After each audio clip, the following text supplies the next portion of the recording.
Você está prestes a ouvir o audiobook completo do livro Marketing 5.0, de Philip Kotler, narrado por mim, Ellison Sotti. E se você está procurando por um resumo, uma review mais rápida deste livro, é só você clicar no vídeo que está aparecendo aqui em cima no card ou na descrição. Se você se interessa por dicas, reviews e atualidades de temas como criatividade, marketing, artes visuais, não deixe de conferir o canal. E se você quer receber novos lançamentos de audiobooks, é só você se inscrever no canal e ativar o sininho. Na descrição deste vídeo, você tem acesso ao resumo e a review por escrito deste livro em meu blog, assim como o download dos arquivos do audiobook. Se está pensando em adquirir esse livro, não deixe de conferir os links na descrição. Assim você ganha desconto e também ajuda o canal a crescer. Agora eu te desejo um excelente livro e um bom proveito. Marketing 5.0 – Tecnologia para a Humanidade. Parte 1 – Introdução. Capítulo 1 – Bem-vindo ao Marketing 5.0 – Tecnologia para a Humanidade. Escrevemos o primeiro volume desta série, Marketing 3.0, as forças que estão definindo o novo marketing centrado no ser humano, em 2009. Desde então, o livro foi traduzido para 27 línguas e publicado em diversos países. Como sugere o subtítulo, o livro trata da enorme transição do marketing centrado no produto, o 1.0, para o marketing voltado para o consumidor, o 2.0, e deste para o marketing centrado no ser humano, o 3.0. No marketing 3.0, o consumidor busca nas marcas que escolhe não apenas uma satisfação funcional e emocional, mas também gratificação espiritual. Por conta disso, as empresas constroem a diferenciação com base em valores. Seus produtos e sua operação objetivam não apenas gerar lucro, mas também proporcionar soluções para os mais complicados problemas sociais e ambientais do mundo. Foram necessários quase 70 anos para o marketing evoluir do foco no produto para o conceito de centralidade humana. Durante essa década de evolução, vários conceitos existiram ao teste do tempo, apesar da natureza tradicional, entre aspas. O conceito de segmentação/seleção, de mercados-alvo/posicionamento e também o modelo dos 4 Ps. Produto, preço, ponto de venda e promoção se tornaram marcos universais para os profissionais de marketing modernos. Desde sempre consideramos o marketing 3.0 como o estágio final do marketing tradicional. Com ele, ficaram completos os blocos de construção de um serviço intelectual 1.0, emocional 2.0 e espiritual 3.0 ao cliente. Embora tenha sido publicado uma década atrás, a relevância deste livro se tornou mais evidente na era atual, dominada pelas gerações Y e Z. Por se importarem de modo genuíno com a sociedade, estes jovens basicamente forçaram as empresas a incorporar o impacto social a seu modelo de negócios. Marketing 4.0 – A passagem para o digital.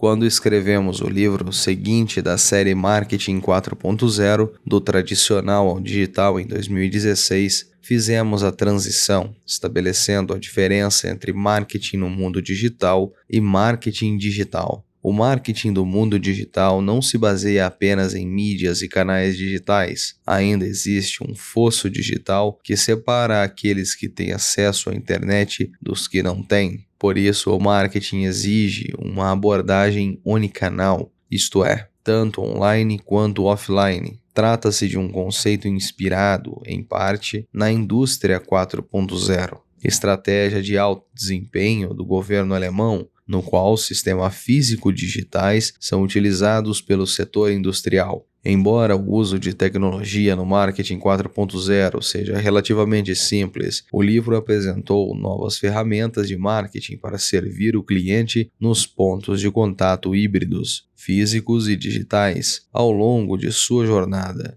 A obra foi publicada em 24 línguas e inspirou empresas a incorporar formas básicas de digitalização às atividades de marketing. As aplicações da tecnologia de marketing, o MarTech, porém vão muito além de simples distribuição de conteúdo nas mídias sociais ou da construção de uma presença unicanal. A inteligência artificial, IA, o processamento de linguagem natural, PLN, a tecnologia sensorial e a internet das coisas, a IoT, tem enorme potencial de revolucionar o jogo nas práticas de marketing. Deixamos essa tecnologia de fora de Marketing 4.0 porque ainda não eram práticas correntes na época em que o livro foi escrito. Além disso, acreditávamos que os profissionais da área ainda estavam no período de transição e adaptação ao mundo digital.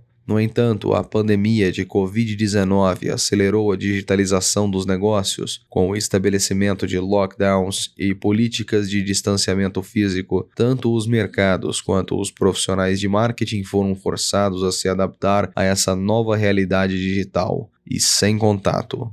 É por isso que acreditamos ser este o momento certo para Marketing 5.0, tecnologia para a humanidade. É hora de as empresas liberarem plenamente a força das tecnologias avançadas em suas estratégias, táticas e operações de marketing. Esse livro também se inspira em parte na Sociedade 5.0, uma iniciativa japonesa de ponta que inclui um mapa para a criação de uma sociedade sustentável baseada em tecnologias inteligentes. Concordamos que a tecnologia deve ser alavancada para o bem da humanidade. O Marketing 5.0, portanto, possui tanto os elementos de centralidade humana do Marketing 3.0 quanto o empoderamento tecnológico do Marketing 4.0. É hora do Marketing 5.0. O Marketing 5.0 se materializa tendo como pano de fundo 3 grandes desafios: o abismo entre gerações, a polarização da prosperidade e o fosso digital. É a primeira vez na história que 5 gerações vivendo juntas no planeta têm atitudes, preferências e comportamentos contrastantes. Os Baby Boomers e a geração X ainda detêm a maior parte das posições de liderança nos negócios e o maior poder aquisitivo relativo. Mas as gerações Y e Z mais digitais já representam a maior parte da força de trabalho, bem como os maiores mercados consumidores. A desconexão entre os executivos mais velhos das empresas, que tomam a maior parte das decisões, e seus gerentes e clientes mais jovens vai se revelar um obstáculo significativo. Os profissionais de marketing também vão se deparar com uma desigualdade crônica e um desequilíbrio na distribuição de riqueza, o que leva a uma polarização dos mercados.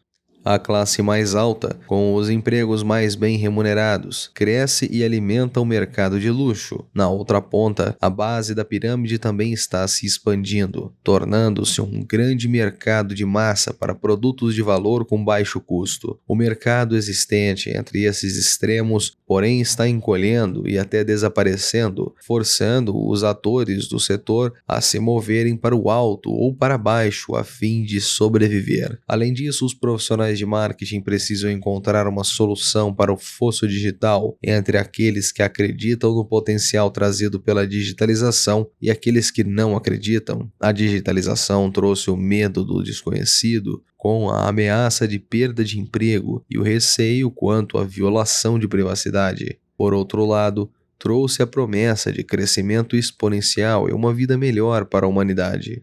As empresas precisam romper esta barreira para garantir que os avanços tecnológicos levem ao processo sem que sejam recebidos com ressentimento.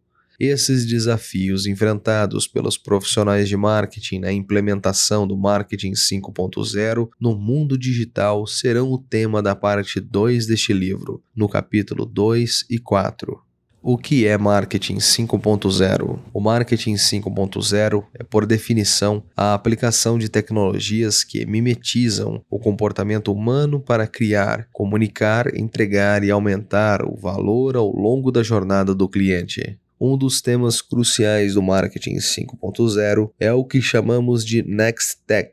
um grupo de tecnologias utilizadas para emular as capacidades do profissional de marketing humano. Isso inclui a IA, a PLN, sensores, robótica, realidade aumentada, a RA, realidade virtual, a VR, internet das coisas, IoT e blockchain. Uma combinação dessas tecnologias é o que torna possível o marketing 5.0.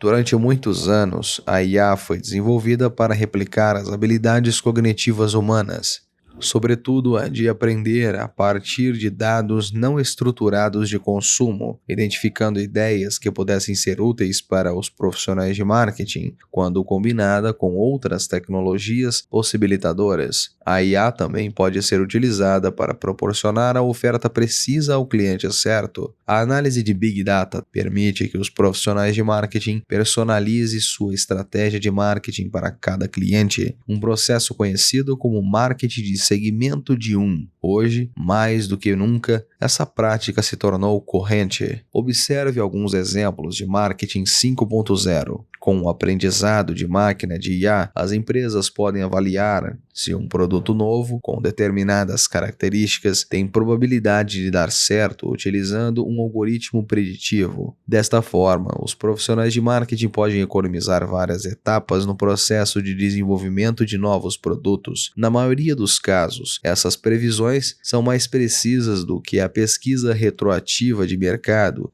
e geram ideias mais rapidamente do que os dispendiosos testes de conceito. A PepsiCo, por exemplo, lança regularmente novas bebidas com base em uma análise aprofundada das conversas dos consumidores nas redes sociais. A IA também pode ajudar a revelar padrões de consumo úteis para os e-varejistas recomendarem os produtos e conteúdos corretos a clusters, o grupo homogêneo de clientes com base em seu perfil. Os motores de recomendação são a diferenciação crucial dos atores de e-commerce e outros negócios digitais como a Amazon, Netflix e YouTube.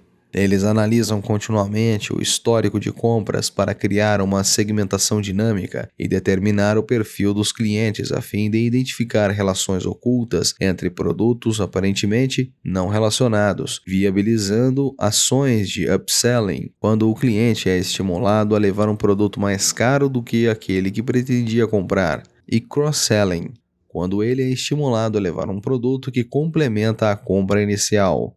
Algumas empresas de setores distintos, como a AB InBev, o Banco Chase e a Lexus, alavancam a IA para desenvolver publicidade com envolvimento mínimo de pessoal humano. A AB InBev, empresa que produz as cervejas Budweiser e Corona, monitora o desempenho de diferentes posicionamentos publicitários e alimenta a equipe criativa com as conclusões resultantes para gerar anúncios mais eficazes. O Chase optou por um motor de IA em vez de um redator humano para redigir textos publicitários para banners digitais. A Lexus analisou campanhas premiadas nos últimos 15 anos, principalmente no mercado de luxo, para criar um novo anúncio de televisão para o novo ES.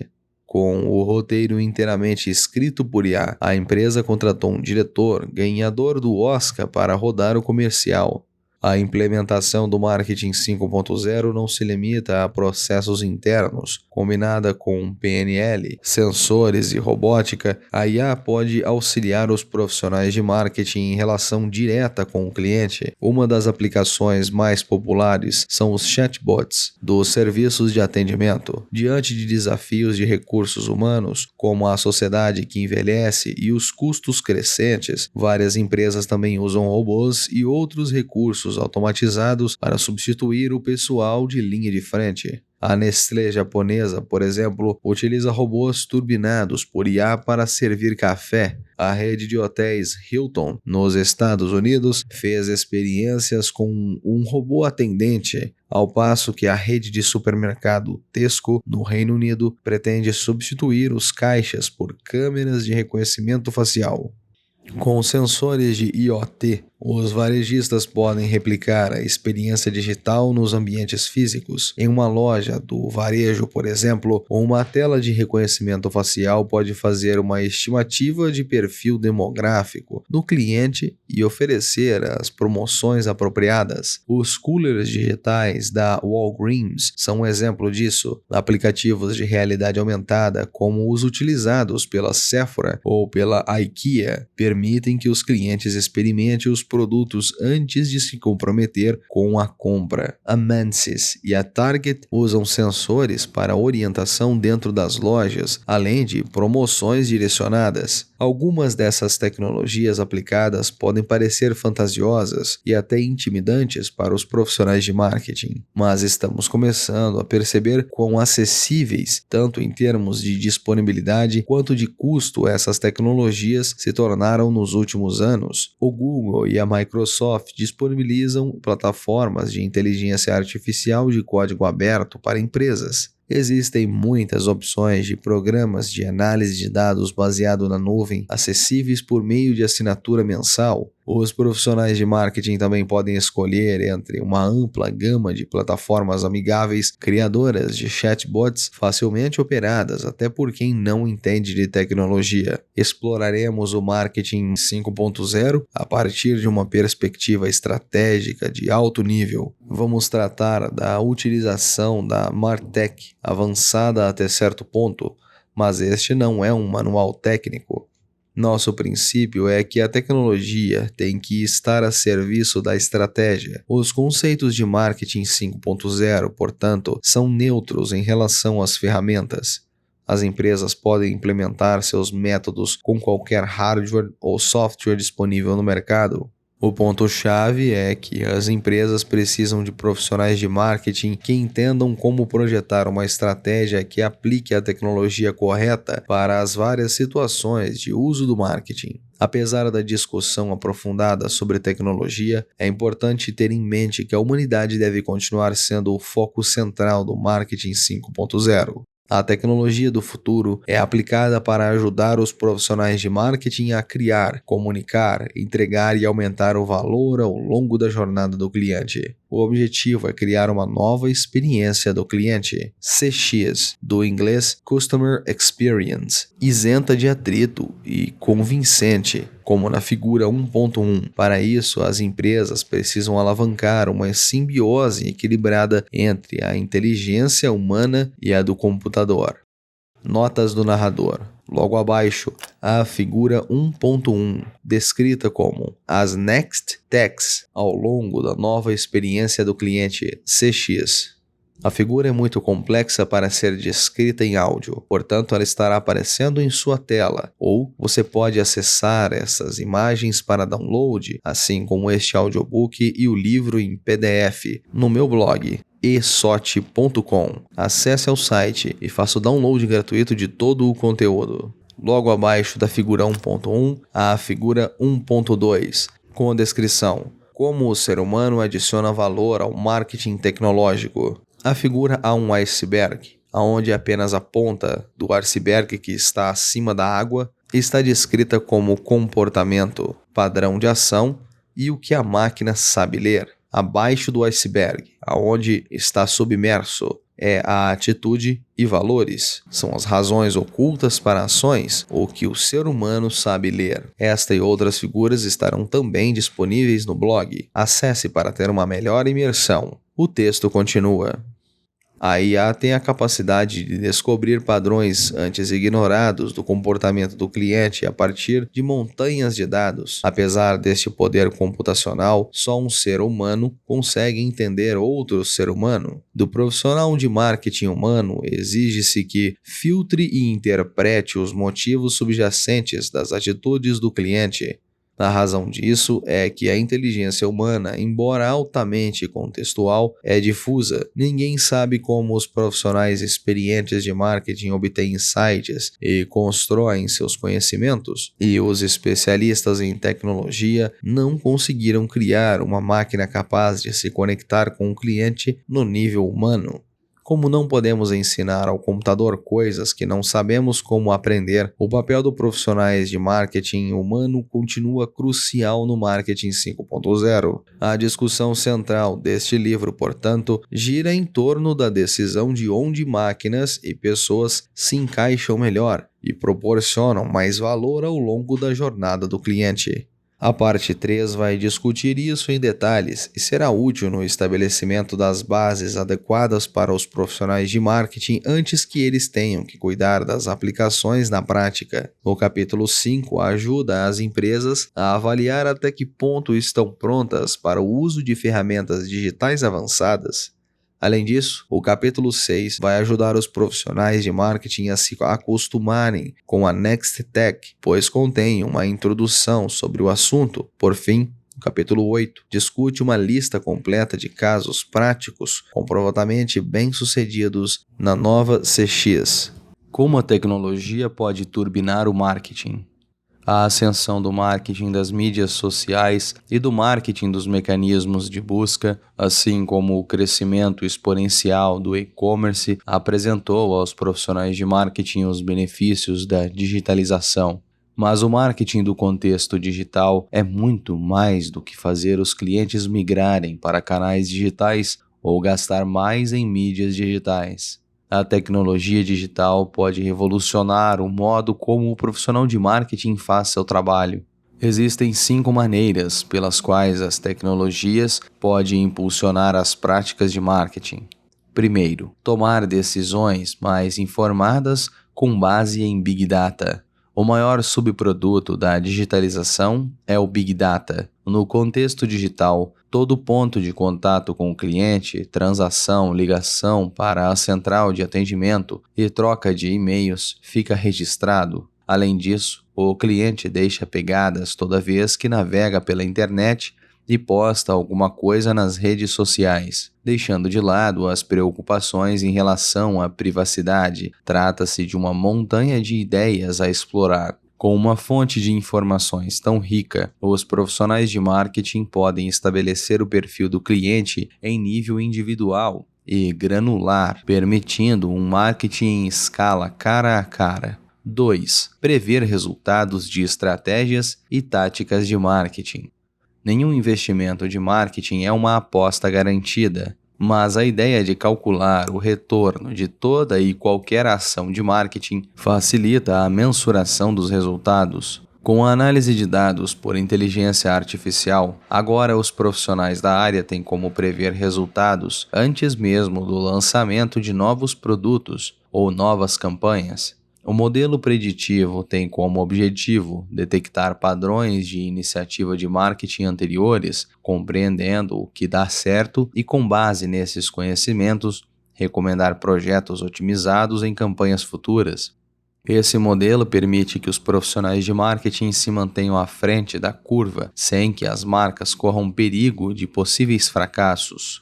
Número 3. Trazer para o mundo físico a experiência do contexto digital. O rastreamento da internet permite que o profissional de marketing digital proporcione experiências riquíssimas em contexto com landing pages personalizadas, anúncios com mais relevância e conteúdo customizado. Isso representa para as empresas digitalmente nativas uma vantagem significativa em relação às suas similares, de carne e osso, entre aspas. Hoje, os aparelhos e sensores conectados à internet das coisas permitem que as empresas levem pontos de contato contextuais para o espaço físico, equilibrando a concorrência ao mesmo tempo que facilitam uma experiência unicanal contínua. Os sensores permitem que os profissionais de marketing identifiquem quem está entrando nas lojas, proporcionando atendimento personalizado. Número 4. Aumentar a capacidade dos profissionais de marketing na linha de frente de entregar valor. Em vez de serem arrastados para o debate do ser humano versus máquina, os profissionais de marketing podem se concentrar na criação de uma simbiose otimizada entre eles mesmos e as tecnologias digitais. A IA, combinada com a PLN, pode melhorar a produtividade das operações com clientes físicos ao assumir tarefas de menor valor e capacitar o pessoal da linha de frente. Os chatbots podem cuidar de conversas simples em grande quantidade, com respostas instantâneas. As empresas de realidade aumentada e realidade virtual entregam produtos envolventes com participação mínima do ser humano. Desta forma, os profissionais de marketing na linha de frente podem se concentrar na entrega de interações sociais fortemente cobiçadas apenas quando for necessário. Quinto, acelerar a execução de marketing. As preferências dos clientes que vivem conectados mudam o tempo todo, pressionando as empresas a tentar tirar proveito de janelas de oportunidades cada vez menores. Para dar conta de tamanho desafio, elas podem se inspirar na agilidade das práticas de startups mais enxutas. Essas empresas recorrem muito à tecnologia para realizar rápidas experiências de mercado e validações em tempo real. Em vez de criar produtos e campanha do zero, as empresas podem implantar plataformas de código aberto e alavancar a criação coletiva para acelerar a chegada ao mercado. Esta abordagem, porém, exige não apenas o apoio da tecnologia, mas também atitude e mentalidade ágeis. Os 5 componentes do marketing 5.0. Basicamente, a tecnologia vai possibilitar que o marketing seja direcionado por dados preditivos, contextual, aumentado e ágil, considerando o modo como as tecnologias avançadas adicionam valor ao marketing. Definimos os 5 componentes fundamentais do marketing 5.0. Este livro se concentra em 3 aplicações interrelacionadas: o marketing preditivo, o marketing contextual e o marketing aumentado. Mas essas aplicações se sustentam em 2 disciplinas organizacionais: o marketing direcionado por dados e o marketing ágil. A parte 4 é dedicada à análise desses 5 elementos do marketing 5.0. Disciplina número 1: marketing direcionado por dados. O marketing direcionado por dados é a atividade de coletar e analisar Big Data de diversas fontes internas e externas, assim como criar um ecossistema de dados para orientar e otimizar as decisões de marketing. Essa é a primeira disciplina do marketing 5.0. Cada decisão deve ser tomada com uma quantidade suficiente de dados disponíveis. Disciplina número 2: marketing ágil. O marketing ágil consiste no emprego de equipes descentralizadas e multidisciplinares para conceber, projetar, desenvolver e validar rapidamente produtos e campanhas de marketing. A agilidade organizacional para lidar com um mercado em permanente mutação se transforma na segunda disciplina que as empresas devem dominar para garantir uma implementação bem-sucedida do marketing 5.0. Adiante teremos o marketing direcionado por dados, abrindo a parte 4 e sendo discutido no capítulo 8, ao passo que o marketing ágil será explorado na conclusão no capítulo 12. Isso porque acreditamos que para que as empresas usem as 3 aplicações do marketing 5.0, precisam começar se capacitando para agir com base em dados. No final, o que realmente fará a implementação dar certo ou errado será a agilidade de execução da organização. Aplicação número 1: marketing preditivo. O marketing preditivo é o processo de criar e utilizar a análise preditiva, em alguns casos, com o uso de aprendizado de máquina, para prever os resultados das atividades de marketing antes mesmo do lançamento. Essa primeira aplicação permite que as empresas visualizem qual a reação do mercado, influenciando-a de maneira proativa. Esse conceito será analisado no capítulo 9. Notas do narrador. Abaixo deste texto há uma figura de número 1.3, com a legenda: Os 5 elementos do marketing. Os 5 elementos são destacados em círculos, sendo o primeiro, marketing direcionado por dados. Logo abaixo, marketing preditivo, em interseção com marketing contextual, marketing aumentado. E logo abaixo, marketing ágil. Esta e outras figuras estão aparecendo no seu vídeo. Caso esteja ouvindo, acesse esot.com/blog e faça o download do audiobook completo e também do PDF deste livro. Assim, você fica informado de todas as figuras e tem uma melhor imersão do livro. O texto continua. A aplicação número 2, marketing contextual. O marketing contextual é a atividade de identificar, determinar o perfil e proporcionar aos consumidores interações personalizadas por meio do uso de sensores e interfaces digitais no espaço físico. É a espinha dorsal que permite aos profissionais de marketing executar o marketing 1 para 1 em tempo real, de acordo com o contexto do cliente. Este conceito será examinado em detalhes no capítulo 10. Aplicação número 3. Marketing aumentado. O marketing aumentado é o uso de tecnologia digital para melhorar a produtividade do profissional de marketing que tem o contato direto com o cliente. As tecnologias empregadas, como chatbots e assistentes virtuais, mimetizam o ser humano. Essa terceira aplicação garante que o profissional de marketing combine a velocidade e a conveniência da interface digital com o calor humano e a empatia dos pontos de contato antropocêntricos. Esse conceito será discutido extensamente no capítulo 11. Todas as 3 aplicações estão interconectadas e o uso de uma não exclui os demais. Pelo contrário, vejamos o seguinte exemplo. A empresa X cria um modelo de marketing preditivo, projetando qual produto um cliente com determinado perfil demográfico tem maior probabilidade de compra. Para que esse modelo funcione, a empresa precisa instalar diversos sensores no ponto de venda, entre eles uma câmera de reconhecimento facial conectada a uma máquina digital de autosserviço. Quando o cliente com o perfil demográfico correto se aproximar da máquina, a câmera envia um sinal para a tela, de modo que exibe um anúncio contextual oferecendo o produto recomendado pelo modelo preditivo. O cliente também pode usar a interface digital de modo personalizado. Ao mesmo tempo, porém, a empresa X também disponibiliza na linha de frente pessoal capaz de ajudar o cliente quando a opção de autosserviço não for satisfatória. Resumo: tecnologia para a humanidade. O marketing 5.0 se baseia na antropocentricidade do marketing 3.0 e no poder tecnológico do marketing 4.0. É definido como o uso de tecnologias que mimetizam o ser humano para criar, comunicar, entregar e aumentar o valor da experiência geral do cliente.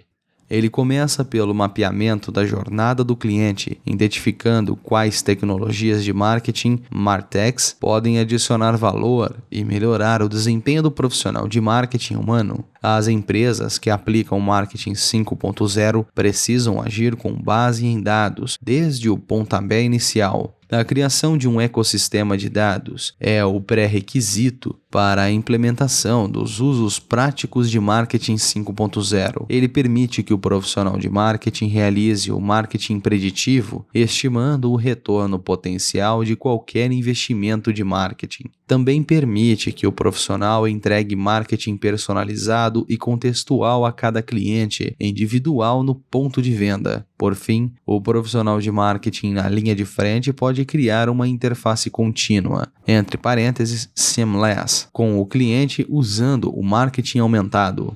Todos esses elementos de execução exigem agilidade corporativa para proporcionar uma resposta em tempo real às transformações de mercado. Perguntas para a reflexão. A implementação de tecnologias digitais em sua organização vai além do marketing das redes sociais e do e-commerce? E quais são as tecnologias avançadas que você imagina que agregariam valor à sua organização? Parte 2. Os desafios para os profissionais de marketing no mundo digital. Capítulo 2. O abismo entre gerações. Marketing para Baby Boomers e as gerações X, Y, Z e Alpha. Uma gerente assistente de marketing de 25 anos foi escalada para criar um anúncio impresso para um produto novo dirigindo aos millennials. Após realizar entrevistas com uma amostra de clientes em potencial, ela produziu um anúncio belíssimo, com visual atraente e uma frase curta acompanhada de um link para um site como chamada para a ação. O que ela não esperava era que seu gerente de marketing de 50 anos fosse reclamar da falta de detalhes sobre características, vantagens e benefícios do produto naquele anúncio. Por achar que o gerente não compreendia a abordagem de marketing minimalista voltada para os millennials, ela pediu demissão, confirmando, ironicamente, a ideia preconcebida do gerente de que os subordinados mais jovens são avessos a críticas. Descompassos entre gerações como esse têm acontecido em muitas organizações. No mundo inteiro, os profissionais de marketing se deparam com o desafio de atender 5 gerações diferentes: os Baby Boomers, as gerações X, Y e Z, e a geração Alpha. As 4 primeiras compõem a atual força de trabalho. A maioria dos Baby Boomers ainda está atualmente no mercado, mas atualmente a geração X que detém a maior parte dos postos de liderança em todo o planeta. A geração Y representa a maior fatia da força de trabalho, ao passo que a geração Z é a que mais contribui com novatos. São gerações com níveis diferentes de domínio das tecnologias. Observar este mercado pela lente geracional vai ajudar os profissionais de marketing a compreender melhor de que forma implementar o marketing 5.0, tendo em vista as novas tecnologias. Os desafios de atender diferentes gerações. Cada geração é moldada por um ambiente sociocultural e uma experiência de vida diferentes. Vejamos, por exemplo, a geração X. Ela cresceu com menos presença paterna e materna, seja porque os pais se divorciaram, seja porque ambos trabalhavam fora. No início da idade adulta, sofreu a influência cultural dos clipes da MTV. Em consequência, a geração X dá mais valor ao equilíbrio entre vida profissional e pessoal do que as gerações anteriores e é considerada mais independente e criativa.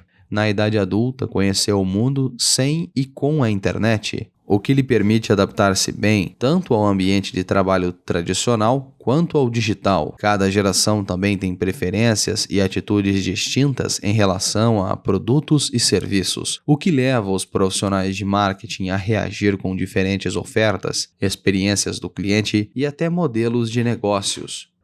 A geração Y, por exemplo, dá mais importância à experiência do que à posse. Prefere andar de Uber a ter um carro? Essa preferência levou à ascensão de todo tipo de serviço sob demanda. Os modelos de negócio também evoluíram da venda de produtos para a venda de assinaturas. A geração Y prefere o streaming no Spotify, a compra de um álbum ou CD do seu artista preferido. Apesar da compreensão das necessidades distintas de gerações diferentes, a maioria das empresas não se encontra bem posicionada para atender a todas. Muitas vezes as companhias estão presas a um portfólio rígido de produtos e serviços que não permitem customização para cada geração. Isso as força a atender apenas 2 ou 3 gerações ao mesmo tempo. As companhias também sentem dificuldade de adaptar-se ao ciclo de vida mais curto dos produtos, ensejados pela constante mutação das necessidades e dos desejos das gerações mais jovens. Muitas empresas, de todo tipo de setor, automotivo, eletrônico, alta tecnologia, bens processados, moda, sentem a pressão para desenvolver novos produtos rapidamente, tirando proveito de janelas bem curtas. A seleção de mercados-alvo também cria um dilema, já que a maior parte do valor continua a ser criada quando as marcas atendem os baby boomers e a geração X. Com sua abundância de recursos e elevada disposição para gastar, mas a maior parte do valor das marcas é criada quando estas são endossadas pela geração Y e Z, com o fator da influência e do conhecimento digital. E o mais importante, as gerações Y e Z estão começando a influenciar os pais baby boomers e a geração X em muitas decisões de compra. As empresas precisam encontrar o equilíbrio entre dois objetivos: maximizar a criação de valor no presente e começar a posicionar as marcas para o futuro. As 5 gerações. Acreditamos que cada cliente é único e que cada apoio tecnológico, o marketing um dia se tornará um para um, isto é, movido pela customização e pela personalização em nível individual. No futuro, os profissionais de marketing atenderão segmentos de um só cliente, cada um com um conjunto próprio de preferências e comportamentos. No entanto, é útil analisar a direção geral da evolução do marketing, observando o mercado mainstream que as empresas atenderão no futuro. Compreender a transformação demográfica coletiva do mercado é a maneira mais fundamental de prever para onde o marketing está se dirigindo. A fatia geracional é uma das formas mais populares de segmentação do mercado de massa. A premissa é que as pessoas que nasceram e cresceram no mesmo período vivenciaram os mesmos eventos significativos, compartilham assim as mesmas experiências socioculturais e apresentam maior probabilidade de ter o mesmo conjunto de valores, atividades e comportamentos. Atualmente, 5 grupos geracionais coexistem: os baby boomers, as gerações X, Y, Z e a geração Alpha. Baby boomers, uma potência econômica que envelhece.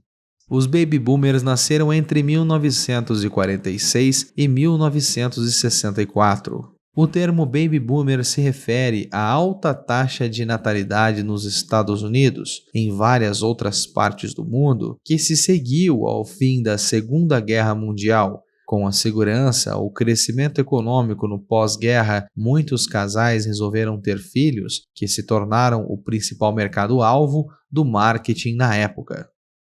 Notas do narrador. Logo abaixo há uma figura de número 2.1. A legenda é: As 5 gerações e suas marcas preferidas. Esta figura, assim como todas as demais contidas no livro, estará disposta no blog esote.com. Confira para ter melhor imersão. O texto continua. Os primeiros boomers, que eram bem jovens nos prósperos anos 1960, cresceram em famílias relativamente abastadas. Sua adolescência, porém, foi atravessada pelas tensões sociopolíticas da década. Em consequência, costumam ser associados ao movimento da contracultura nos Estados Unidos e em outros países ocidentais.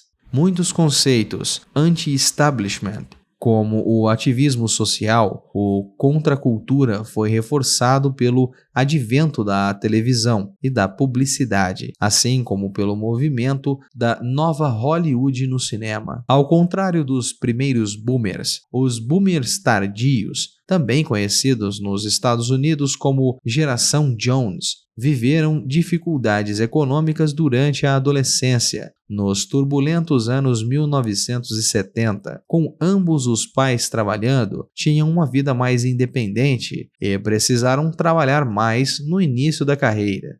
Essa subgeração dentro dos baby boomers foi precursora da geração X, com o qual compartilha muitas características. Pelo tamanho absoluto e por causa do boom econômico americano do pós-guerra, na época em que estavam crescendo, os baby boomers se tornaram uma das maiores potências da economia. Ao longo de várias décadas, eles foram o foco dos profissionais de marketing, antes de serem numericamente superados pela geração Y.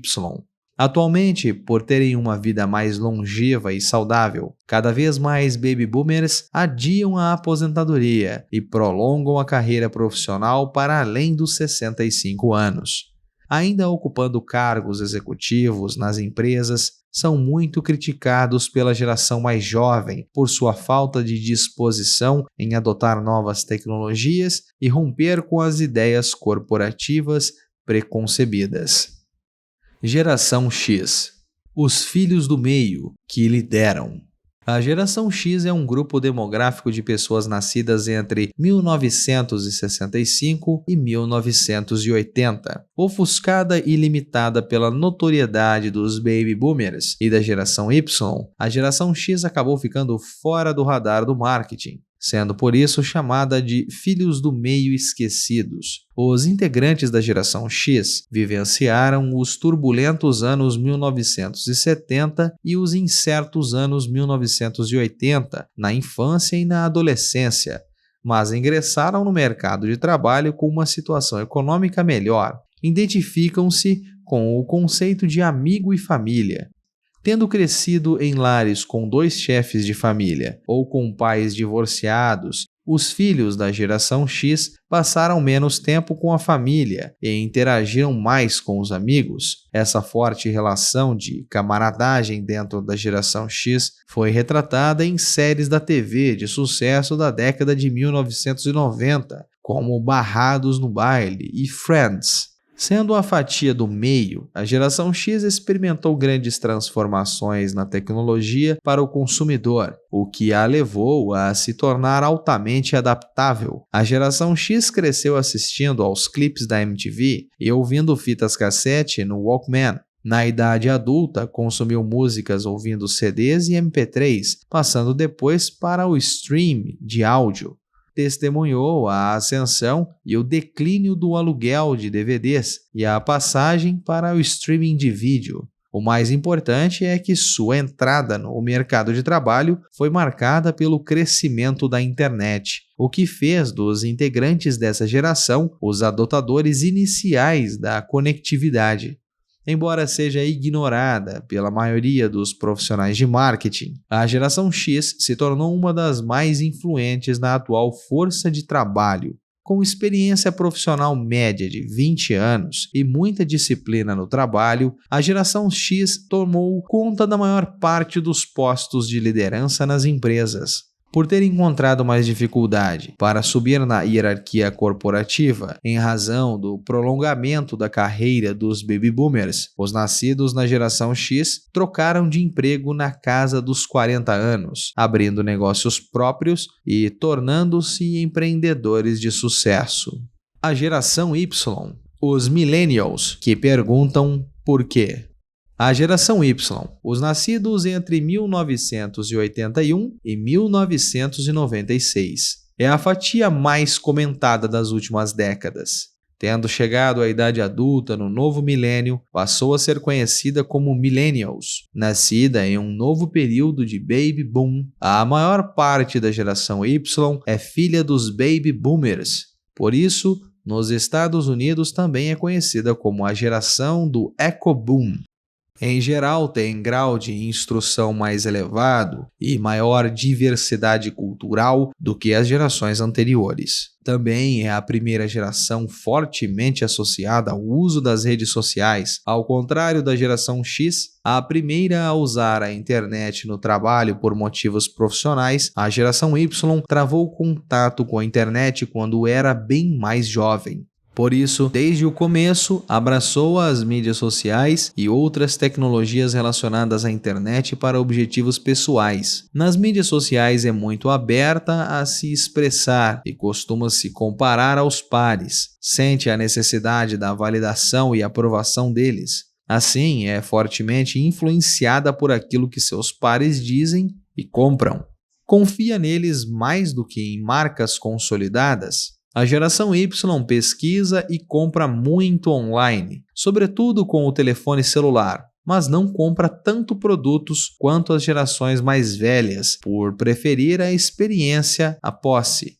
Não foca na acumulação de bens e riqueza, e sim no acúmulo de histórias de vida. Por causa do grau de instrução mais elevado, da diversidade e da exposição a conteúdos ilimitados, a geração Y tem a mente mais aberta e é mais idealista. Ela questiona tudo, o que a torna mais suscetível a conflitos no local de trabalho com as gerações mais antigas, que esperam que ela obedeçam às normas. Como os pais baby boomers, os millennials costumam ser classificados em duas subgerações: os millennials mais velhos, aqueles nascidos nos anos 1980, entraram no mercado de trabalho durante a crise financeira global de 2008 e seus desdobramentos. Por isso, tiveram que sobreviver a um ambiente profissional complicado. Alguns deles acabaram criando a própria empresa. Graças a essa experiência de forte concorrência no trabalho, tendem a separar claramente a vida pessoal da profissional. Já os millennials mais jovens, nascidos nos anos de 1990, encontraram um mercado de trabalho mais favorável. Eles tendem a misturar a vida pessoal com a profissional. Em outras palavras, querem apenas empregos que lhes deem prazer. O trabalho precisa ser gratificante. A subgeração mais velha é uma geração tampão, porque aprendeu a se adaptar tanto ao mundo digital quanto ao físico, exatamente como a geração X, que a antecedeu. A subgeração mais jovem, porém, é mais parecida com a geração Z, por ter adotado a internet muito precocemente, enxergar o mundo digital como uma extensão contínua do mundo físico. Geração Z, os primeiros nativos digitais. Agora o marketing está voltando suas atenções para a geração Z, descendentes da geração X. A geração Z, também chamada nos Estados Unidos de Centennials, é uma fatia da população nascida entre 1997 e 2009. Grande parte dela testemunhou as dificuldades financeiras dos pais e dos irmãos mais velhos. Por isso é uma geração mais consciente das questões financeiras do que a geração Y. Tende a economizar dinheiro e a considerar a estabilidade financeira como um fator essencial em suas decisões de carreira. Nascidos quando a internet já se tornara mainstream, são considerados os primeiros nativos digitais. Por não terem experiência de vida sem a internet, consideram as tecnologias digitais um elemento indispensável da vida cotidiana. Estão o tempo todo conectados à internet em seus aparelhos digitais para aprender, ler notícias, fazer compras e acessar as redes sociais. Consomem conteúdo continuamente por múltiplas telas, mesmo em ocasiões sociais. Em consequência, não enxergam praticamente nenhuma fronteira entre o mundo online e o offline. Empoderada pelas mídias sociais, a geração Z registra a vida cotidiana nas redes sociais sob a forma de fotos e vídeos. No entanto, ao contrário da geração Y, que é idealista, a geração Z é pragmática. Enquanto a primeira gosta de postar imagens selecionadas e filtradas de si mesma para fazer certo marketing pessoal, a segunda prefere retratar versões mais autênticas e sinceras de si mesma. Por conta disso, detesta marcas que disseminam imagens editadas e boas demais para serem verdade. Por conta da maior disposição para compartilhar informações pessoais do que a observada nas gerações anteriores, a geração Z espera das marcas que elas entreguem conteúdo, ofertas e experiências de consumo personalizado. Também espera que as marcas ofereçam a possibilidade de controlar e customizar o consumo de seus produtos e serviços. Por causa do enorme volume de conteúdo dirigido a ela, a geração Z dá muito valor à conveniência da personalização e da customização. Como a geração Y, a geração Z se preocupa muito com as transformações sociais e a sustentabilidade ambiental. Em razão de seu pragmatismo, ela tem mais confiança no próprio papel de motor das transformações por meio das decisões cotidianas. Dá preferência a marcas que enfatizem a solução de questões sociais e ambientais. Acredita que suas escolhas de marca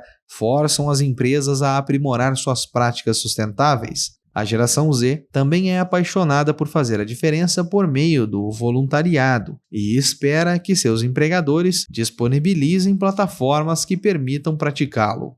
Essa geração também está em constante busca de engajamento na relação com as marcas. Sua expectativa é de que as marcas sejam tão estimulantes quanto seus celulares e games. Por isso, ela espera que as empresas estejam constantemente renovando suas ofertas, deseja que elas proporcionem novas experiências de consumo interativas e cada ponto de contato. Deixar de atender à expectativa resulta em baixa lealdade à marca. As empresas que têm a geração Z como alvo precisam lidar com esse ciclo de vida mais curto dos produtos. Atualmente, a geração Z já representa um grupo numericamente maior do que a geração Y no planeta. Em 2025, vai compor a maior parte da força de trabalho, tornando-se assim o mercado mais relevante para produtos e serviços.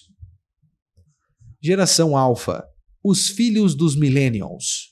A geração Alpha é formada pelos nascidos entre 2010 e 2025, o que faz dela a primeira de filhos do século XXI.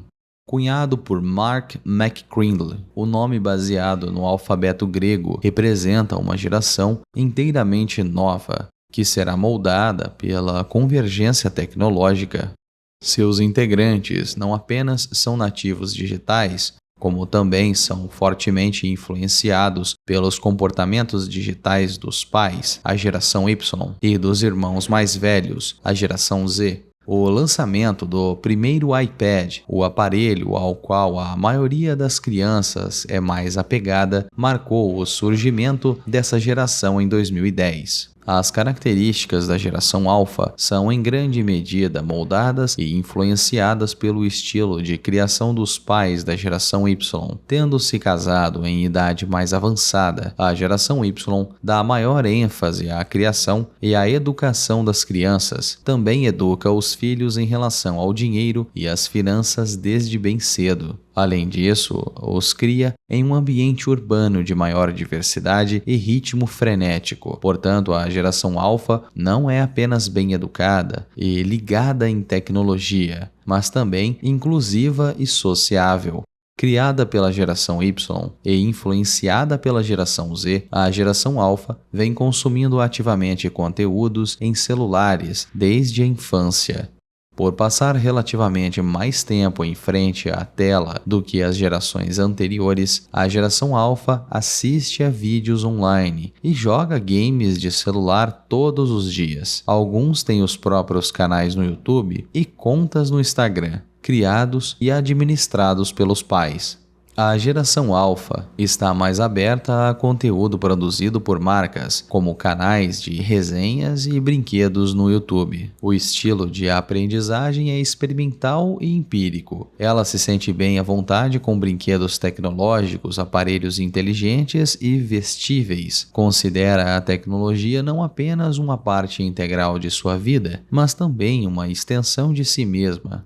A geração Alpha continuará a crescer adotando e usando tecnologias que mimetizam o ser humano, como a inteligência artificial, o comando por voz e os robôs. Hoje, a geração Alpha ainda não conta com grande poder aquisitivo, mas já tem forte influência nos das outras gerações. Em uma pesquisa Google/Ipsos, mostrou que 74% dos pais millennials incluem os filhos nas gerações Alpha nas decisões domésticas. Além disso, algumas crianças se tornaram influenciadoras das mídias sociais e modelos para outras crianças. Um relatório da Wunderman Thompson Commerce mostrou que 55% das crianças nos Estados Unidos e no Reino Unido gostariam de comprar coisas que seus influenciadores sociais usam. Portanto, é só uma questão de tempo até que se tornem o foco global dos profissionais de marketing. Os estágios da vida das 5 gerações. Compreender o que é essencial para as 5 gerações exige analisar os estágios pelos quais elas passam durante a vida.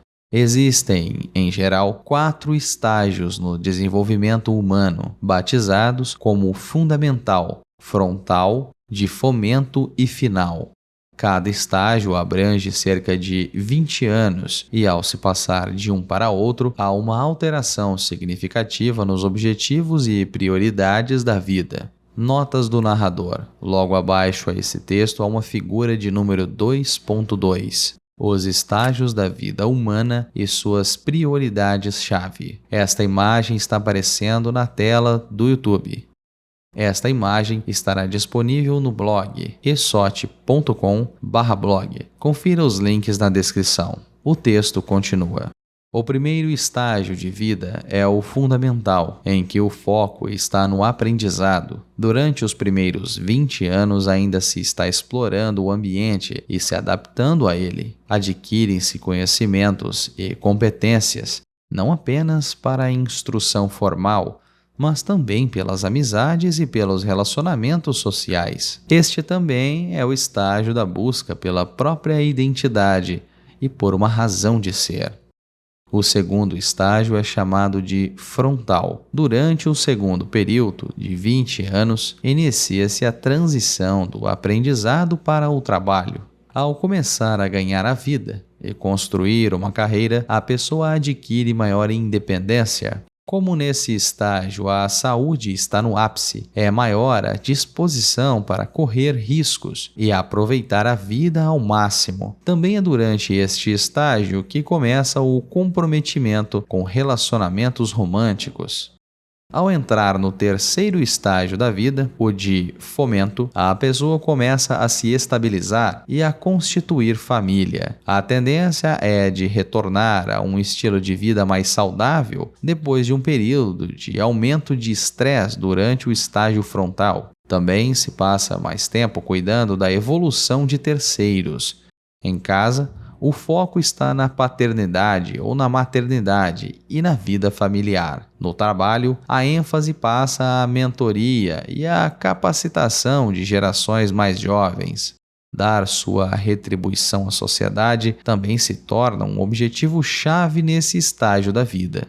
No estágio final, a pessoa tenta se adaptar à velhice e conservar-se feliz. Nesse período, o objetivo principal é cuidar da saúde em declínio e dos relacionamentos sociais. O foco passa a ser desfrutar a vida, dando início a novas atividades que sejam gratificantes e com propósito. Em virtude da intensa reflexão sobre as lições da vida, começa-se a adquirir sabedoria, que se tenta comunicar às novas gerações. Para os baby boomers, o tempo típico de passagem de um estágio a outro é de 20 anos. Atualmente, a maioria dos boomers se encontra no estágio final e está tentando adiar a aposentadoria para se conservar ativa e continuar a ter uma vida gratificante. A geração X vem seguindo uma trajetória parecida. A maioria de seus integrantes se encontra atualmente no estágio de fomento. Muitos tornam-se bem-sucedidos, criadores de startups e comandam novos negócios por volta dos 40 anos. Focam no equilíbrio entre vida pessoal e profissional, ao mesmo tempo que dão sua retribuição à sociedade. A geração Y vem seguindo uma trajetória ligeiramente diferente. Seus integrantes atingem marcos tradicionais da existência, como o casamento e o nascimento dos filhos, em uma idade bem mais avançada. Trata-se de uma concessão que fazem para alcançar bem mais cedo outros grandes objetivos, especialmente em relação à carreira e à contribuição para a sociedade. A geração Y não está disposta a ascender na hierarquia das empresas no mesmo ritmo dos baby boomers e da geração X. Quer uma ascensão meteórica ao topo, trocando de emprego com frequência ou abrindo a própria empresa ainda bem jovem. Em consequência, progride de um estágio de vida para outro em uma velocidade maior em comparação com a geração dos baby boomers. Hoje, supostamente, ainda está no estágio frontal, mas alguns de seus integrantes já adquiriram a mentalidade do estágio de fomento. Preocupa-se com o equilíbrio entre a vida pessoal e o profissional em uma idade muito mais precoce. O estilo de liderança se baseia no empoderamento de terceiros através do coaching e é estimulada por propósitos sociais. Embora sua vida esteja cercada de tecnologia, a geração Y dá mais ênfase à interação humana, que é o fundamento do estágio de vida de fomento. Acreditamos que a geração Z e a geração Alpha também têm estágios de vida mais curtos, adotando uma mentalidade mais madura mais cedo por conta disso. Estão mais dispostas a correr riscos e a aprender na prática, mesclando, essencialmente, os estágios fundamental e frontal. Ambas têm um desejo mais intenso de contribuir para a sociedade antes mesmo de completar 20 anos de idade. O ponto de vista em relação à tecnologia não é superficial. Elas não a enxergam como uma simples engenhoca, veem-na como um empoderador para fazer coisas de maneira rápida e precisa, de modo a focar naquilo que realmente importa. Esses estágios da vida mais curtos têm consequências profundas sobre a abordagem de marketing. Atender às gerações Z e Alpha, as duas mais importantes na próxima década, não é apenas uma questão de aplicação de tecnologias, mas sim de usar tecnologias para possibilitar as soluções centradas no ser humano. O abismo entre gerações e a evolução do marketing. Acredita-se piamente que o marketing está em evolução contínua para adaptar-se a um mercado em constante transformação.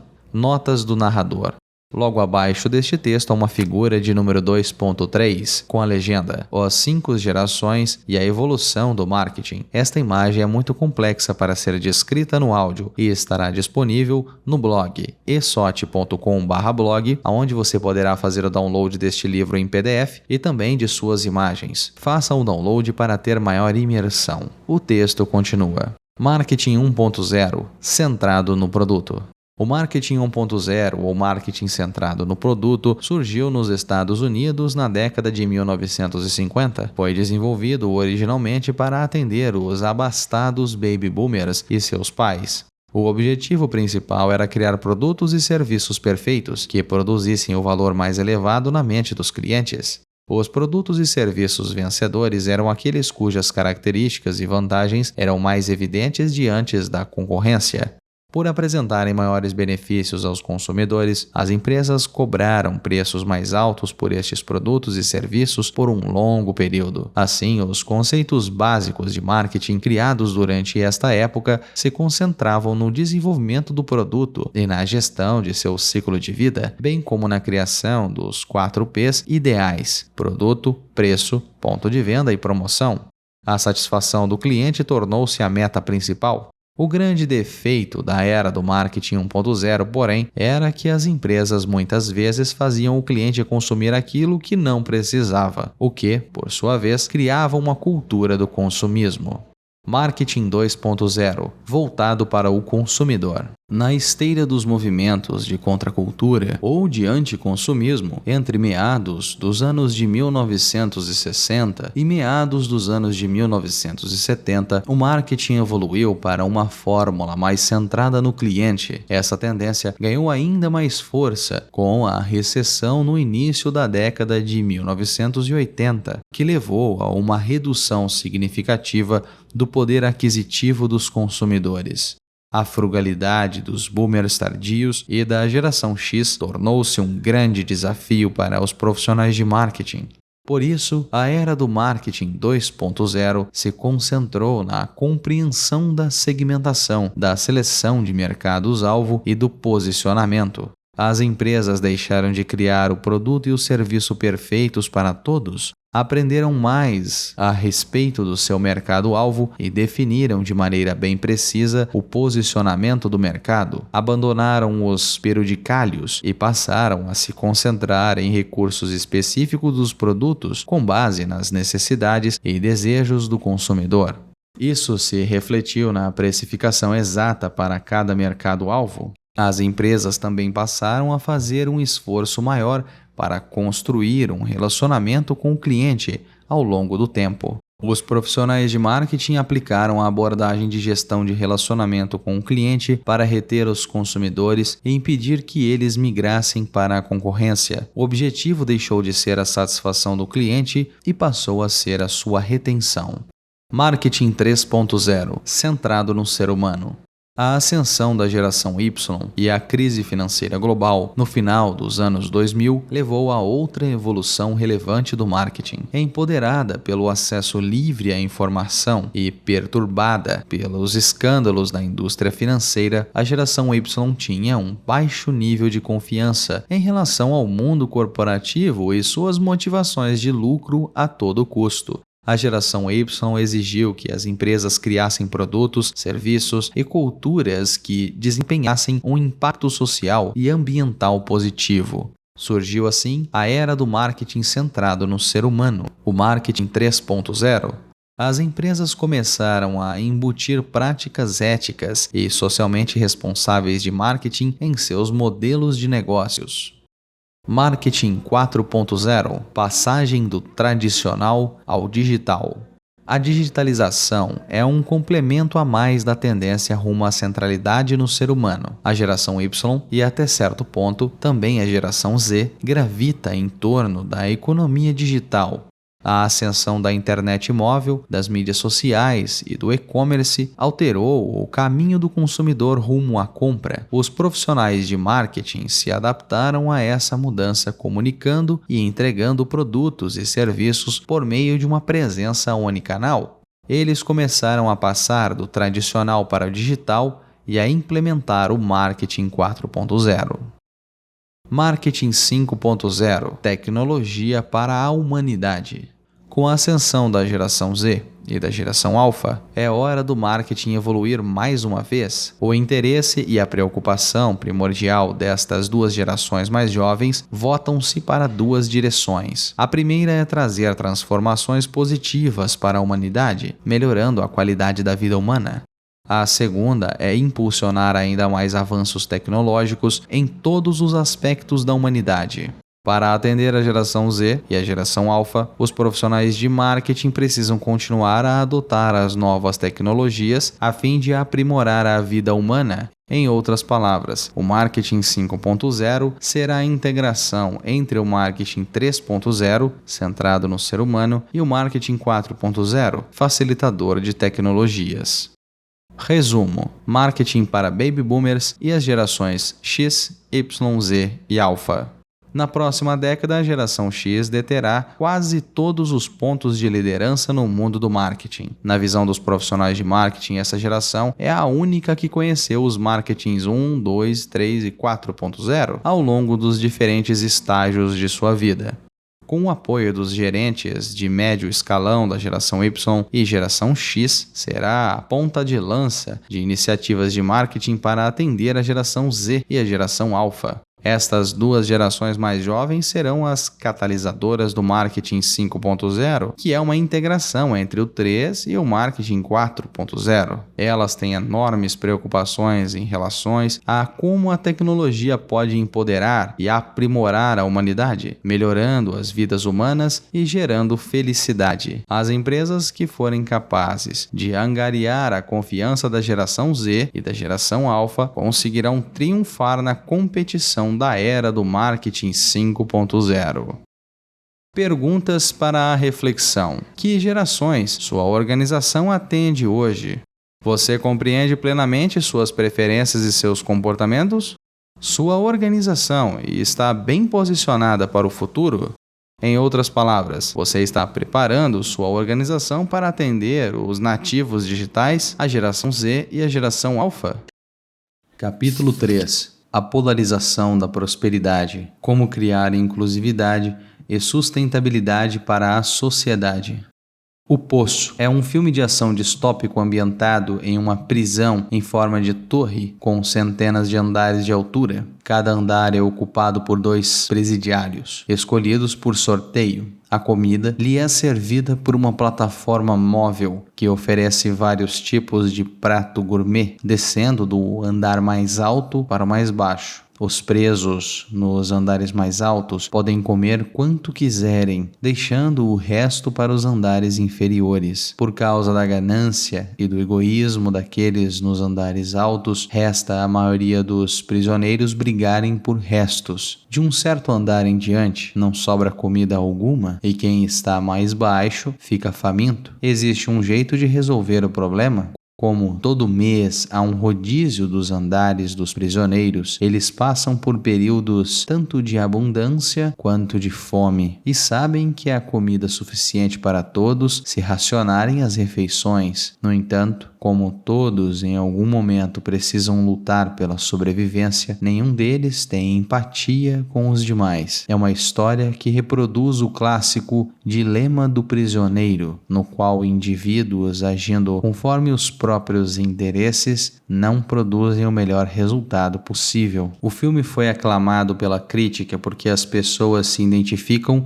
com sua mensagem, simboliza os desequilíbrios da sociedade e a ignorância social que os provoca. Aqueles que estão no topo prosperam, ao passo que aqueles que estão na base sofrem. E a maioria não parece interessada em reduzir este abismo. É uma metáfora que também reflete o problema da sustentabilidade que encaramos atualmente, no qual as gerações atuais exploram o meio ambiente sem pensar no que vão deixar para as gerações vindouras. De fato, um dos maiores desafios da humanidade é o abismo crescente entre ricos e pobres, tornando a sociedade extremamente polarizada em todos os aspectos da vida. As discussões em torno da igualdade de gênero, da energia limpa e das cidades inteligentes parecem ter relevância apenas entre as elites. Enquanto isso, no outro extremo do espectro, há gente lutando para sair da pobreza e conseguir acesso à alimentação, cuidados de saúde e saneamento básico.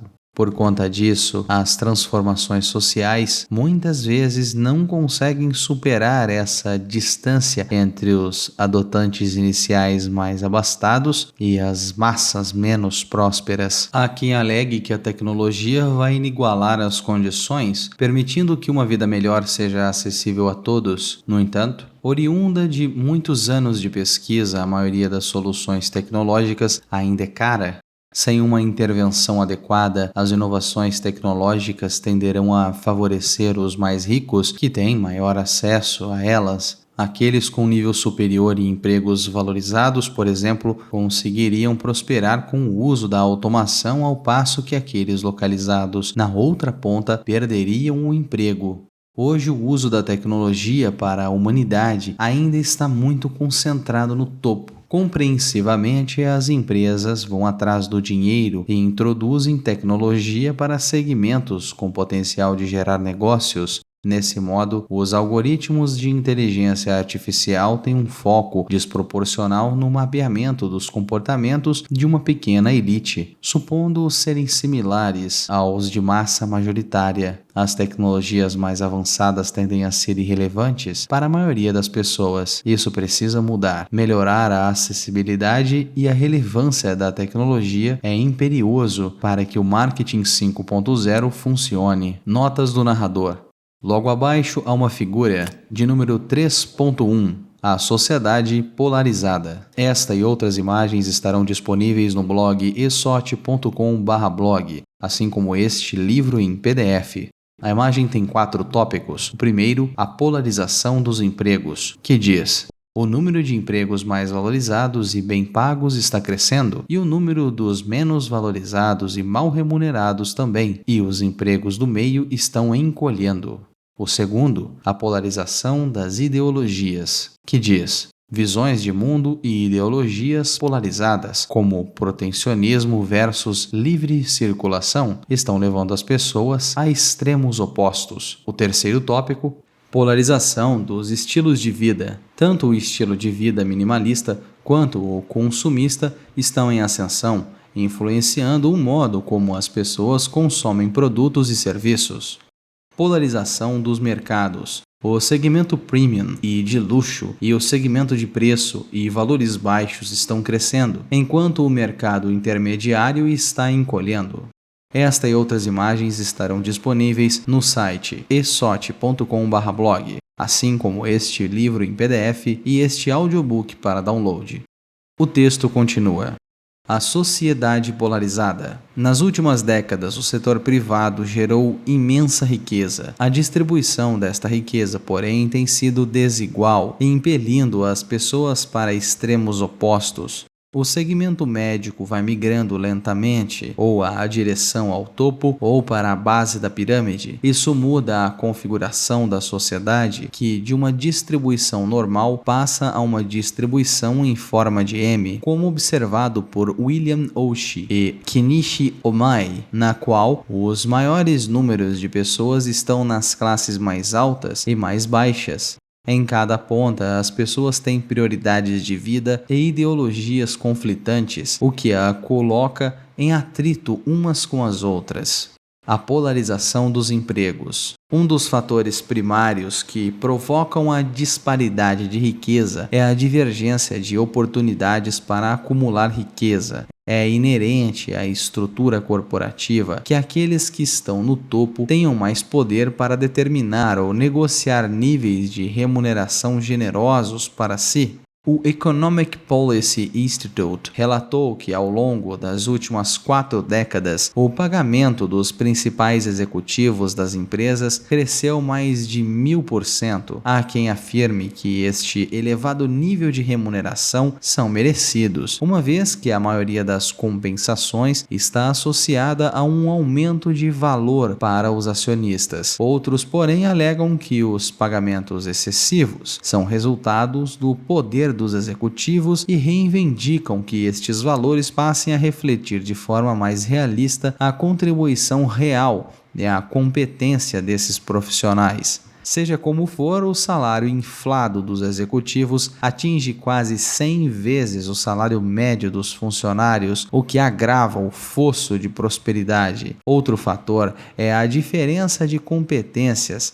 e habilidades para acumular riqueza. Segundo um relatório da Organização para a Cooperação e o Desenvolvimento Econômico, a OCDE, tanto os empregos mais valorizados e mais bem pagos quanto os empregos menos valorizados e pior remunerados estão se expandindo, enquanto tudo mais que há no meio destes extremos está encolhendo. Talentos com competência altamente requisitadas, tanto em postos intelectuais quanto em atividades braçais, têm probabilidade mais alta de encontrar emprego, ainda que não necessariamente com remuneração elevada. O Bureau of Labor Statistics, órgão americano que compila dados sobre o mercado de trabalho, previu que na próxima década os empregos de maior crescimento serão aqueles de nível técnico relacionados a energias alternativas, tecnologia da informação, cuidados com a saúde e análise de dados. Alguns desses empregos são muito bem remunerados, mas outros oferecem salários medíocres. Essa disparidade salarial faz com que a estrutura do mercado de trabalho fique cada vez mais polarizada. Tanto a globalização quanto a digitalização agravam ainda mais a polarização do trabalho em países desenvolvidos como os Estados Unidos. A globalização possibilita às empresas transferir os empregos de menor qualificação para outros países, mantendo o foco na expertise de alto nível para exportar para os países emergentes. Da mesma forma, a digitalização, sobretudo na automação industrial, faz os empregos mais mecânicos desaparecerem, ao mesmo tempo que aumentam a demanda por vagas com maior qualificação tecnológica. A polarização das ideologias. Um paradoxo da globalização é que ela demanda inclusividade econômica, mas não cria economias igualitárias. Aparentemente, a globalização prejudica alguns países, ao mesmo tempo que beneficia outros. Muitos culpam a globalização pela desigualdade. Para lidar com o estresse que isso gera, as pessoas começam a tomar posições políticas e gravitar em direção a crenças e visões do mundo bastante polarizadas. Uns acham que se abrir a um mundo sem fronteiras gerará mais valor, ao passo que outros pedem protecionismo e mais barreiras. Como se viu no processo do Brexit e na presidência de Donald Trump, alguns políticos tentam representar este modelo mais fechado e ampliar a separação de modo a aumentar o próprio apelo eleitoral. A política identitária vem crescendo no mundo inteiro como resultado direto disso. O efeito colateral é que decisões e perspectivas passam a ser determinadas sobre a ótica da identidade política, mas não necessariamente em nome do bem comum. Muitas vezes são as emoções, em vez dos fatos, que alimentam os debates entre ideias opostas. As bolhas criadas pelas redes sociais ao lado de disseminação de boatos exacerbam ainda mais o fenômeno. Em consequência, diversas questões cruciais estão se tornando mais polarizadas do que nunca. Nos Estados Unidos, as preferências políticas orientam as preocupações básicas, as estratégias de combate às mudanças climáticas e de controle dos gastos com o sistema de saúde, por exemplo, são consideradas questões mais prementes pelos democratas do que pelos republicanos. A situação econômica e as medidas contra o terrorismo, em compensação, são as maiores prioridades dos republicanos. Até a definição do que é um lar ideal varia conforme o partido. Segundo o Pew Research Center, a maioria dos democratas dá preferência a bairros mais adensados, com serviços públicos acessíveis a pé. Já a maioria dos republicanos prefere o oposto. Os democratas, mais do que os republicanos, também preferem morar em comunidades com maior diversidade étnica.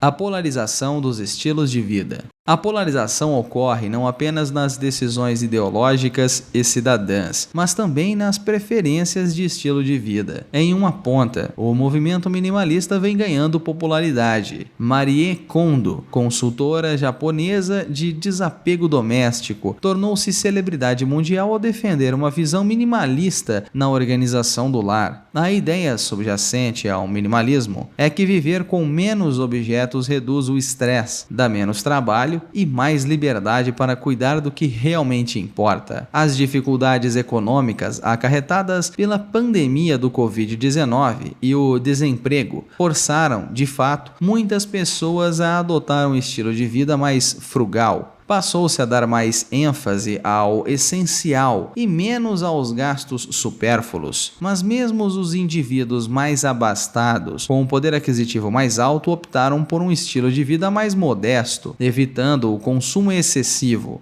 Conscientes de sua pegada de carbono e preocupados com a pobreza no planeta, decidem deixar de lado a busca pela propriedade de bens materiais. Esse modo de vida é acompanhado pelo consumo consciente, pela moda sustentável e pelo turismo responsável. Em compensação, na outra ponta, o estilo de vida consumista está em ascensão. São pessoas que desejam ostentar estilo de vida luxuosos e gastos supérfluos. Embora existam em todas as classes socioeconômicas, a maioria é de aspirantes da classe média e de cada vez maior segmento de elite.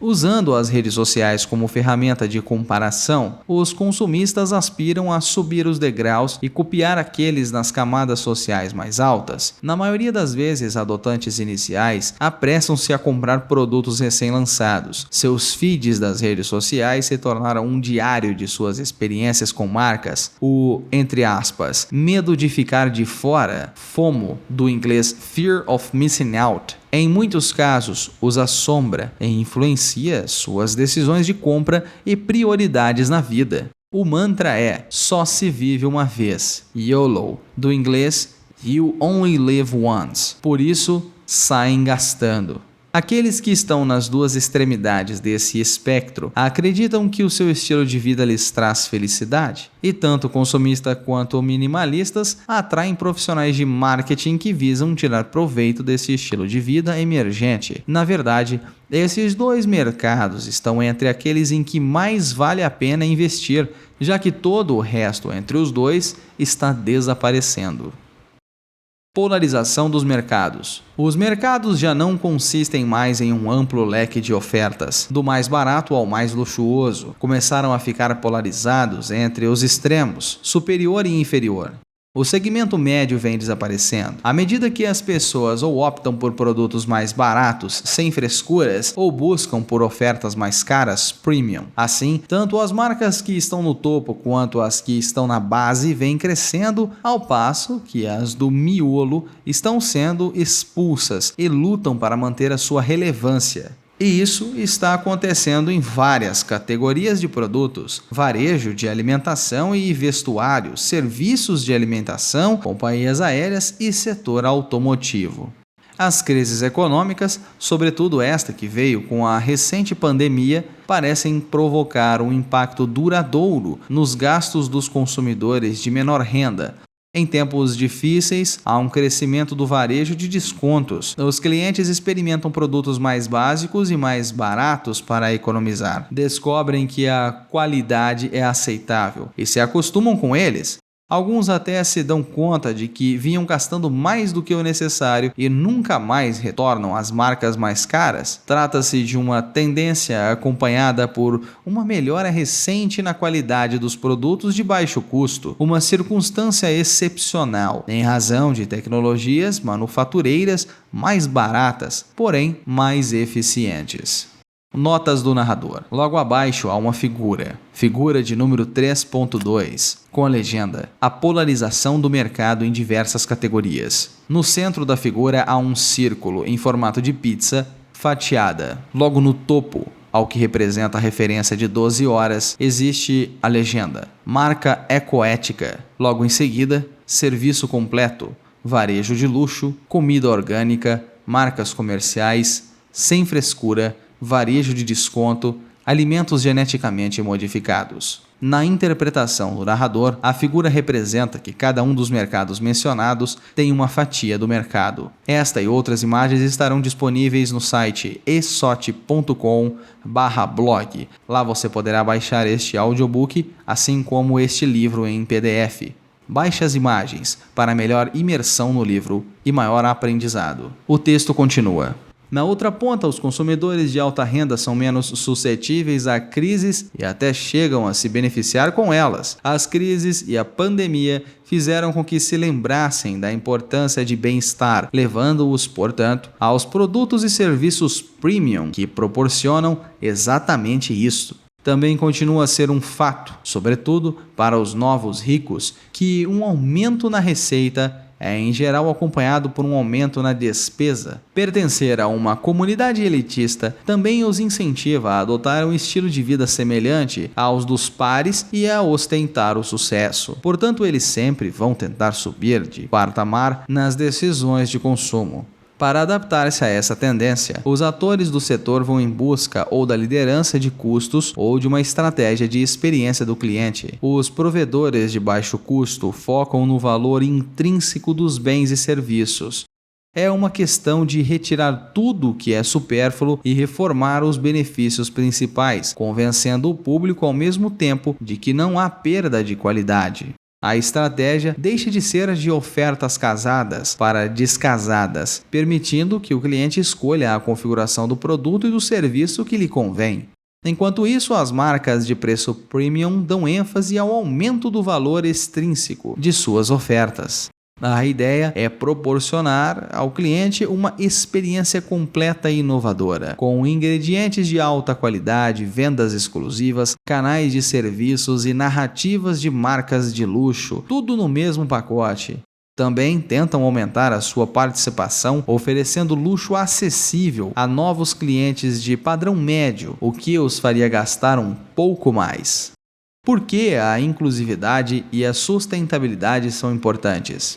A polarização da sociedade, originada do aumento da disparidade de riqueza, pode ter um impacto profundo em diversos aspectos da vida humana. Não se pode ignorar o abismo existente entre aqueles que mal conseguem sobreviver e aqueles que estão prosperando em meio à globalização e à digitalização. A incerteza política, a instabilidade social e o colapso econômico entre os riscos relevantes caso esse abismo continue sem solução. Em parte, as empresas são responsáveis pela distribuição desigual da riqueza. O mercado espera que elas, empresas, assumam a responsabilidade de resolver o problema com uma abordagem mais inclusiva e sustentável na busca do crescimento. O imperativo do crescimento sustentável.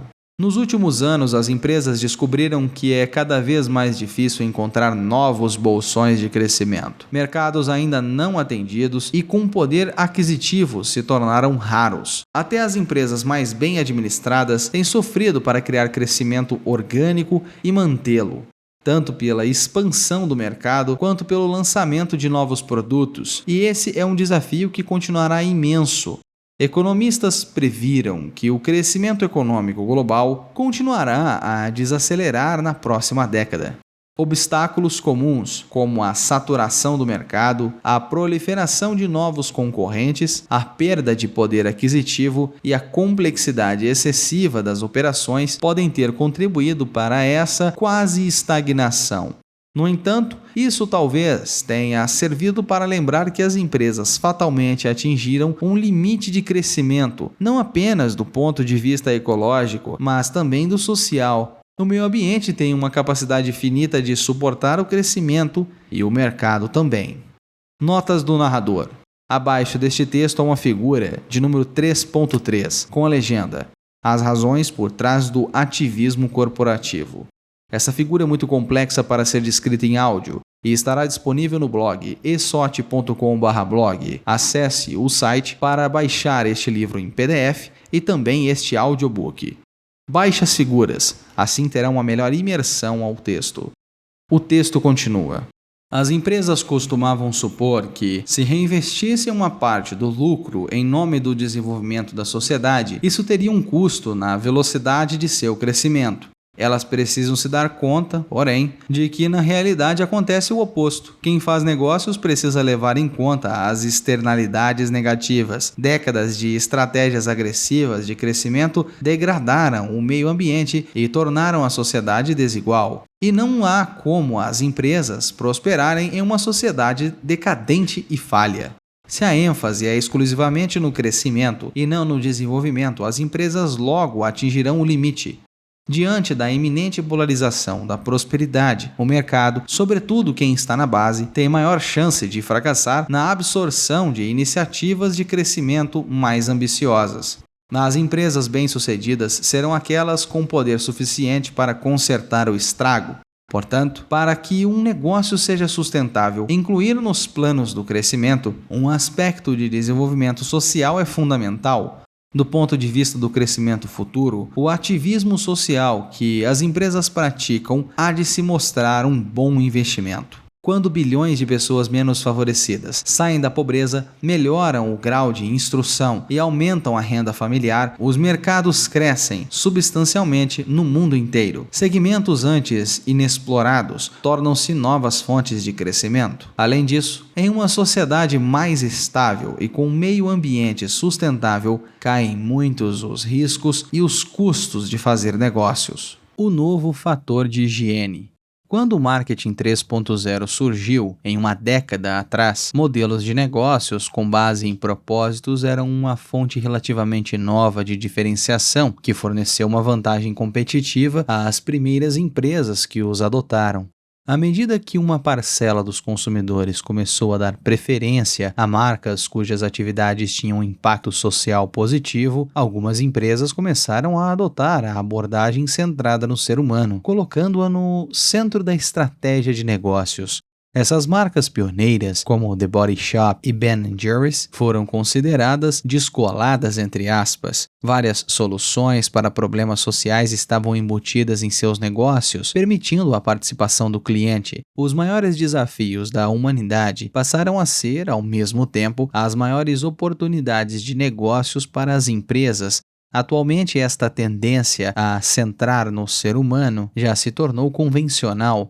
Milhares de empresas dedicaram um foco especial ao impacto social e ambiental, chegando até a utilizá-lo como uma das principais fontes de inovação. Muitas marcas conquistaram um público fiel ao promover um estilo de vida preocupado com a saúde, reduzindo a pegada de carbono, realizando comércio igualitário com fornecedores de mercados emergentes, mantendo boas práticas trabalhistas ou estimulando o empreendedorismo na base da pirâmide, tornando-se um fator de higiene com o qual as marcas não têm chance de competir, a não ser que tenham visão, missão e valores mais amplos. Empresas que deixam de incorporar práticas responsáveis correm o risco de ser desprezadas por clientes em potencial. Cada vez mais o consumidor toma suas decisões de compra com base em sua percepção de conduta ética das empresas. O fato é que agora o cliente espera que a empresa trabalhe pelo bem da sociedade como um todo, e as empresas estão cientes disso.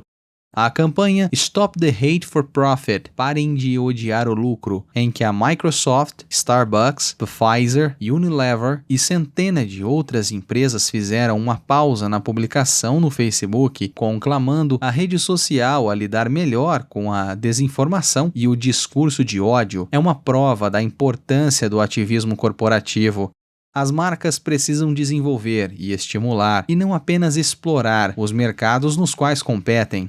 Em outras palavras, as empresas são consideradas responsáveis não apenas por gerar valor para os acionistas no curto prazo, mas também por gerar valor para a sociedade no longo prazo. E por conta da internet, as empresas passaram a ficar sob constante vigilância, sendo mais fácil para o consumidor monitorar as questões éticas dos negócios, tornando-se prática padrão nas empresas monitorar e publicar seus avanços em relatórios de sustentabilidade, que divulgam os impactos econômicos, ambientais e sociais gerados por suas operações. O impulso que vem de dentro. As tendências externas também tendem a refletir as dinâmicas internas. O impacto social tem boa repercussão junto aos jovens talentos. Como reação às demandas dos funcionários, as empresas começaram a incluir uma missão social em seus valores corporativos. Os trabalhadores da geração Y, os mais numerosos na força de trabalho, são de longa data promotores de transformações sociais. Exercem influência não apenas por meio do poder aquisitivo como consumidores, mas também apoiando mudanças sociais e a partir do interior das empresas. E agora a geração Z está começando a entrar no mercado de trabalho e logo assumirá o posto do grupo majoritário, o que fará aumentar a pressão interna por práticas ambientalmente responsáveis. Como você pode ver no capítulo 2 para mais informações sobre as diferentes gerações. A diversidade, a inclusão e a igualdade de oportunidades no ambiente de trabalho se tornaram elementos compulsórios na guerra pelos talentos, influenciando de forma significativa as práticas de recrutamento, remuneração e desenvolvimento de pessoal. Diversos estudos da BCG, da McKinsey e da Hayes mostraram que estas práticas melhoram, de fato, a produtividade e o desempenho financeiro por meio de uma cultura mais sadia, maior criatividade e maior riqueza de ponto de vista. Além disso, os valores corporativos são mais importantes do que nunca para atrair e reter os empregados nas novas gerações. Para que se tornem empregadoras cobiçadas, as empresas precisam usar com seus empregadores as mesmas técnicas de storytelling que adotam com os clientes. Os valores corporativos são mais autênticos quando estão em sintonia com os negócios. Por exemplo, as empresas de gás e petróleo precisam estar atentas à transição para a energia renovável e os veículos elétricos. As marcas de cuidados pessoais podem optar por contribuir para a higiene e o saneamento das comunidades que atendem. Erradicar a obesidade pode ser o foco de uma empresa de alimentos e bebidas. Mas essas profissões de fé não podem mais ficar apenas no discurso. As empresas precisam demonstrar integridade e praticar aquilo que pregam, já que os empregados perceberão com facilidade promessas enganosas e atividades oportunistas. Não basta parar no nível das doações à caridade e dos atos filantrópicos. É preciso, em vez disso, que toda a estratégia de negócios seja influenciada, da cadeia de fornecedores ao desenvolvimento de produtos, passando pela distribuição e pela prática de gestão de recursos humanos. Como alinhar as estratégias a metas de desenvolvimento sustentáveis?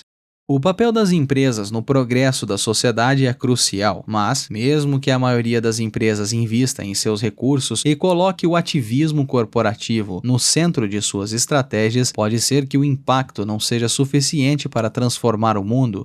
É preciso que haja ações coordenadas para que a sinergia traga resultados.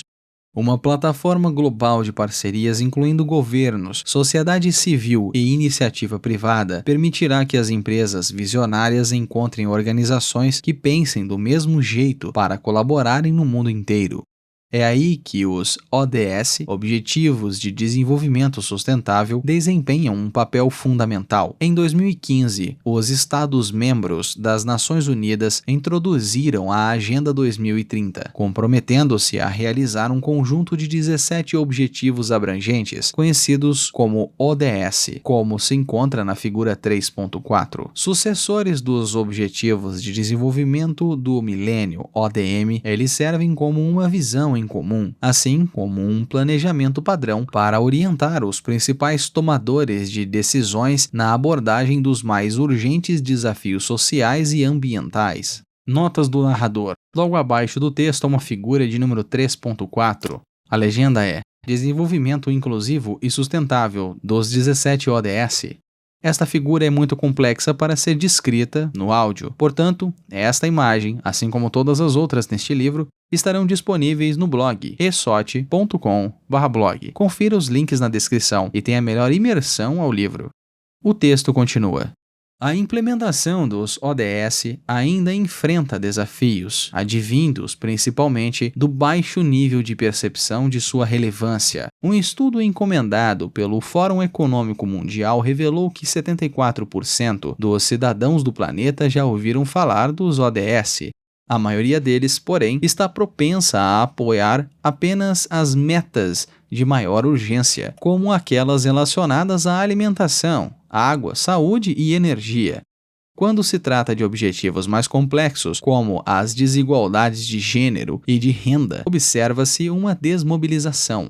O papel das empresas na supressão dessa falta de compromisso é claro.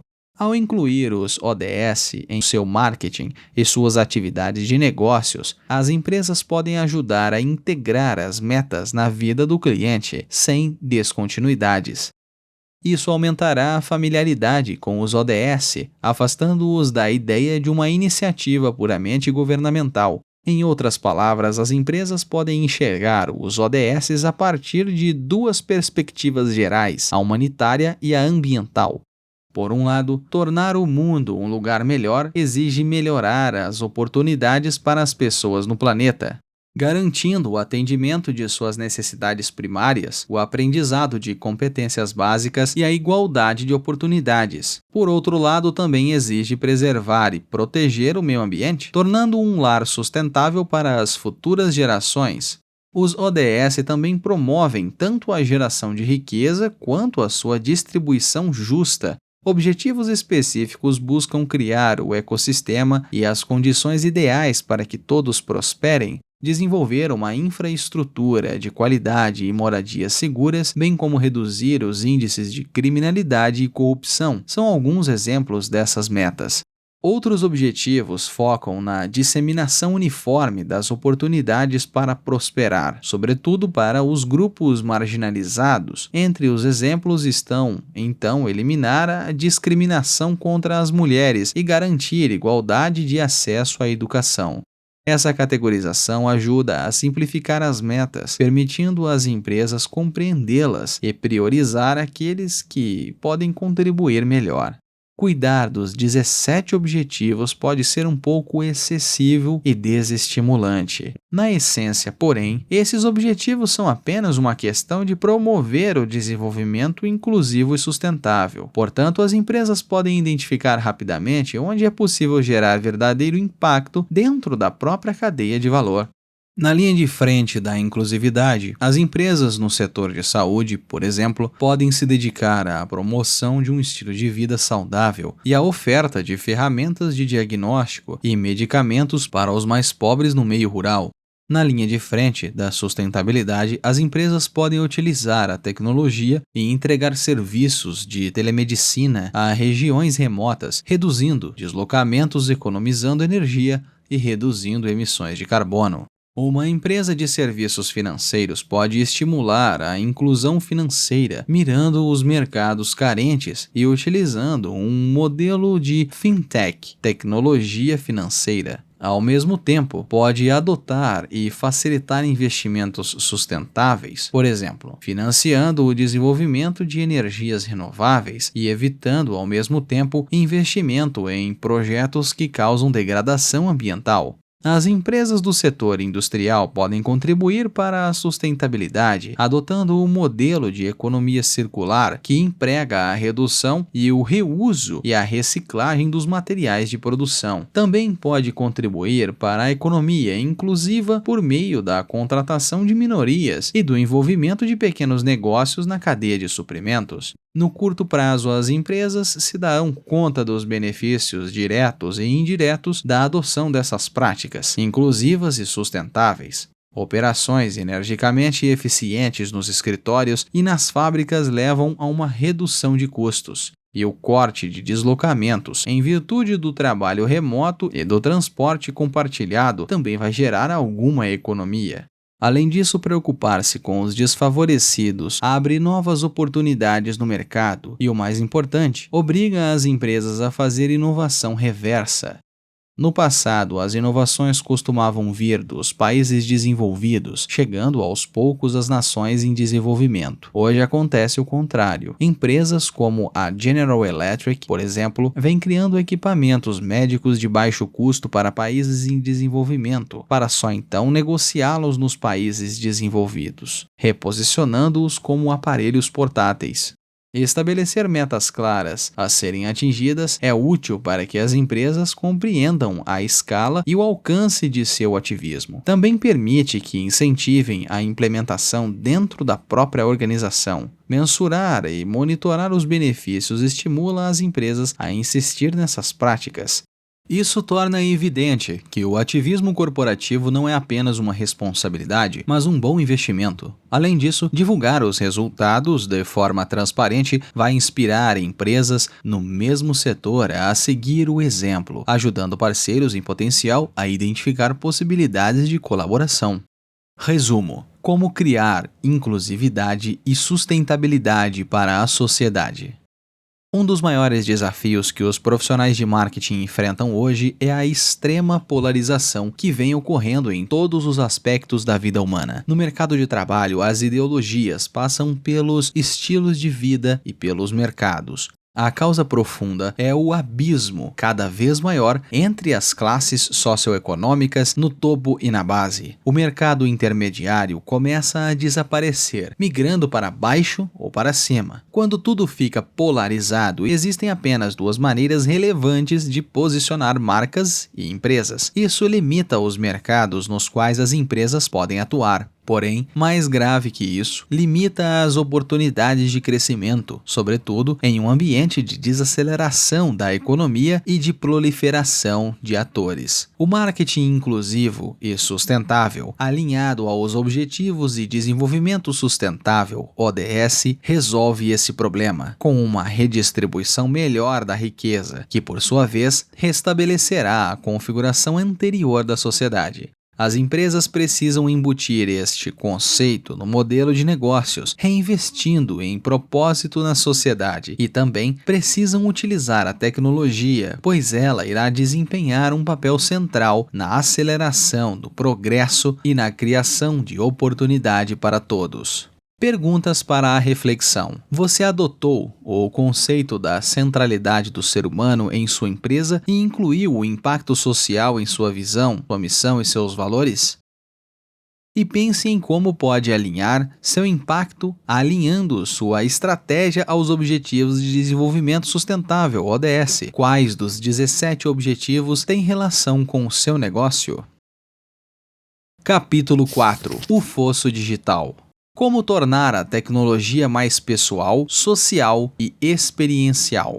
Em sua edição de abril de 2000, a revista Wired publicou um artigo intitulado Por que o futuro não precisa de nós, de Bill Joy, um dos fundadores da Sun Microsystems. O artigo imaginava um cenário distópico, no qual máquinas com inteligência superior substituíam o ser humano, e foi batizado de Era da Singularidade.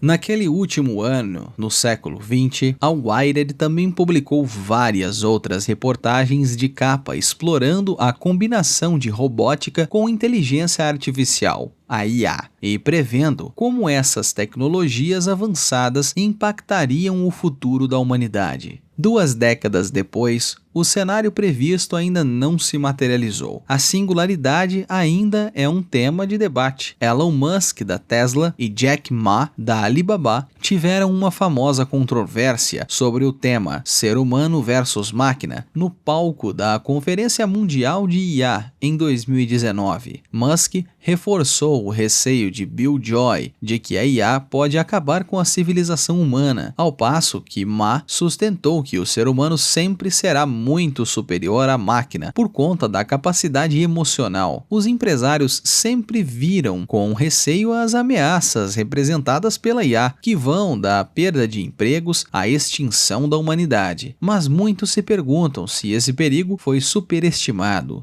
Muito tempo atrás, imaginamos o futuro da automação movida a IA, além de casas inteligentes totalmente automatizadas, carros autônomos e impressoras 3D que se autorreproduzem. Mas a automação só levou ao surgimento desses produtos sob a forma de protótipos limitados que não se tornaram de uso corrente. A automação vai, de fato, continuar a acabar com uma parte dos empregos. O Instituto Booking estima que ela ameace substituir 25% dos empregos nos Estados Unidos, sobretudo em tarefas repetitivas. Mas a IA ainda tem muito a evoluir até alcançar a inteligência humana e tomar o seu lugar por completo. Até os proponentes da singularidade acreditam que levará algumas décadas até que ele ocorra. Ray Kurzweil, do Google, e Masayoshi Son, da SoftBank, previram que a singularidade só virá a ocorrer em torno de 2045 ou 2050. O fosso digital ainda existe.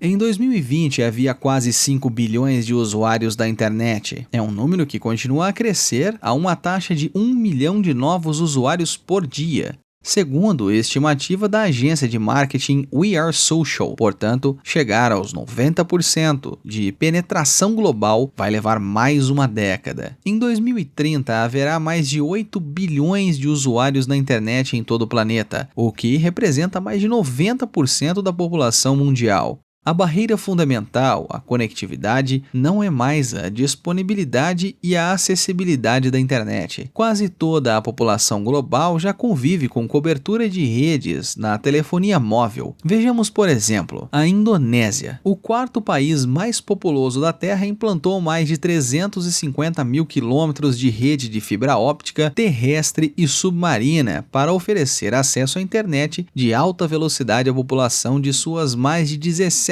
mil ilhas, segundo Johnny Plate, ministro das Comunicações e Tecnologias da Informação.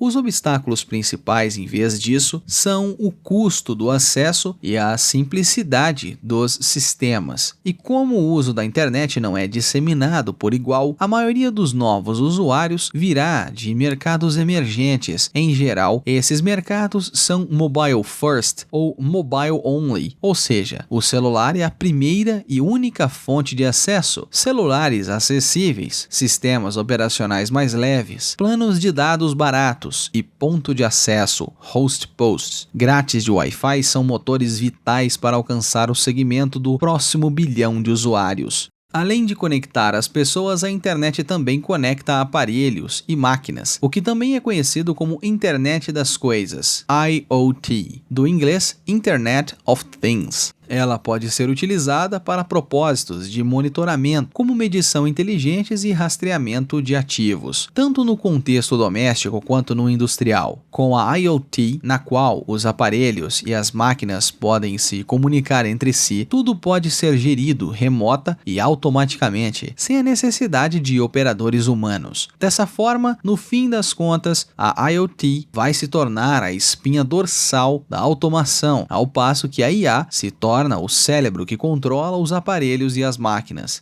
Embora as empresas de tecnologia tenham previsto que até 2030 centenas de bilhões de aparelhos de inteligência das coisas estejam conectados, na prática isso tem ocorrido lentamente. A Gartner estimou que em 2020 havia apenas cerca de 6 bilhões de aparelhos com IoT instalados, sobretudo sobre a forma de medidores inteligentes de consumo de energia elétrica e vigilância de edifícios. O maior impulso ao crescimento crescimento desse número vem do 5G, a quinta geração de tecnologia celular. O 5G é até 100 vezes mais veloz e dá suporte a 10 vezes mais aparelhos que a atual rede 4G, o que o torna muito mais eficientes para a IoT.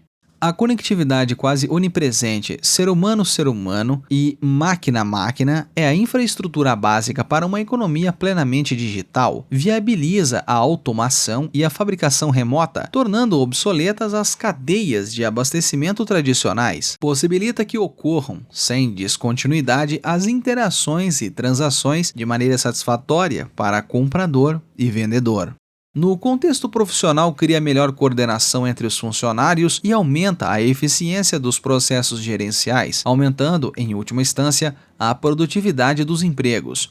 Mas uma infraestrutura plenamente digital não é garantia de uma sociedade plenamente digital. As tecnologias digitais ainda estão sendo usadas, sobretudo, para fins de comunicação básica e consumo de conteúdo. Aplicações avançadas ainda são raras, mesmo no setor privado. Para acabar com este fosso digital, tanto as empresas quanto os consumidores precisam adotar mais tecnologias. Embora o acesso à infraestrutura digital seja o mesmo, a taxa de adoção tecnológica varia conforme o setor. As empresas de alta tecnologia, mídia e entretenimento, telecomunicações e serviços financeiros estão entre as adotantes iniciais da digitalização. Por outro lado, setores como os de construção, mineração, serviços de saúde e governo ficaram para trás. São muitos os fatores que influenciam essa diferença na disposição de implementar a digitalização. Quem é líder no mercado costuma hesitar em substituir ativos físicos acumulados por outros virtuais. Em geral, porém, uma nova corrente, um inovador digital com uma operação menos capitalizada, acaba forçando o líder a agir. Outra força impulsionadora é a necessidade de reduzir a força de trabalho e outros custos diante do declínio na produtividade. Em setores que vêm perdendo lucratividade, essa pressão pela digitalização é ainda mais intensa.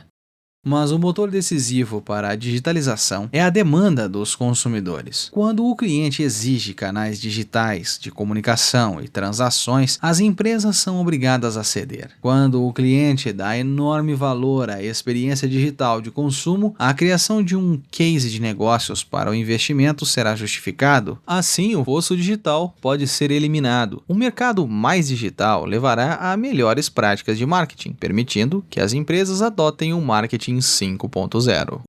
Os riscos e as promessas de digitalização. Tradicionalmente, por fosso digital, entende-se o abismo entre os segmentos, o acesso às tecnologias digitais e aqueles sem acesso. Mas o verdadeiro fosso digital é aquele existente entre os defensores e os críticos da digitalização. Existe uma visão polarizada ao se discutir se um mundo plenamente digital traz mais oportunidades ou mais ameaças. O fosso digital continuará a existir se não cuidarmos dos riscos e não explorarmos as possibilidades. Notas do narrador. Logo abaixo deste texto há uma figura de número 4.1. Sua legenda é Riscos e promessas da digitalização. Nesta figura há duas colunas, uma com o sinal de menos, ou seja, os riscos da digitalização, e a segunda coluna ao sinal de mais, as promessas da digitalização. Na coluna dos riscos da digitalização, segue automação e perda de empregos, desconfiança e medo do desconhecido, temores quanto à segurança e privacidade, filtro de bolhas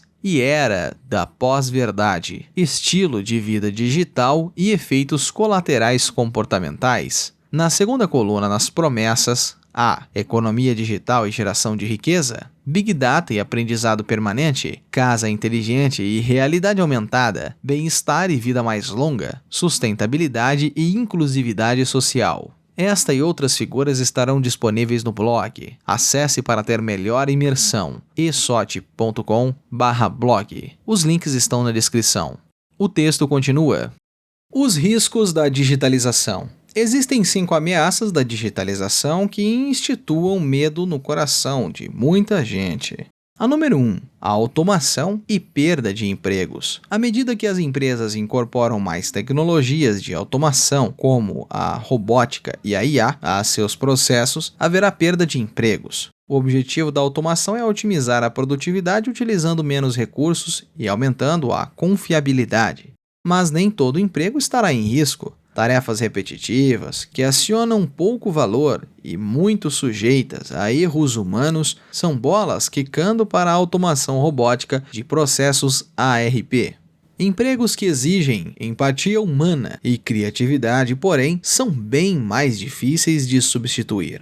A ameaça não é a mesma em todo o planeta. Nos países desenvolvidos, onde o custo com o pessoal é maior, o impacto da automação sobre a eficiência será mais significativo. Nos países emergentes, por outro lado, o custo de implementação da automação para substituir o trabalho humano ainda é difícil de justificar. São variações que tornam ainda mais difícil eliminar o fosso digital. Número 2. Desconfiança e medo do desconhecido. A digitalização está se tornando bem mais complicada do que simplesmente conectar as pessoas por meio de celulares e redes sociais. Ela se infiltrou em todos os aspectos da vida humana, do comércio à mobilidade, passando pela educação e pelo setor de saúde. Para essa digitalização complexa, a tecnologia de IA é fundamental. O objetivo dela é não apenas imitar, mas superar a inteligência humana.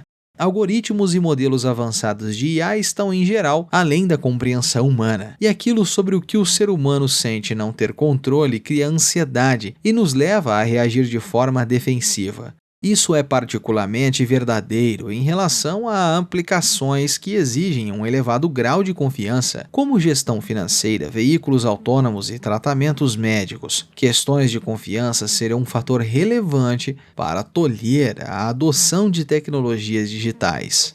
Número 3. Temores quanto à segurança e privacidade.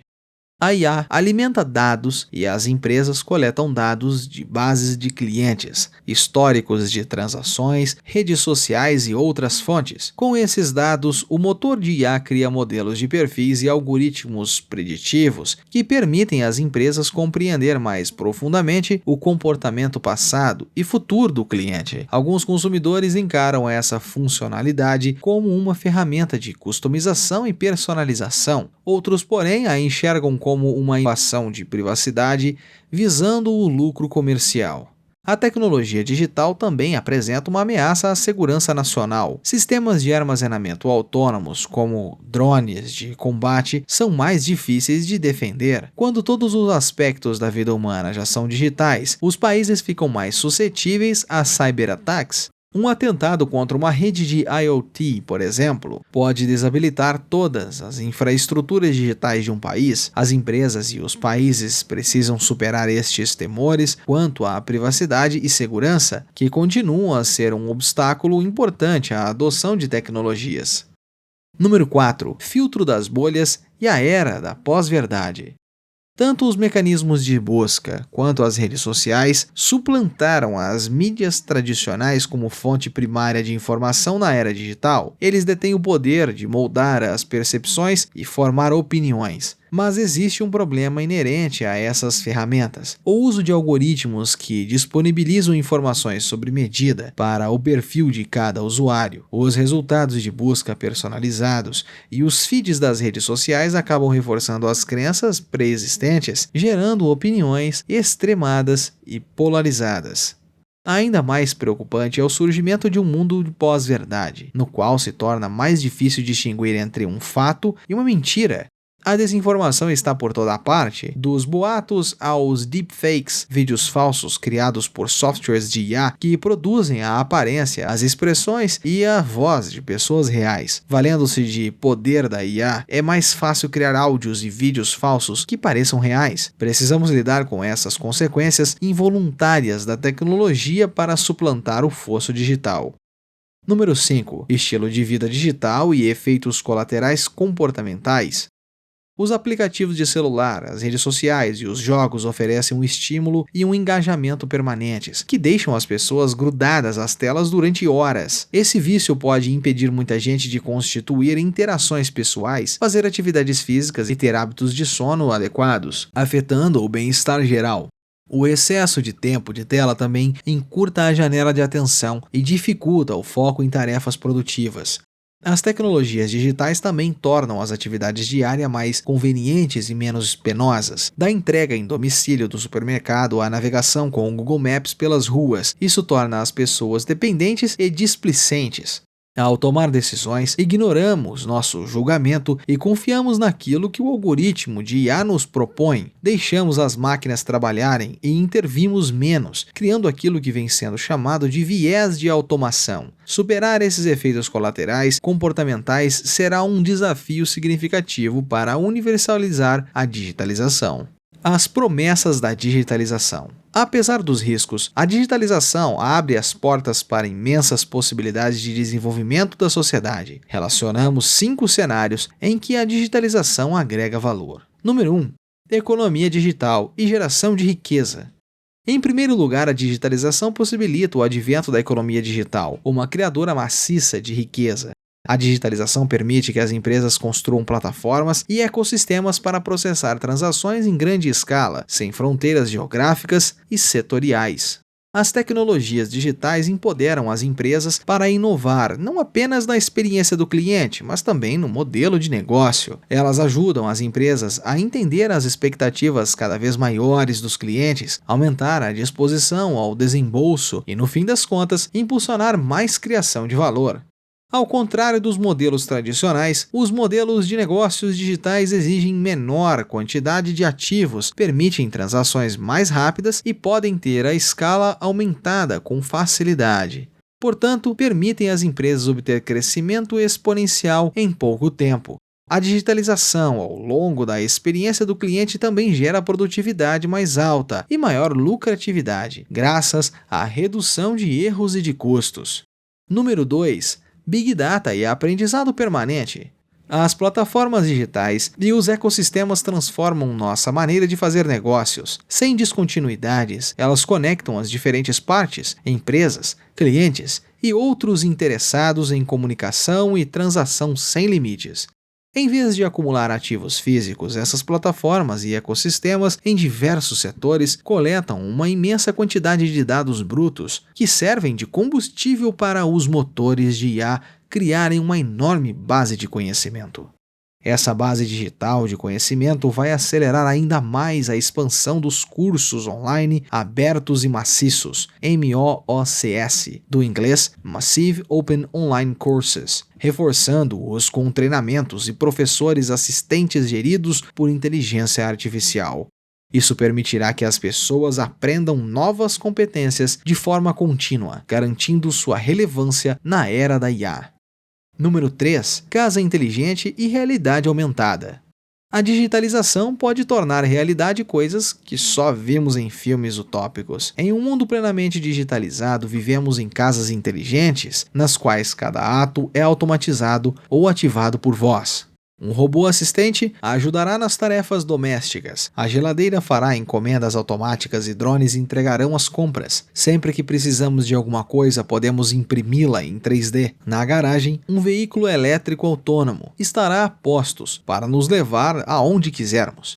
Quando isso acontecer, a conexão entre nós e o mundo digital não estará mais restrita ao nosso telefone celular. A interface se ampliará para aparelhos menores, usados na roupa ou até implantados no corpo, criando uma realidade aumentada. Por exemplo, a empresa Neuralink, de Elon Musk, está desenvolvendo um chip implantável para criar uma interface cérebro-computador, permitindo que o ser humano controle computadores com a mente. Notas do narrador. Na data em que este audiobook é gravado, dia 4/3/2024, o Elon Musk, da Neuralink, implementou este chip e é totalmente funcional. O texto continua. Número 4. Mais bem-estar e vida mais longa. Quanto ao bem-estar, a biotecnologia avançada tem o objetivo de estender a duração da vida humana. usando o Big Data na área da saúde. A IA vai permitir a descoberta de novos medicamentos e uma medicina de precisão, com diagnósticos personalizados e tratamentos feitos sob medida para pacientes individuais. A genômica vai viabilizar a engenharia genética para prevenir e curar doenças genéticas. A neurotecnologia estará mais perto de implantar chips para tratar transtornos cerebrais. O monitoramento da saúde em tempo real com aparelhos implantáveis ou vestíveis permitirá cuidados preventivos da saúde. Além disso, avanços semelhantes estão sendo obtidos na tecnologia alimentar. A combinação de biotecnologia e IA visa otimizar a produção e a distribuição de alimentos para prevenir a fome e a desnutrição. Também assistimos à ascensão de startups de tecnologia para idosos, que oferecem produtos e serviços a uma população que envelhece, cuidando da longevidade e melhorando a qualidade de vida. Número 5. Sustentabilidade e inclusividade social. A digitalização também vai desempenhar um papel relevante na garantia de sustentabilidade ambiental. O compartilhamento de veículos elétricos será um dos principais impulsionadores. O conceito de partilha de energia solar peer-to-peer, que permite a vizinhos utilizarem eletricidade que sobra, também ajudará na economia de energia. Na indústria, a IA ajudará a reduzir o desperdício do projeto à produção, passando pela escolha de matérias-primas. Com a IA será estabelecida uma economia circular, um sistema de ciclo fechado de uso contínuo de materiais por meio de reuso e da reciclagem. Ao reduzir o fosso digital e atingir a conectividade global, uma sociedade verdadeiramente inclusiva será criada, proporcionando acesso igualitário ao mercado e know-how para comunidades de baixa renda. Isso irá melhorar o padrão de vida e ajudará a acabar com a pobreza. A visão polarizada em relação à digitalização é o novo fosso digital. Para pôr fim ao debate, é preciso mergulhar bem fundo no lado humano das tecnologias, usando-as como a alavanca para obter do ser humano o que ele tem de melhor. A tecnologia pode ser pessoal. A tecnologia pode ser pessoal. Na era do marketing 5.0, o cliente espera que a empresa o compreenda e lhe entregue uma experiência personalizada. Embora isso seja factível quando o número de clientes é diminuto, torna-se um desafio quando a escala e a frequência aumentam. É imprescindível usar a tecnologia para criar modelos de perfis de consumidores específicos, gerar ofertas sob medida, proporcionar conteúdo customizado e entregar estas experiências personalizadas. A IA valoriza cada ponto de contato ao longo do caminho do consumidor de 3 maneiras. Em primeiro lugar, ela possibilita uma seleção de mercados-alvo mais inteligente, entregando a oferta ideal no momento ideal para o cliente ideal. Em segundo lugar, garante uma adequação melhor do produto, de modo que as empresas possam oferecer produtos personalizados e até permitir que o cliente customize o seu. Por fim, a IA permite melhorar o engajamento. A empresa que entrega conteúdo sobre medida interage de forma mais íntima com o cliente. Usar a IA para a personalização aumenta a satisfação e a lealdade do cliente, o que, por sua vez, aumenta a aceitação do compartilhamento de dados. Se os benefícios concretos da personalização superarem a ameaça da violação de privacidade, o cliente se tornará mais propenso a compartilhar informações pessoais. A chave é aceitar a seletividade da atenção humana e criar uma percepção de controle. O consumidor acha a personalização mais aceitável quando isso facilita sua tomada de decisões e, ao mesmo tempo, lhe confere algum controle.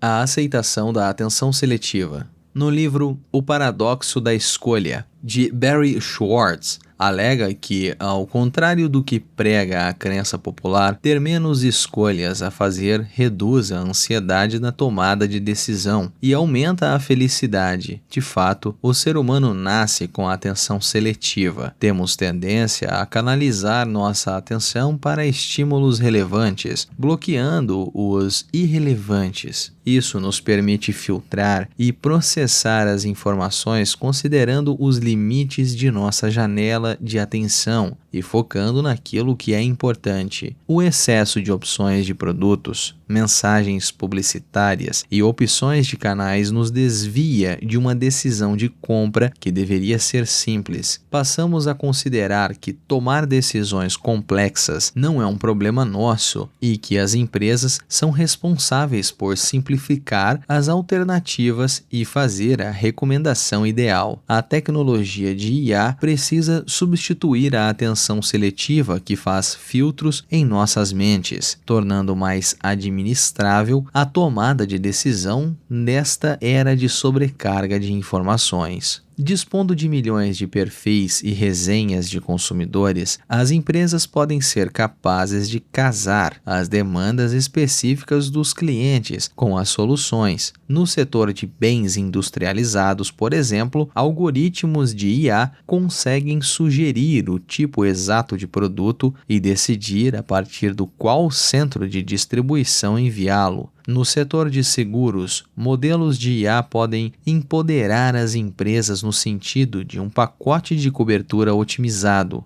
com um preço baseado no comportamento anterior do titular da apólice. Como permitir o controle individual?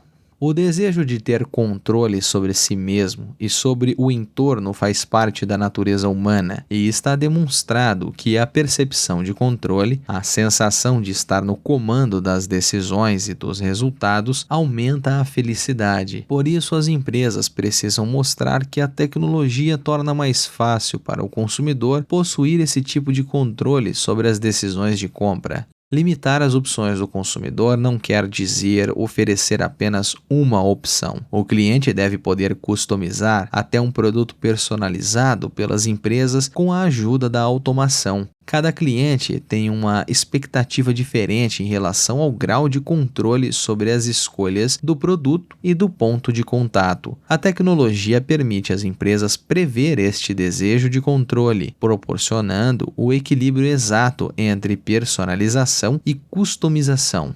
O processo entre empresas e clientes deve ser de cocriação, não apenas na escolha do produto, mas também na experiência geral do consumidor. Todo cliente aspira a um conjunto de experiências único na interação com os mesmos produtos e serviços. Uma metodologia de fabricação e de pontos de contato desagregada permite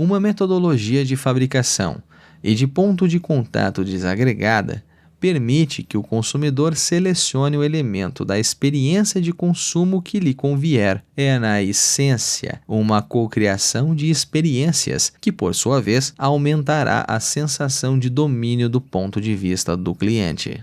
A tecnologia pode ser social. As mídias sociais transformaram as atitudes e as expectativas do consumidor em relação às empresas. A maioria dos consumidores acredita que suas redes sociais vão além de simples publicidade e opiniões de especialistas. Hoje, as decisões de compra não são guiadas apenas pelas preferências individuais, mas também por um desejo de pertencimento social. As mídias sociais também elevam as expectativas. O cliente demanda acesso ao serviço de atendimento ao consumidor e exige resposta imediata. O ser humano sempre foi social, mas as mídias sociais levaram essa nossa tendência a um passo além.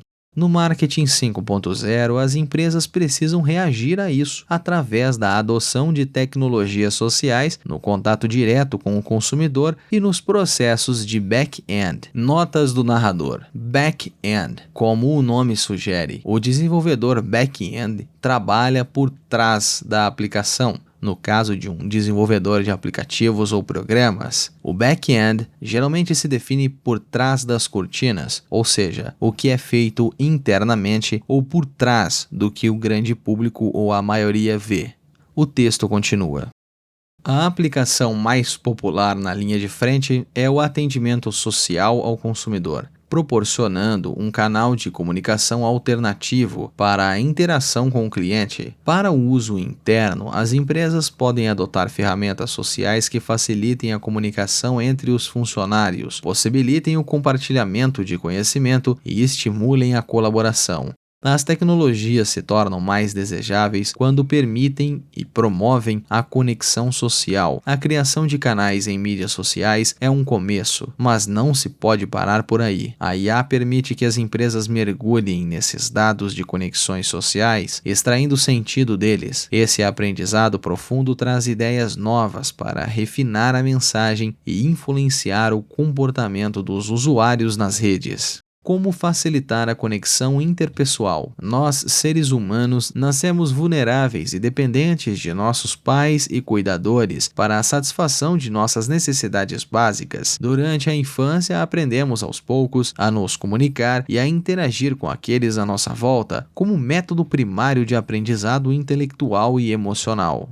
Nessa interação, compartilhamos histórias e ideias, além de imitarmos as expressões e emoções de nossos pares. É por isso que o cérebro humano foi programado para ser social desde um estágio muito precoce de nossas vidas. Nossa natureza de seres sociais explica o sucesso das mídias sociais como aplicação tecnológica. Nós gostamos de ouvir as experiências pessoais alheias e de contar as nossas. Como intercâmbio de deixas visuais, as mídias sociais criam uma plataforma alternativa de preenchimento de nossas necessidades sociais, além da conversa cara a cara. Outras aplicações da tecnologia aos negócios também podem alavancar o desejo humano de conexão social. A tecnologia pode facilitar o compartilhamento de experiências e informações, por exemplo, através de blogs, fóruns e wikis. As conversas podem ser expandidas não apenas entre empresas e clientes, mas entre os próprios clientes. O modelo de crowdsourcing é o exemplo de como a tecnologia conecta e faz colaborar em pessoas com diferentes habilidades e competências. Além disso, o comércio social, turbinado pela tecnologia, facilita as transações entre compradores e vendedores em plataformas de e-commerce.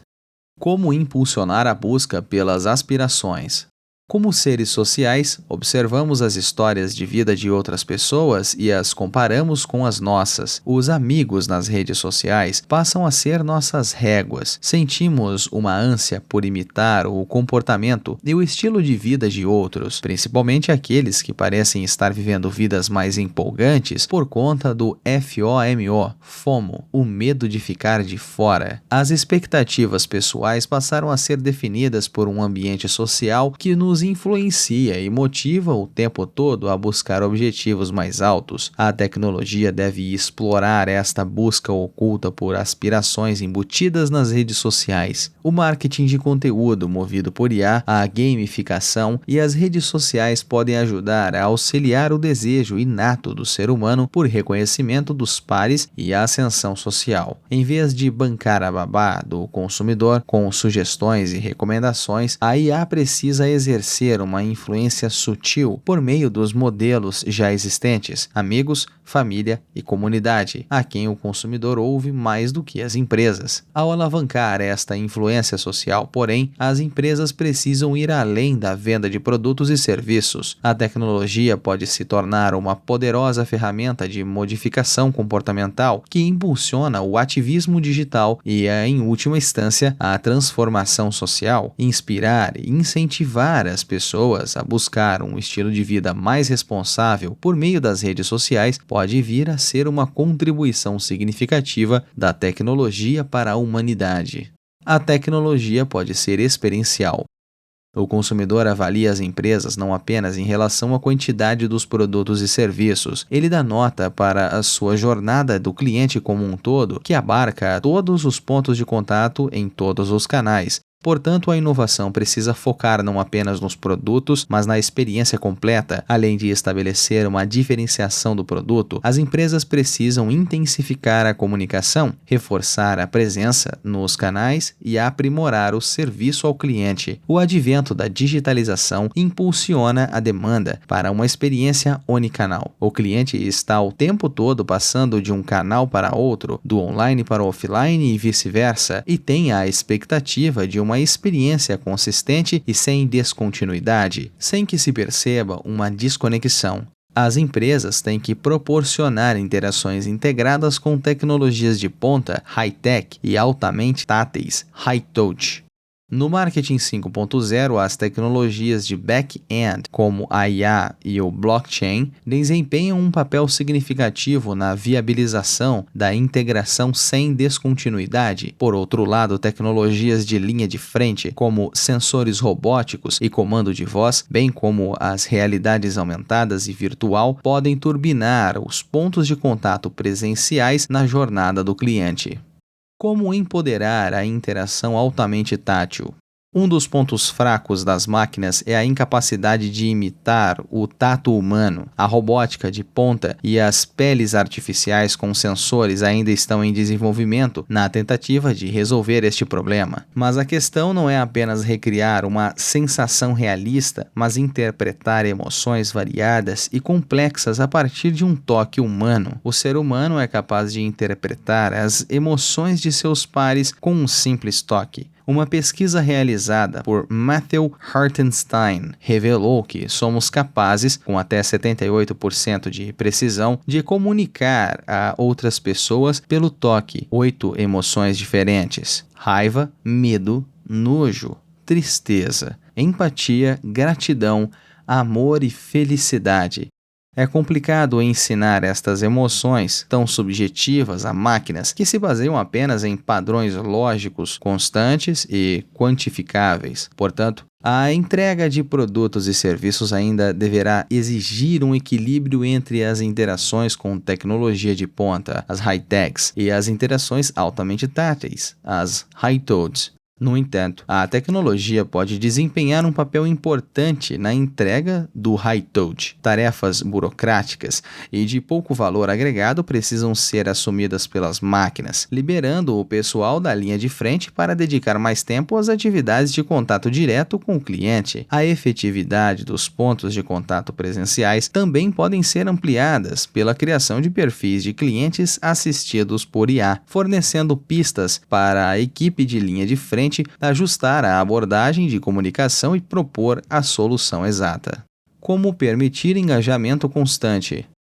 O nível de felicidade do ser humano tende a ser estável. Ao termos uma experiência empolgante e positiva, a felicidade pode aumentar rapidamente, mas acaba voltando ao nível de base. Da mesma forma, quando temos uma experiência desmotivadora e negativa, a felicidade sofre uma queda, mas se recupera e volta ao nível original. Na psicologia, isso tem o nome de esteira hedônica, termo cunhado por Brickman e Campbell, na qual a satisfação em relação à experiência de vida tende a ficar sempre em torno de um certo patamar básico. É por essa razão que nós, como consumidores, logo ficamos entediados e nunca estamos plenamente satisfeitos. Buscamos engajamento constante ao longo de toda a jornada do cliente e de tempos em tempos as empresas precisam aperfeiçoar e renovar sua experiência do consumidor para não serem trocadas pelos concorrentes. Criar continuamente novas experiências do cliente é uma façanha complicada, mas com a digitalização, as empresas podem acelerar o tempo de chegada ao mercado das inovações nessa experiência.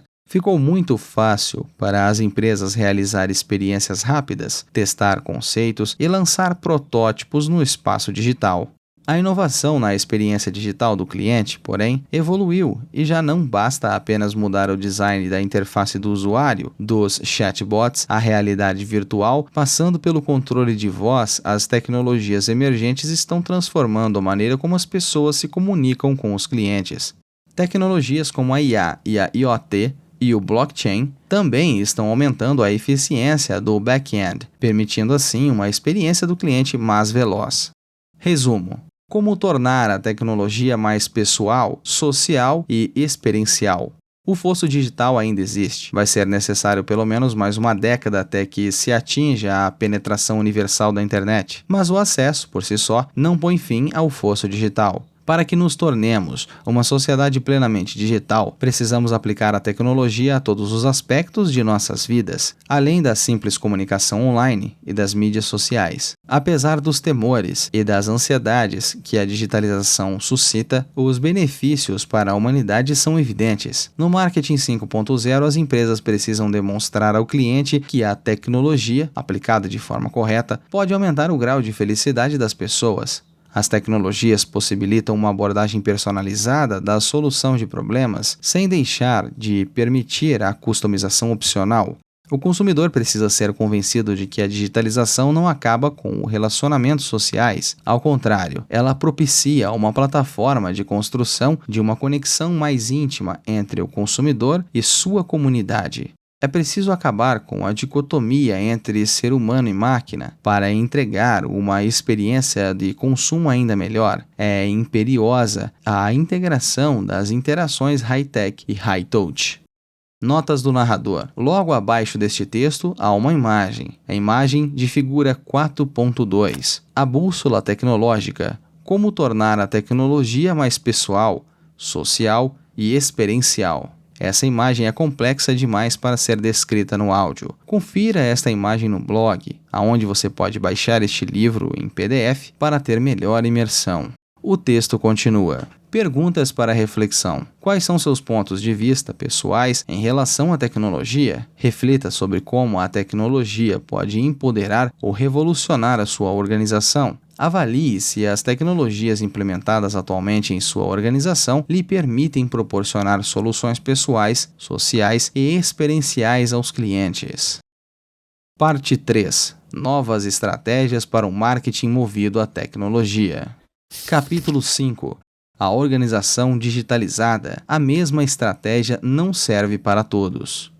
Nos anos 1950, um grupo de cientistas fez uma experiência com macacos na ilha de Kojima. Os pesquisadores espalharam batatas doces pela areia de uma praia para os primatas comerem. Certo dia, uma jovem macaca, batizada Imo, percebeu que as batatas ficavam mais gostosas quando eram lavadas antes. Imo começou a ensinar este novo hábito de higiene alimentar aos amigos mais próximos e membros mais velhos da família. A mudança começou devagarzinho, mas por fim, quando a maioria dos macacos adotou esta prática, o resto começou a aceitá-la como a nova norma. O fenômeno ganhou o nome de efeito do 100º macaco, uma referência à massa crítica necessária para que ocorra uma transformação comportamental. Da mesma forma, as gerações mais jovens são as que estão liderando no que diz respeito à transformação digital. Juntas, a geração Y e a geração Z formam o maior mercado consumidor da história. As empresas estão realinhando suas estratégias às preferências dessas gerações, e elas também são as maiores na força de trabalho, influenciando as empresas a partir de dentro. Por isso é enorme o impacto delas na transformação das tecnologias digitais em algo corrente. No entanto, para que o estilo de vida digital se torne a nova norma, esta mudança precisa ocorrer em grande escala e por igual entre todas as gerações e classes socioeconômicas. O processo de digitalização vem acontecendo de forma bastante rápida no mundo inteiro. Todos parecem estar adotando o estilo de vida digital, tornando impensável viver sem ele. Apesar disto, ainda persiste certa inércia. Muitos consumidores ainda estão se acostumando ao jeito tradicional de comprar e consumir produtos e serviços. Da mesma forma, muitas empresas vêm procrastinando a transformação digital, um pré-requisito do marketing 5.0. A pandemia de Covid-19, porém, mudou tudo isso, abrindo a mente de todos quanto à necessidade de passar para o digital. Estudo de caso: a Covid-19 como aceleradora da digitalização.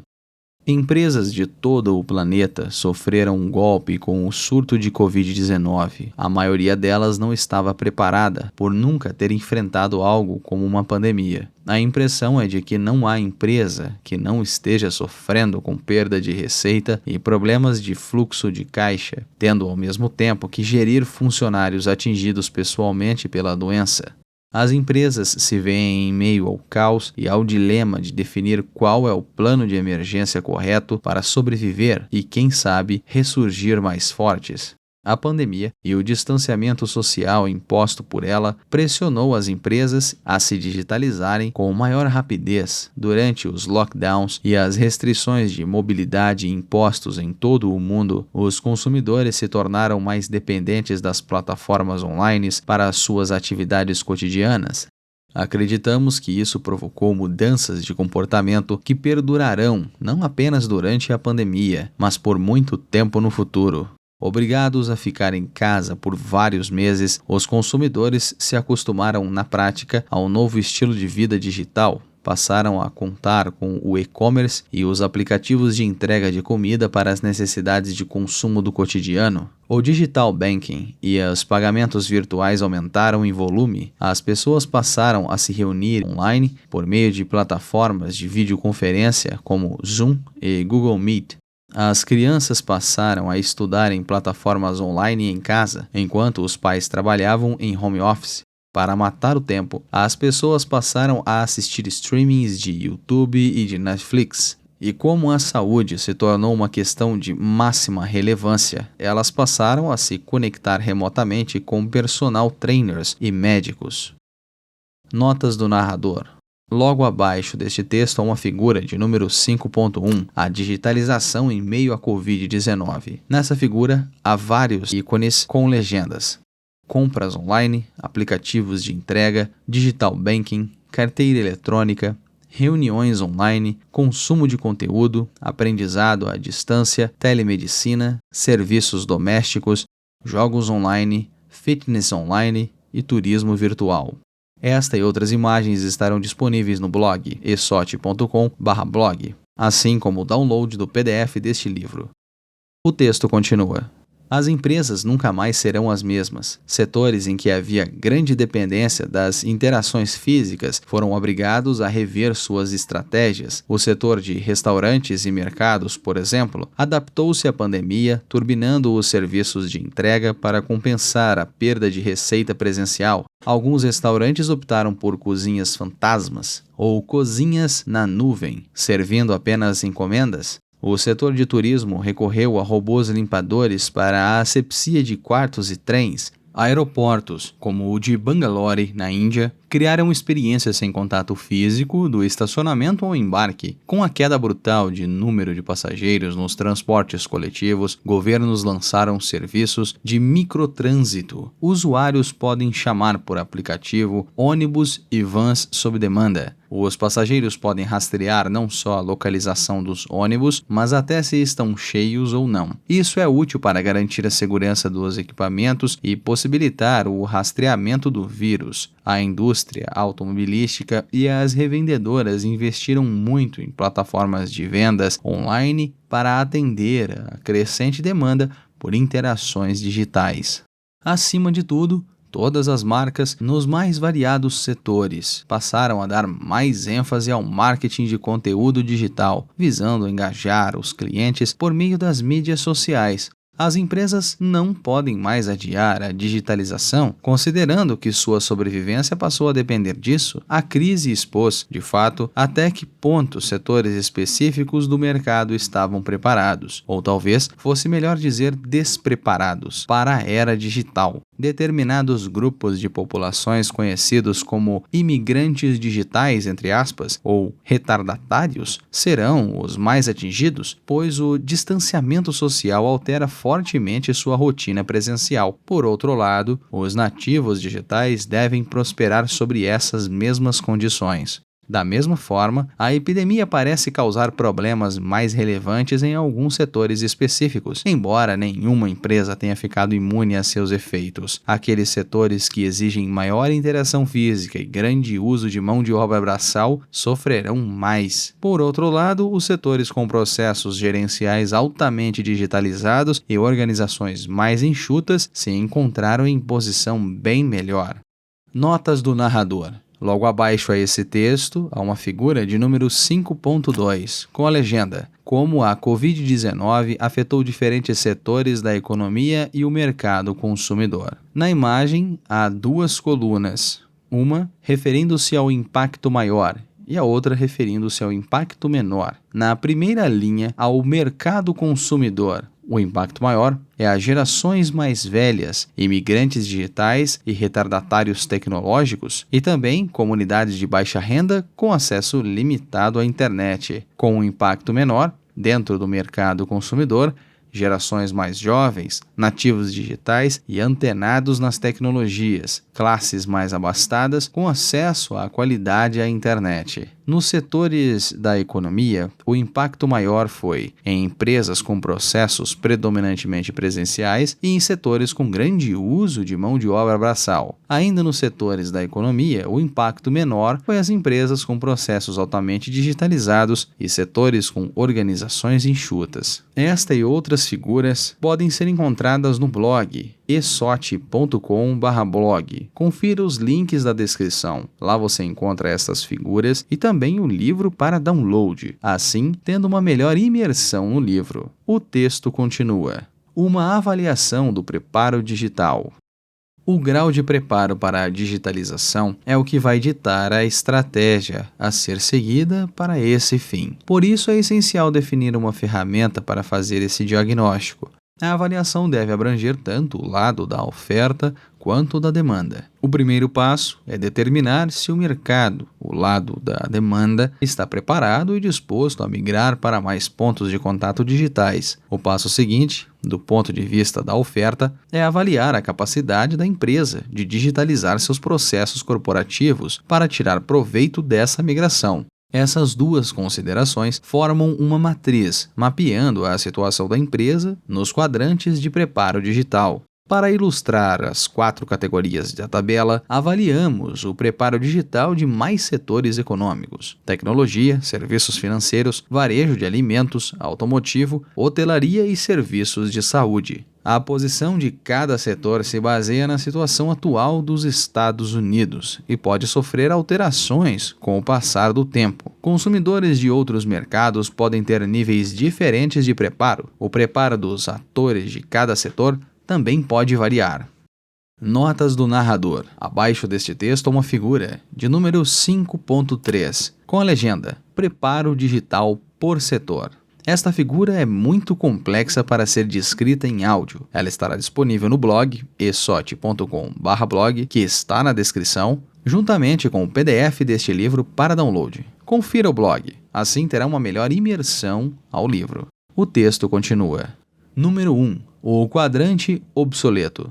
Este quadrante inclui os setores mais atingidos durante a pandemia. As empresas desses setores estariam menos preparadas para enfrentar a crise, porque seus processos de trabalho ainda incluem uma quantidade relevante de interações físicas, mais difíceis de eliminar ou substituir. Ao mesmo tempo, também é improvável que os seus clientes migrem para pontos de contato digitais, por conta, sobretudo, da falta de urgência para a compra durante uma crise. Os exemplos desse quadrante são os setores de hotelaria e serviços de saúde fortemente dependentes da interação entre pessoas. Para os atores destes setores, trata-se de um dilema do tipo o ovo ou a galinha, entre aspas. Deve-se primeiro investir na digitalização ou aguardar que o cliente migre para o comportamento digital? O setor de hotelaria vem sendo revolucionado pela digitalização há muitos anos.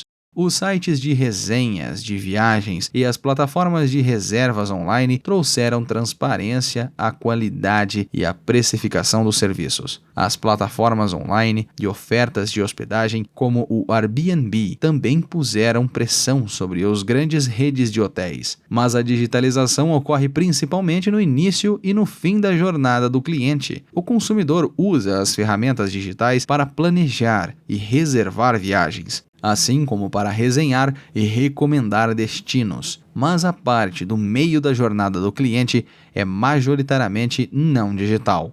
E a digitalização, de modo geral, ainda ocorre em nível superficial, não em um grau transformador para este setor. A tecnologia é usada de forma apenas básica, tirando proveito da internet, sobretudo para a publicidade digital, promoções de conteúdos e canais eletrônicos. Alguns atores do setor de hotelaria vêm fazendo tentativas esporádicas de usar tecnologias avançadas, como robótica e internet das coisas, o IoT ou IoT, mas a reação do consumidor tem sido morna. O setor de serviços de saúde tem um grau mais ou menos parecido de preparo digital. A inteligência artificial, ou IA, tem o poder de transformar o setor de saúde e os primeiros sinais têm sido promissores. Apesar deste potencial, a entrega de serviços de saúde ainda é bastante convencional, envolvendo interações cara a cara. Antes da epidemia de Covid-19, a telemedicina não era uma opção plausível, tanto para os fornecedores de serviços de saúde quanto para seus pacientes. A questão é se, depois da passada da pandemia, essa tendência continuará progredindo. Barreiras regulatórias à parte, as empresas parecem estar sofrendo para oferecer infraestrutura e profissionais de saúde digitalmente preparados, e não é garantido que os clientes demonstrarão a mesma disposição para pagar pela telemedicina. Número 2. O quadrante oportuno. Esse quadrante consiste em setores e empresas que apresentam dificuldade para a migração dos clientes. Embora tenham investido em uma importante digitalização de seus processos de negócios, os setores econômicos desse quadrante possuem ecossistemas digitais implantados e já vinham incentivando havia algum tempo seus clientes a aderirem ao digital.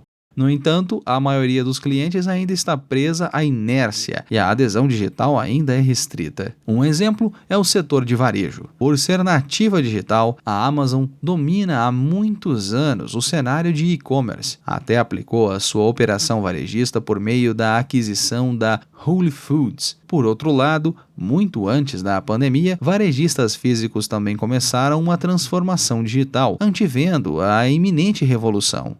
O Walmart, gigante do varejo, lançou o Walmart.com para e-commerce e fez uma parceria com o Shopify para ampliar sua operação no mercado. Estes movimentos permitiram que os dois grandes varejistas ficassem lado a lado na oferta de uma experiência onicanal. A infraestrutura de apoio também vem aumentando, o que permite a expansão do e-commerce. Embora alguns grandes varejistas montem a própria estrutura logística, empresas como a DHL investiram em uma rede de atendimento ao e-commerce. As mídias sociais também estão se aventurando nessa esfera, lançando plataformas de vendas online. A Target, por exemplo, tornou-se a primeira grande varejista a vender produtos pelo Instagram. Apesar destes ecossistemas já plenamente estabelecidos, o Census Boreal dos Estados Unidos concluiu que no primeiro trimestre de 2020, o e-commerce representava menos de 12% no valor total de negócios de varejo. A empresa de pesquisas Pew, PEW, também revelou que, embora 80% dos americanos façam compras online, a maioria ainda preferia ir à loja física. Mas a pandemia pode criar um novo normal, no qual o grosso dos consumidores migre para a jornada do cliente mais digital. Os atores do setor precisam monitorar de perto esta tendência para verificar se a pandemia será um catalisador decisivo para o varejo online. Número 3. O quadrante orgânico.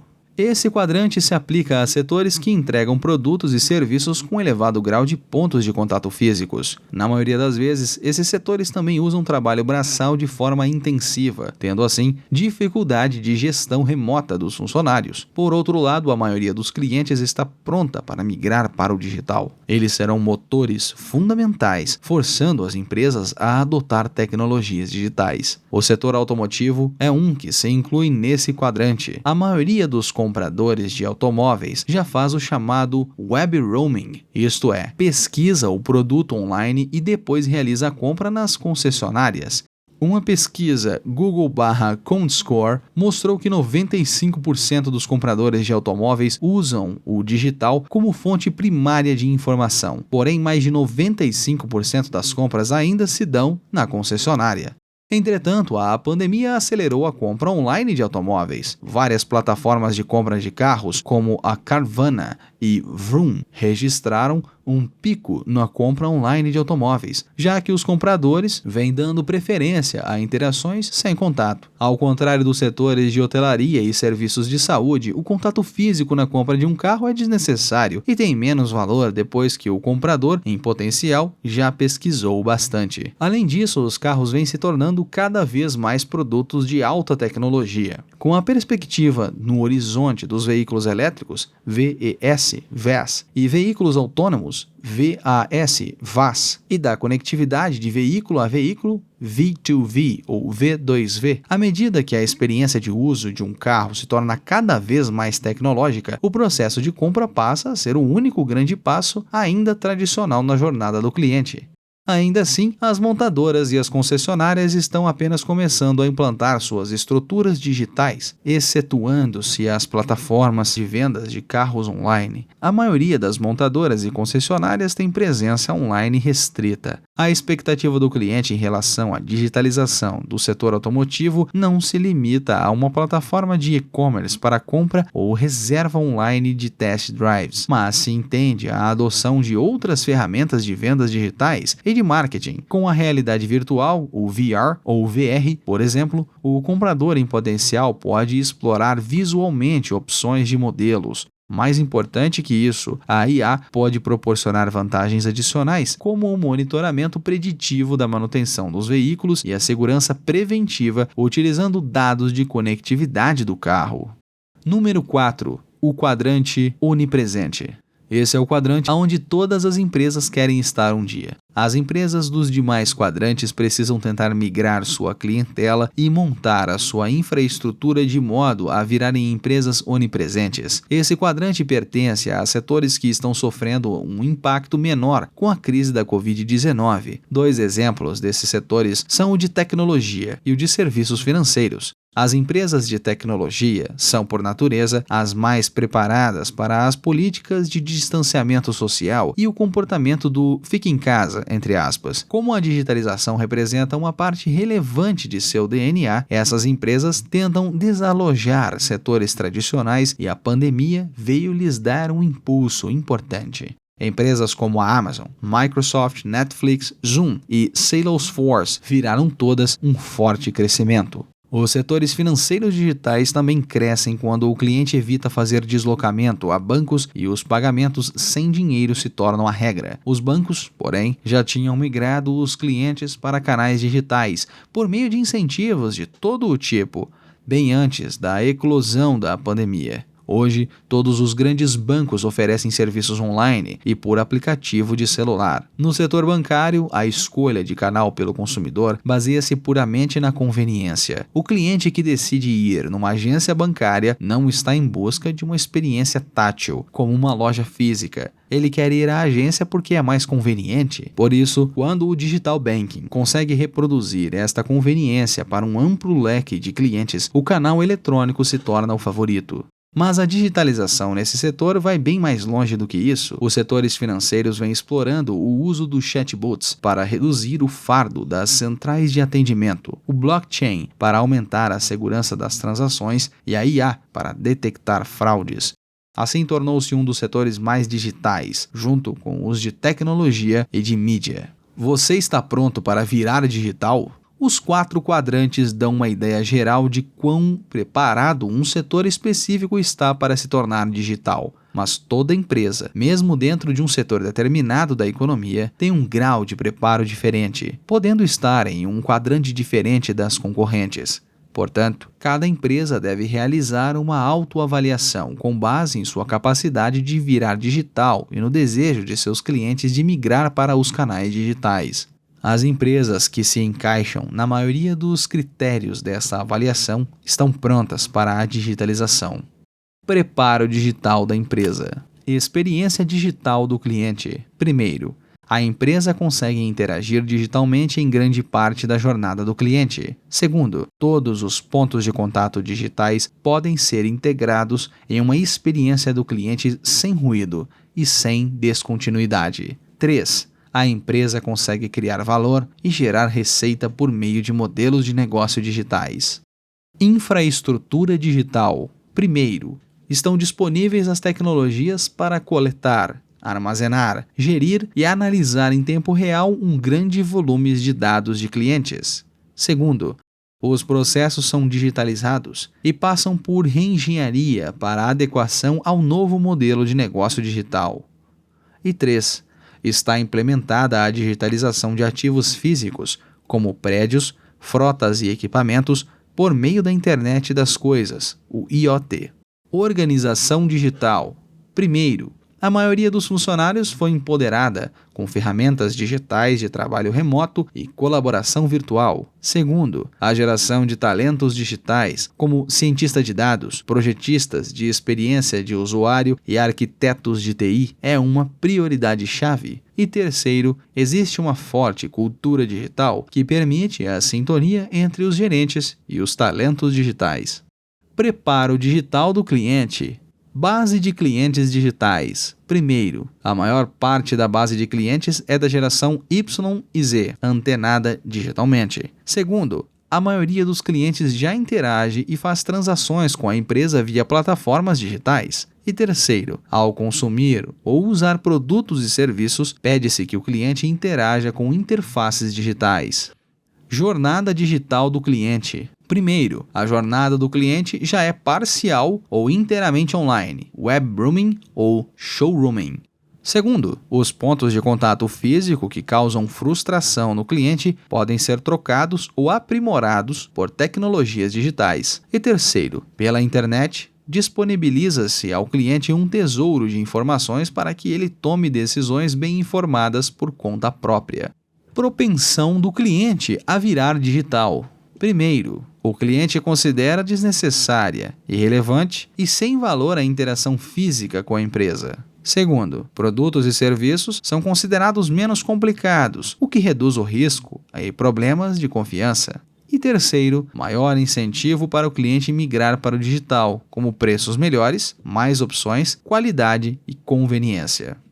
Estratégias para fazer o cliente migrar para os canais digitais. As empresas nos quadrantes obsoleto e oportuno precisam migrar seus clientes para os canais digitais. São consumidores que ainda dão valor às interações físicas, tendo por isso pouca motivação para migrar para o digital. A estratégia de migração precisa se concentrar em proporcionar incentivos à adesão digital, entregando ao mesmo tempo um valor adicional à experiência online do cliente. Número 1. Ofereça incentivos para virar digital. Para promover interações digitais, as empresas precisam demonstrar os benefícios de passar para o online. Elas podem proporcionar incentivos positivos e negativos, de modo a encorajar a migração digital. Os incentivos positivos podem ocorrer sob a forma de satisfação instantânea, como cashback, descontos e promoções ao cliente em plataformas digitais. Os incentivos negativos podem ocorrer sob a forma de encargos adicionais, em caso de escolha de um método de interação offline ou, em casos extremos, as empresas podem suspender o acesso no modo offline. Além dos incentivos monetários, as empresas podem disponibilizar ao cliente informações sobre suas funcionalidades digitais e como isso pode melhorar o jeito de fazer negócios. Número 2. Use o digital nos pontos de frustração. As empresas precisam identificar os pontos de frustração do consumidor ao longo da jornada do cliente e atacá-los com a digitalização. Existem pontos fracos que são inerentes às interações físicas, sobretudo no que diz respeito às suas ineficiências. Uma das principais causas de frustração são as longas esperas ou filas nos pontos de contato físico. Processos complicados também geram desorientação e perda de tempo do cliente. Para o consumidor em busca de uma solução rápida e direta, a digitalização pode substituir alguns desses processos. Além disso, a interação humana aumenta o risco de falha do serviço, incompetência do pessoal, respostas fora de padrão e hospitalidade deficiente. São algumas das principais causas de reclamações. À medida que esses problemas na linha de frente ficam mais evidentes, sobretudo quando há aumento de escala em uma empresa, a disponibilização de um canal digital alternativo pode estimular uma mudança de comportamento. Número 3. Recrie no digital As interações físicas ideais. Nos casos em que a interação entre seres humanos gera valor e continua desejável, as empresas podem utilizar a comunicação que o digital possibilita. O cliente pode se conectar com a equipe da linha de frente, pode estar trabalhando de qualquer lugar por meio de uma plataforma de videoconferência. Entre os exemplos está a videobanking nos serviços financeiros e as consultas virtuais de telemedicina. Essa abordagem reduz custos e, ao mesmo tempo, mantém os benefícios dos pontos de contato humanos. Uma abordagem mais avançada é o uso de um chatbot, que pode substituir a equipe da linha de frente para as demandas e consultas mais básicas. Hoje, assistentes virtuais com tecnologia de voz são capazes de responder perguntas simples e executar ordens. Apesar de algumas limitações, a tecnologia de processamento de linguagem natural, PLN, já possibilita conversas naturais. Estratégias de montagem de estrutura digital.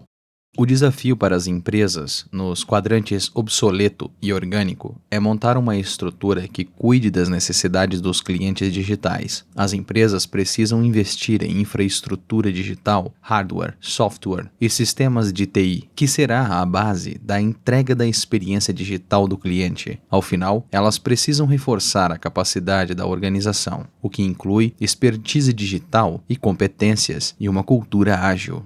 Número 1. Invista em infraestrutura digital. As empresas precisam começar seu investimento digital montando uma infraestrutura de dados dos clientes. A digitalização abre as portas para muitas táticas novas, como a personalização e o marketing preditivo. Mas o fundamento dessas táticas é uma compreensão veloz e dinâmica do cliente. As empresas necessitam, portanto, de tecnologia para gerir e analisar a grande quantidade de dados em tempo real. As empresas também precisam transformar seus processos. Digitalizar não é apenas automatizar as operações já existentes. Muitas vezes é preciso fazer a reengenharia de todo o negócio para adaptá-lo à nova realidade digital. Além disso, as empresas imigrantes digitais acumulam ativos físicos que necessitam de digitalização. Com a conexão digital desses ativos por meio da internet das coisas, eles se valorizam. As empresas podem utilizar edifícios inteligentes ou frotas inteligentes para entregar uma experiência verdadeiramente onicanal. Número 2. Desenvolva a experiência digital do cliente. Na era pós-pandemia, as empresas que conseguirem criar uma experiência digital para o cliente vão prosperar. A digitalização não pode ficar restrita à interação básica com o cliente. Deve, em vez disso, ser abrangente, acontecendo em todos os pontos de contato, do marketing às vendas, passando pela distribuição, entrega do produto e assistência técnica. E todos estes pontos de contato digitais devem estar sincronizados em uma só experiência do cliente. Mais importante que isso, porém, é a necessidade de repensar a própria maneira de criar valor, ou, em outras palavras, como gerar receita a partir da experiência do consumidor. A realidade econômica é inteiramente diferente de uma empresa digital para outra. As empresas precisam levar em conta modelos de negócios que vêm surgindo, como o sistema de assinaturas que transforma tudo em serviço, as plataformas de e-commerce ou os modelos sob demanda. Número 3. Estabeleça uma organização digital robusta. Talvez o fator mais crucial para determinar o êxito da transformação digital seja a própria organização. É preciso empoderar os funcionários com ferramentas digitais para que trabalhem remotamente e colaborem virtualmente entre si. Nas empresas tradicionais que estão passando pelo processo de transformação, é preciso integrar estas novas ferramentas digitais com os sistemas de TI existentes. Para acelerar o processo de aprendizado na organização, as empresas precisam recrutar novos talentos digitais, como cientista de dados, designers de experiência do usuário e arquiteto de TI. Elas também precisam focar na cultura, que é muitas vezes o principal obstáculo às transformações digitais. O que elas precisam é constituir uma cultura ágil, com rapidez, experimental e colaboração permanente entre a área gerencial e os talentos digitais.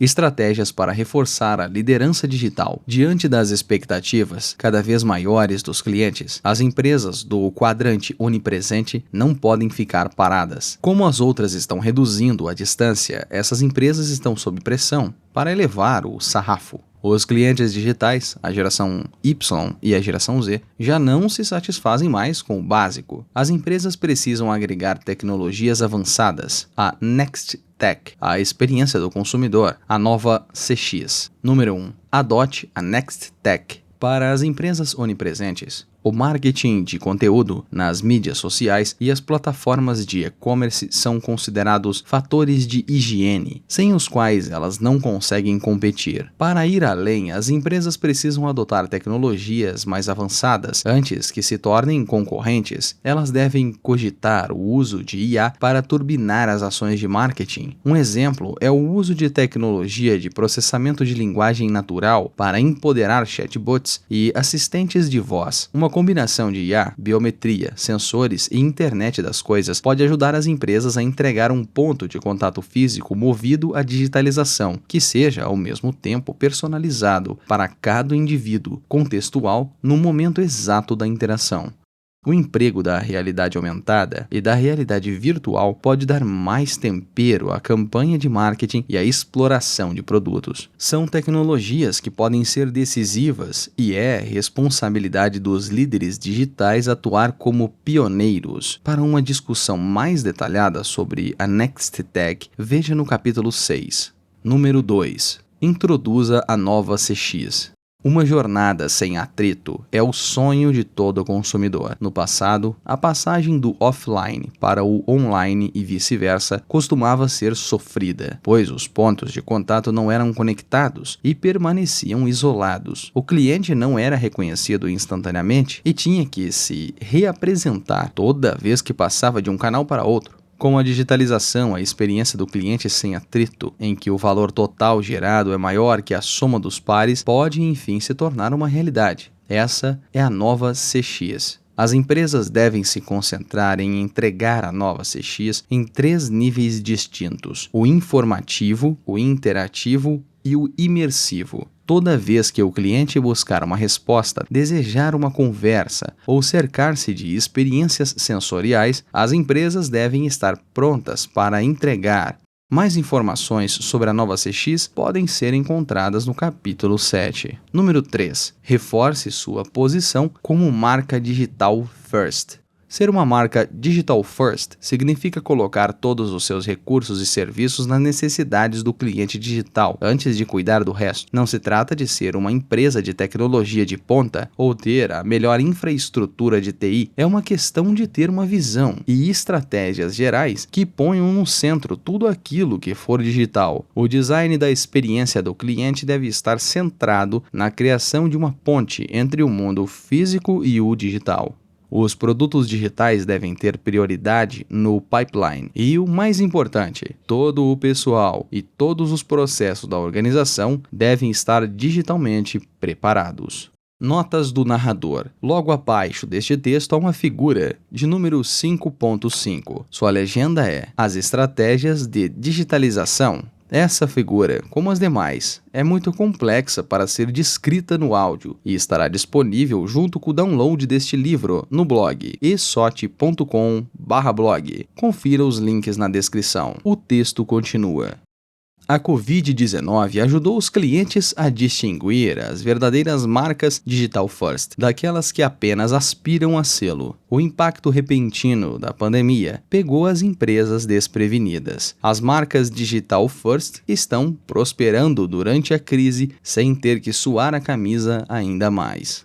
Resumo: a mesma estratégia não serve para todos. A pandemia de Covid-19 tornou-se inesperadamente um acelerador digital em todo o planeta. Tanto as empresas quanto os mercados foram forçados a se adaptar à modalidade reduzida, passando por isso a recorrer com força ao digital. Foi uma espécie de sacudida nas empresas para que deixassem de procrastinar as iniciativas de digitalização. Uma empresa com preparo digital pode encarar o que está por vir com nativos digitais tomando conta dos mercados do mundo inteiro. Mas quando a questão é digitalização, não existe uma abordagem única que sirva para todos. Cada setor da economia e cada ator nestes setores se encontra em um estágio diferente de maturidade digital. O primeiro passo é avaliar o preparo digital da base de clientes pela qual se está competindo. O passo seguinte é autoavaliar a estrutura digital da organização. Conforme o resultado destas avaliações, as empresas terão que elaborar e executar diferentes estratégias, entre as quais podem estar a migração dos clientes e a transformação digital. Perguntas para a reflexão. Analise o preparo digital de sua empresa, assim como o de seus clientes. Vocês já estão prontos para virar digital? E pense em como você pode melhorar o preparo digital de sua empresa e crie um plano para implementar esta transformação. Capítulo 6. A Next Tech. É hora da decolagem das tecnologias humanoides. Durante a Segunda Guerra Mundial, os alemães usaram intensamente a máquina Enigma para criptografar comunicações militares. Interceptar e decodificar essas mensagens permitiam aos britânicos e aos aliados antecipar os movimentos das forças alemãs. Para evitar mais baixas na guerra, um grupo de cientistas correu contra o tempo para decifrar os códigos militares, criando uma máquina chamada The Bomb. Depois de várias tentativas para treinar, entre aspas, The Bomb, acabaram conseguindo. Um dos cientistas era Alan Turing, um matemático considerado um dos primeiros a pensar na inteligência artificial, a IA. O objetivo pessoal dele era criar uma máquina capaz de aprender pela experiência, preparando o terreno para o aprendizado de máquinas, de modo similar ao daquela forma precoce de IA que ajudou os aliados a vencerem a Segunda Guerra Mundial. As tecnologias vão empoderar as empresas e permitir que façam coisas antes impossíveis. A Next Tech, tecnologia que serão correntes na próxima década, será a base do marketing 5.0. Ela liberta as empresas de antigas limitações, a tarefas repetitivas e aborrecidas que costumam causar erros humanos podem ser automatizadas. As tecnologias podem ajudar as empresas a superar obstáculos geográficos. O uso do blockchain aumenta a segurança em setores nos quais os dados são sensíveis, como os serviços financeiros. O uso da robótica e da internet das coisas, a IoT ou IoT, reduz a necessidade de recursos humanos em ambientes de alto risco. No entanto, o mais importante é que a Next Tech possibilita uma abordagem mais humanista do marketing. As realidades aumentadas e virtual, ou a realidade mista, RM, permitem que as empresas façam o cliente visualizar suas ofertas. Por exemplo, no ramo imobiliário, sensores e inteligências artificiais permitem que as empresas personalizem o conteúdo, como em painéis publicitários, com reconhecimento facial. A viabilização da Next Tech. É importante observar que grande parte da Next Tech foi inventada mais de um século atrás. A inteligência artificial, o processamento de linguagem natural, a PLN, e a robótica programável, por exemplo, existem todos desde os anos de 1950. As pesquisas iniciais sobre reconhecimento facial começaram na década de 1960, mas porque só recentemente começaram a crescer. A resposta reside nas tecnologias possibilitadoras, que não eram tão poderosas como hoje. Os computadores não eram tão potentes e o armazenamento de dados ainda era caro e exigia espaço. A ascensão da Next Tech foi viabilizada, de fato, pela maturidade de 6 possibilitadores: potência computacional, software de código aberto, internet, computação na nuvem, aparelhos móveis e Big Data. Potência computacional. À medida que a tecnologia progride, demanda um hardware mais poderoso, porém mais eficiente em termos de custo. O crescimento exponencial da potência computacional, em especial as eficientíssimas unidades de processamento gráfico, as GPUs, do inglês Graphics Processing Unit, possibilitou as operações de tecnologias altamente consumidoras de energia, como a inteligência artificial. Avanços na tecnologia de semicondutores e o encolhimento dos processadores significam mais poder e menos consumo de energia energia. Isso permite que as máquinas de inteligência artificial sejam pequenas e locais, empoderando aplicações que necessitam de respostas em tempo real, como nos carros autônomos e nos robôs. Notas do narrador. Abaixo deste texto uma figura de número 6.1. A sua legenda é os 6 possibilitadores da Next Tech. Na imagem, há vários ícones em um círculo. Imaginando um relógio, às 12 horas está o ícone de software de código aberto. Em sentido horário, continua o próximo ícone, internet, o próximo, computação de nuvem, depois aparelhos móveis, big data e potência computacional,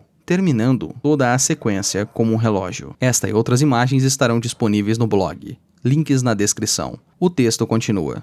Software de código aberto. Para rodar um hardware poderoso, é preciso ter um sistema de software igualmente robusto. Antes, o desenvolvimento de um software de IA levava anos. É na aceleração deste processo que o software de código aberto desempenha um papel relevante, tendo adotado o trabalho colaborativo. Grandes empresas como Microsoft, Google, Facebook, Amazon e IBM vêm abrindo a fonte de seus algoritmos e pesquisas de IA. Isso leva ao aperfeiçoamento e melhoria mais rápido dos sistemas, realizados por uma comunidade mundial de desenvolvedores. Modelos de código aberto semelhantes têm uso em robótica, blockchain e internet das coisas.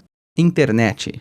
Provavelmente a mais revolucionária tecnologia já inventada tenha sido a internet. A convergência entre as redes domésticas de fibra FTTH e a tecnologia 5G sem fio atendem uma demanda cada vez maior por conexão de banda larga. A internet conecta não apenas bilhões de pessoas, mas também máquinas. Também é o fundamento de tecnologias relacionadas às redes, como a IoT e o blockchain. Tecnologias interativas, como realidade aumentada, RA, realidade virtual, ARV, e assistente de voz, também são fortemente dependentes da internet de alta velocidade, uma vez que demanda uma rede de baixa latência para funcionar corretamente.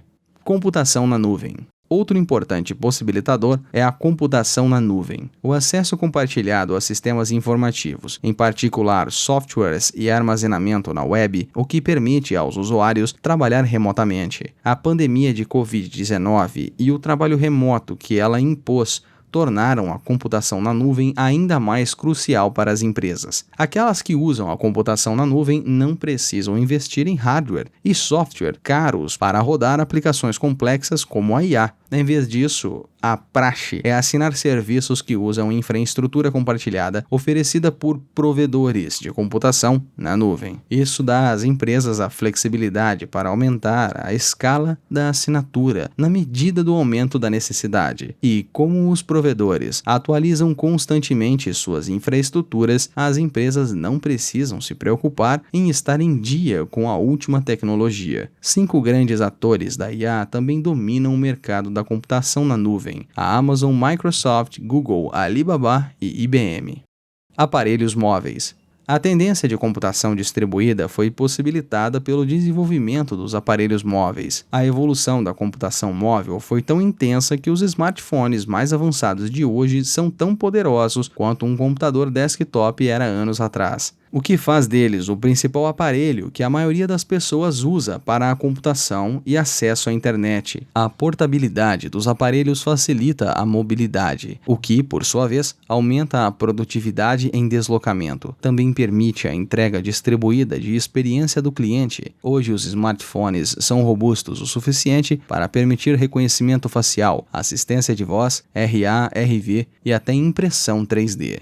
Big Data. O Big Data atua como a peça final do quebra-cabeça. A tecnologia de IA exige um volume maciço e uma ampla variedade de dados para que a máquina seja treinada e o algoritmo seja progressivamente aprimorado. Isso é proporcionado pelo uso diário de navegadores na web, e-mails, redes sociais e aplicativos de mensagens, principalmente em telefones celulares. Os dados externos complementam os dados internos de transações, gerando padrões comportamentais e psicográficos. A melhor coisa em relação aos dados com base na internet é que, ao contrário dos dados de pesquisa de mercado tradicionais, eles podem ser coletados online em tempo real e na escala desejada. Além disso, O custo de armazenamento de dados vem caindo e a capacidade vem aumentando em ritmo mais rápido, facilitando a questão de grandes volumes de informações. A disponibilidade e o custo acessível das 6 tecnologias interrelacionadas estimulam os laboratórios das universidades e das empresas a explorar a próxima fronteira. Permitem que tecnologias avançadas, antes adormecidas, atinjam a maturidade e sejam adotadas em grande escala. Como reimaginar as empresas com a Next Tech? O ser humano é único, dotado de uma capacidade cognitiva sem igual. Somos capazes de tomar decisões difíceis e resolver problemas complexos. No entanto, o mais importante é que somos capazes de aprender pela experiência. Nosso cérebro desenvolve suas competências cognitivas por meio do aprendizado contextual. A aquisição de conhecimento, avaliação da relevância com base em nossa experiência de vida e desenvolvimento de pontos de vista holísticos. O jeito humano de aprender também é extraordinariamente complexo. O ser humano recebe estímulos de todos os 5 sentidos. Usamos a linguagem verbal e indicações visuais para ensinar e aprender. Nossa percepção do mundo é reforçada pelo tato, o olfato e o paladar. Também recebemos treinamento psicomotor, por exemplo, para aprender a escrever e andar e a executar outras habilidades motoras. Também este aprendizado é um processo que se estende por toda a vida. Em consequência, o ser humano é capaz de se comunicar, sentir e deslocar-se com base em estímulos ambientais. Há muitos anos, cientistas e especialistas em tecnologias têm uma obsessão por replicar as habilidades humanas com as máquinas. O aprendizado de máquina, na IA, tenta mimetizar o aprendizado contextual humano. Os motores de IA não foram projetados para aprender sozinhos.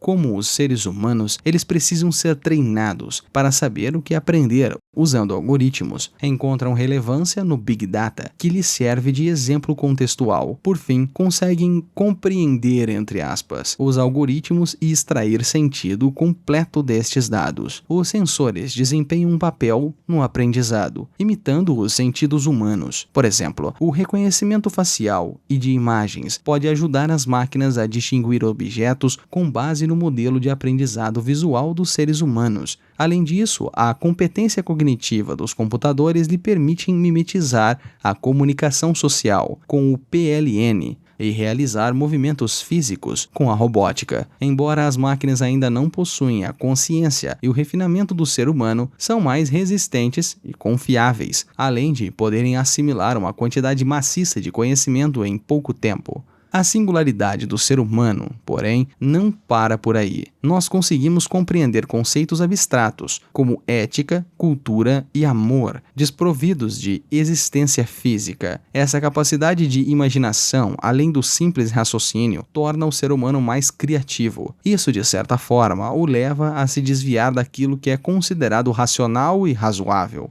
Além disso, o ser humano é altamente social. Intuitivamente, gostamos de nos agrupar e constituir relacionamentos uns com os outros. As máquinas também vêm sendo treinadas nestes outros aspectos das competências humanas. Por exemplo, a RA e a RV tentam imitar a imaginação humana, sobrepondo 2 realidades diferentes, a online e a offline. Também tentamos conceitualizar como as máquinas devem socializar umas com as outras, por meio de desenvolvimento da IoT e do blockchain. Damos a essas tecnologias avançadas o nome de Next Tech, inteligência artificial, processamento de linguagem natural, tecnologia de sensores, robótica, realidade mista, internet das coisas e blockchain. Ao replicar as competências humanas, elas vão empoderar o marketing da próxima geração. Nota do narrador. Logo abaixo deste texto, há uma figura de número 6.1 com a legenda Biônica, 6 formas de tecnologia que mimetizam o ser humano. A figura, a silhueta de um homem. No centro, em seu peito, está escrito Next Tech. Ao lado do homem há 2 colunas, uma à sua esquerda e outra à direita. Na coluna à esquerda há o título Ser Humano e segue uma lista de outros subtítulos: raciocínio, comunicação, sentidos, movimentação, imaginação e conexão. Na coluna da direita, há o título Máquinas e os subtítulos Inteligência Artificial, Processamento de Linguagem Natural, Sensores, Robótica, Realidade Mista, IoT e Blockchain. Essa e todas as outras imagens contidas no livro estarão disponíveis no blog. Confira na descrição. O texto continua. Inteligência Artificial. Inteligência artificial. A IA é provavelmente a tecnologia mais popular e mesmo assim a menos compreendida nos últimos tempos. É intimidante pensar nela como nivelada ao ser humano, como se vê nos filmes de ficção científica. Essa forma de IA é conhecida como inteligência artificial, IAG, que atinge o nível de consciência do ser humano, mas ainda exigirá pelo menos mais 20 anos de desenvolvimento. Não é preciso, porém, que ela tenha que ser tão sofisticada. Aplicações mais restritas da IA já são comuns, sendo amplamente utilizadas para automatizar tarefas rotineiras em diversos setores. As empresas de serviços financeiros, por exemplo, vêm utilizando-a para automatizar a detecção de fraudes e a avaliação de crédito. Com a IA, o Google recomenda buscas a cada letra que você digita na barra de buscas. A Amazon a vem utilizando para propor recomendações de livros e o Uber para atualizar preços em tempo real. Em sua forma mais restrita, a IA usa algoritmos de computação para realizar tarefas específicas que antes exigiam a inteligência humana. O jeito do computador de aprender pode ser supervisionado ou não supervisionado. Na aprendizagem supervisionada, programadores humanos mapeiam o algoritmo dos formatos input e output, ou if-then, se então. Uma forma rudimentar disso é conhecida como o sistema expert, encontrado sobretudo em chatbots e atendimento ao cliente. Quando interage com um chatbot simples, o cliente só pode fazer perguntas a partir de uma lista predeterminada.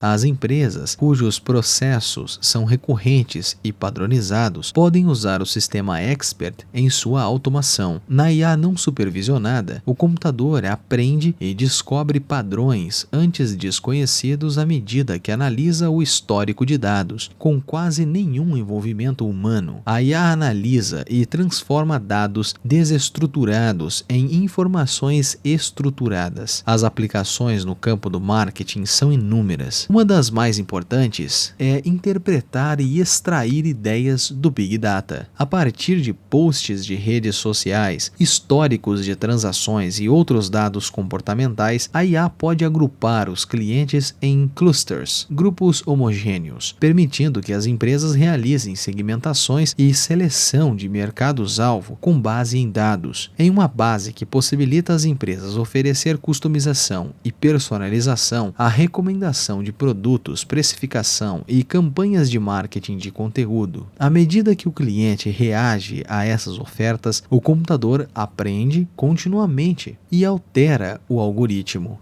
Embora a IAG ainda não esteja disponível, sempre é possível integrar a IA às empresas. Vejamos, por exemplo, a Ant Financial, empresa mãe da Alipay, de pagamentos online, e subsidiária da Alibaba. As empresas utilizam as IAs e outras tecnologias de apoio para automatizar todos os seus processos centrais: segurança de pagamentos, consultoria financeira, aprovação de empréstimos, processamento de indenizações de seguros, atendimento ao cliente e gestão de riscos. A IA pode reinventar o seguro de automóveis, por exemplo, usando o reconhecimento de imagens e o aprendizado de máquina. O cliente pode solicitar uma indenização de seguro com uma foto do celular. O motor da IA vai analisar a imagem e determinar se a solicitação é legítima. A IA é simplesmente o cérebro da automação. Precisa trabalhar em conjunto com outras tecnologias como a robótica, o reconhecimento facial, a tecnologia de voz e os sensores, para integrar a experiência do cliente da próxima geração. Antes restrita ao domínio dos laboratórios de pesquisa de informática, a IA espelhou-se amplamente no cotidiano do cliente. vai gerar valor, mas precisa ser administrada com cautela. Preconceitos originados nas preferências e no histórico de decisão dos seres humanos podem infiltrar-se no algoritmo de IA. Sem um desenvolvimento que leve em conta a inclusividade, a IA pode acabar fazendo aumentar a disparidade de renda. Processamento de linguagem natural, PLN. Outro avanço empolgante está na área do PLN. Trata-se de ensinar as máquinas a replicar o jeito humano de se comunicar, o que abrange tanto a linguagem escrita quanto a falada. O PLN é um aspecto crucial para o desenvolvimento da IA, principalmente quando esta exige um input linguístico, como nos assistentes por voz. Também é uma façanha desafiadora, já que a linguagem humana, em sua forma natural, é muitas vezes imprecisa, complexa e sutil. É necessário um enorme volume de transcrições de conversas do mundo real a gravações de vídeo para ensinar às máquinas as nuances da linguagem. A aplicação mais disseminada do PLN são os chatbots. Eles vêm sendo utilizados não apenas para atendimento ao cliente, mas também para vendas. Os chatbots reduzem a necessidade de canais mais caros, como centrais de atendimento para receber chamadas ou fazer telemarketing. Principalmente em relação a clientes de menor poder aquisitivo. Empresas como a Lyft, Sephora e o Starbucks já utilizam chatbots para receber pedidos e interagir com clientes. No ambiente B2B, empresa para empresa, empresas como a HubSpot e a RapidMiner usam chatbots para avaliação de leads, informação de contato de possíveis consumidores e direcionamento de prospects, consumidores em potencial, para os canais de acompanhamento corretos. A popularidade das plataformas de mensagens online como o WhatsApp, o Facebook Messenger e o WebChat deu uma contribuição crucial para a ascensão dos chatbots. Pelo mesmo motivo, a expectativa do público é comunicar-se com os chatbots do mesmo jeito que falaria com outras pessoas. Por isso, o PLN é tão importante. Ao contrário dos chatbots mais simples, capazes somente de responder algumas perguntas fechadas, os chatbots movidos a PLN conseguem interpretar e responder perguntas arbitrárias. O PLN possibilita os chatbots compreender mensagens de bate-papo, mesmo que contenham ruídos, como erros de digitação, gíria e abreviaturas. Os chatbots mais poderosos podem até compreender sentimentos, por exemplo, para detectar sarcasmo nas frases, e são capazes de entender o contexto para deduzir a intenção por trás das palavras ambíguas. Graças à tecnologia de voz, as máquinas também evoluíram muito na resposta ao comando verbal. Existem várias assistentes de voz no mercado: a Alexa, da Amazon, a Siri, da Apple, a Google Assistant e a Cortana, da Microsoft. São aplicativos capazes de responder a demandas simples e executar comandos em vários idiomas. Do seminário Google I/O de 2018, a demonstração do Duplex mostrou como um assistente virtual também pode conversar de maneira natural. Ao atender no salão de beleza ou no restaurante para fazer uma reserva, o assistente de voz deixa de lado o tom robótico e chega a acrescentar pausas e palavras supérfluas, o que o deixa ainda mais realista.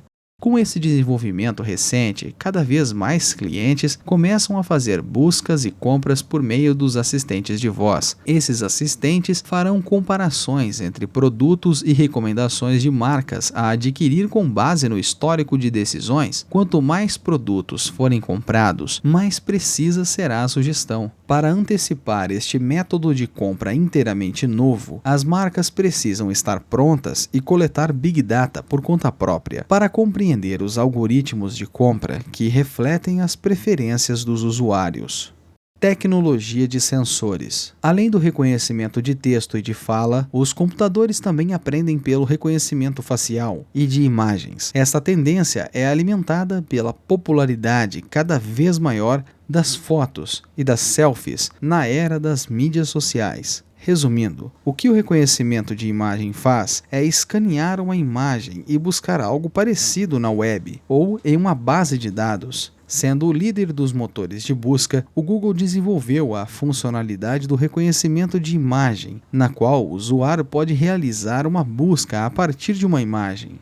As aplicações para o reconhecimento de imagens são imensas. Por exemplo, surfando por milhões de posts em redes sociais, as empresas podem escanear fotos de gente comprando e consumindo suas marcas e enviar comentários de agradecimento. Também podem identificar gente usando marcas concorrentes e convidá-las a mudar. Esse tipo de publicidade altamente direcionada é uma forma eficientíssima de aumentar a fatia do mercado. No Reino Unido, a rede de supermercados Tesco faz amplo uso de sensores de reconhecimento de imagem para melhorar seus planogramas que definem onde cada produto será exibido nas prateleiras, de modo a incentivar mais compras. A empresa usa robôs para tirar fotos dos produtos nas prateleiras e analisar as imagens, identificando desabastecimento ou falhas de apresentação. A funcionalidade de reconhecimento de imagem também é útil no aprimoramento da experiência do cliente. Ele pode, por exemplo, escanear um produto na prateleira e receber informações detalhadas a respeito, graças a um motor de IA. A Tesco também planeja usar uma câmera de reconhecimento facial dos caixas para identificar a idade de quem compra cigarros ou bebidas alcoólicas. Isso permite o autopagamento sem presença de operadores de caixa humanos. Outro exemplo de uso do software de reconhecimento facial está nos painéis digitais. Identificar o perfil demográfico e o estado emocional do público pode ajudar os anunciantes a entregar o conteúdo exato. Capturar as reações faciais a cada conteúdo também permite que o publicitário aperfeiçoe os anúncios. Outra área popular de uso dos sensores são os veículos autônomos. Empresas de tecnologia como a Waymo, subsidiária do Google, competem neste setor com outras que têm o apoio das montadoras, como a GM Cruise, a Ford Autonomous e a Argo AI. Um carro autoconduzido depende fortemente de sensores que alimentam a IA, com uma compreensão das condições do entorno. Utiliza, em geral, 4 tipos de sensores: câmeras, radares, ultrassom e LiDAR, radar por laser, instalados em diferentes pontos do veículo para medir a distância, identificar as faixas de rolamento e detectar os carros em volta. Sistemas telemáticos, que incluem sensores, já estão instalados nos carros para aumentar a segurança e auxiliar na gestão do veículo. Isso é de especial utilidade na logística e na organização da cadeia de abastecimento. O proprietário pode monitorar seu veículo autônomo, recebendo dados diários sobre padrões de GPS, tempo de uso, quilometragem e gasto de combustível. O mais importante é que o proprietário será lembrado quando o carro precisa de manutenção. Seguradoras como a Progressive e a Geico também usam a telemática para oferecer seguros com descontos premium com base na utilização. Robótica. Desde os anos 1960, a automação do block-end foi o principal uso dos robôs em grandes empresas de países industrializados. Foi na indústria que a automação com robôs mostrou mais valor em termos de economia de custos, por conta da natureza braçal do trabalho. Sobretudo nos últimos anos, quando o custo dos robôs se tornou menor do que os dos salários inflacionados. A evolução da IA então expandiu o leque de tarefas assumidas pelos robôs industriais. Isso, combinado com a resistência e a flexibilidade de horário de trabalho dos robôs, que levam a um aumento de produtividade, depõe o fator de automação das empresas. Nos últimos anos, as empresas têm tentado usar os robôs para substituir as pessoas nas interfaces de contato direto com o consumidor, como exercício de marketing. O Japão, por causa da população envelhecida e da tendência a não aceitar muitos imigrantes, tem sido líder e pioneiro no campo da robótica. As montadoras japonesas como a Toyota e a Honda investem em care boats para cuidar de idosos. O Piper robô da SoftBank, tornou-se um companheiro pessoal em asilos e assistente de vendas em lojas de varejo. A Nestlé, do Japão, também usa robôs para fazer, vender e servir café. Mas uma das experiências mais radicais da robótica talvez seja no setor de hotelaria, no qual o papel humano é crucial. A ideia é que os robôs liberem pessoal para a entrega de um serviço mais personalizado. No estado americano da Virgínia, os hotéis Hilton fizeram um piloto com Connie, um robô concierge, turbinada pela IA Watson da IBM. Ela é capaz de recomendar atrações e restaurantes aos hóspedes. Em Cupertino, na Califórnia, o hotel Aloft lançou um robô mordomo chamado Butler, trocadilho com bot e butler, mordomo, que faz entrega e serviço de quarto para os hóspedes e recebe gorjetas em forma de tweets. Os hotéis também estão começando a usar robôs na cozinha. Em Singapura, por exemplo, o hotel Studio M utilizou um robô-chefe para fazer omeletes. Embora em geral se imaginem os robôs na forma humanoide, a robótica não é só uma questão de robôs físicos. Uma tendência crescente é a automação robótica de processos, RPA, do inglês Robot Process Automation, que inclui a robótica de software. Na RPA, robôs virtuais realizam um trabalho informatizado que seria feito por humanos, seguindo instruções precisas. As empresas a empregam para automatizar processos repetitivos e de grande volume, nos quais não há espaço para erros. É muitas vezes utilizada para a gerência financeira da back-office, como a emissão de notas fiscais e pagamentos. A gestão de recursos humanos, como a aclimatação de novos funcionários e o processamento da folha de pagamento, também pode ser automatizada. Em vendas, a RPA pode ser utilizada de diversas formas. A gestão de relacionamento com o cliente, CRM, é um dos exemplos mais comuns. A equipe de vendas pode digitalizar com facilidade cartões corporativos e agregar relatórios em papel, armazenando-os em seguida nos sistemas de CRM. A RPA também é útil na automação de e-mails para leads de vendas. No marketing, a RPA é usada sobretudo na publicidade programada, que inclui leilões automatizados e compra de colocações publicitárias digitais para um resultado otimizado, e vem se tornando mais popular em razão da proporção cada vez maior dos orçamentos online de publicidade. Realidade mista, RM. No campo das inovações em interfaces tridimensionais com o usuário, a realidade mista, RM, combinação de realidade aumentada, RA, e realidade virtual, RV, se destaca como uma das mais promissoras, confundindo as fronteiras entre os mundos físico e digital. Como o objetivo é emular a imaginação humana, as aplicações atuais focam, antes de tudo, na diversão dos games.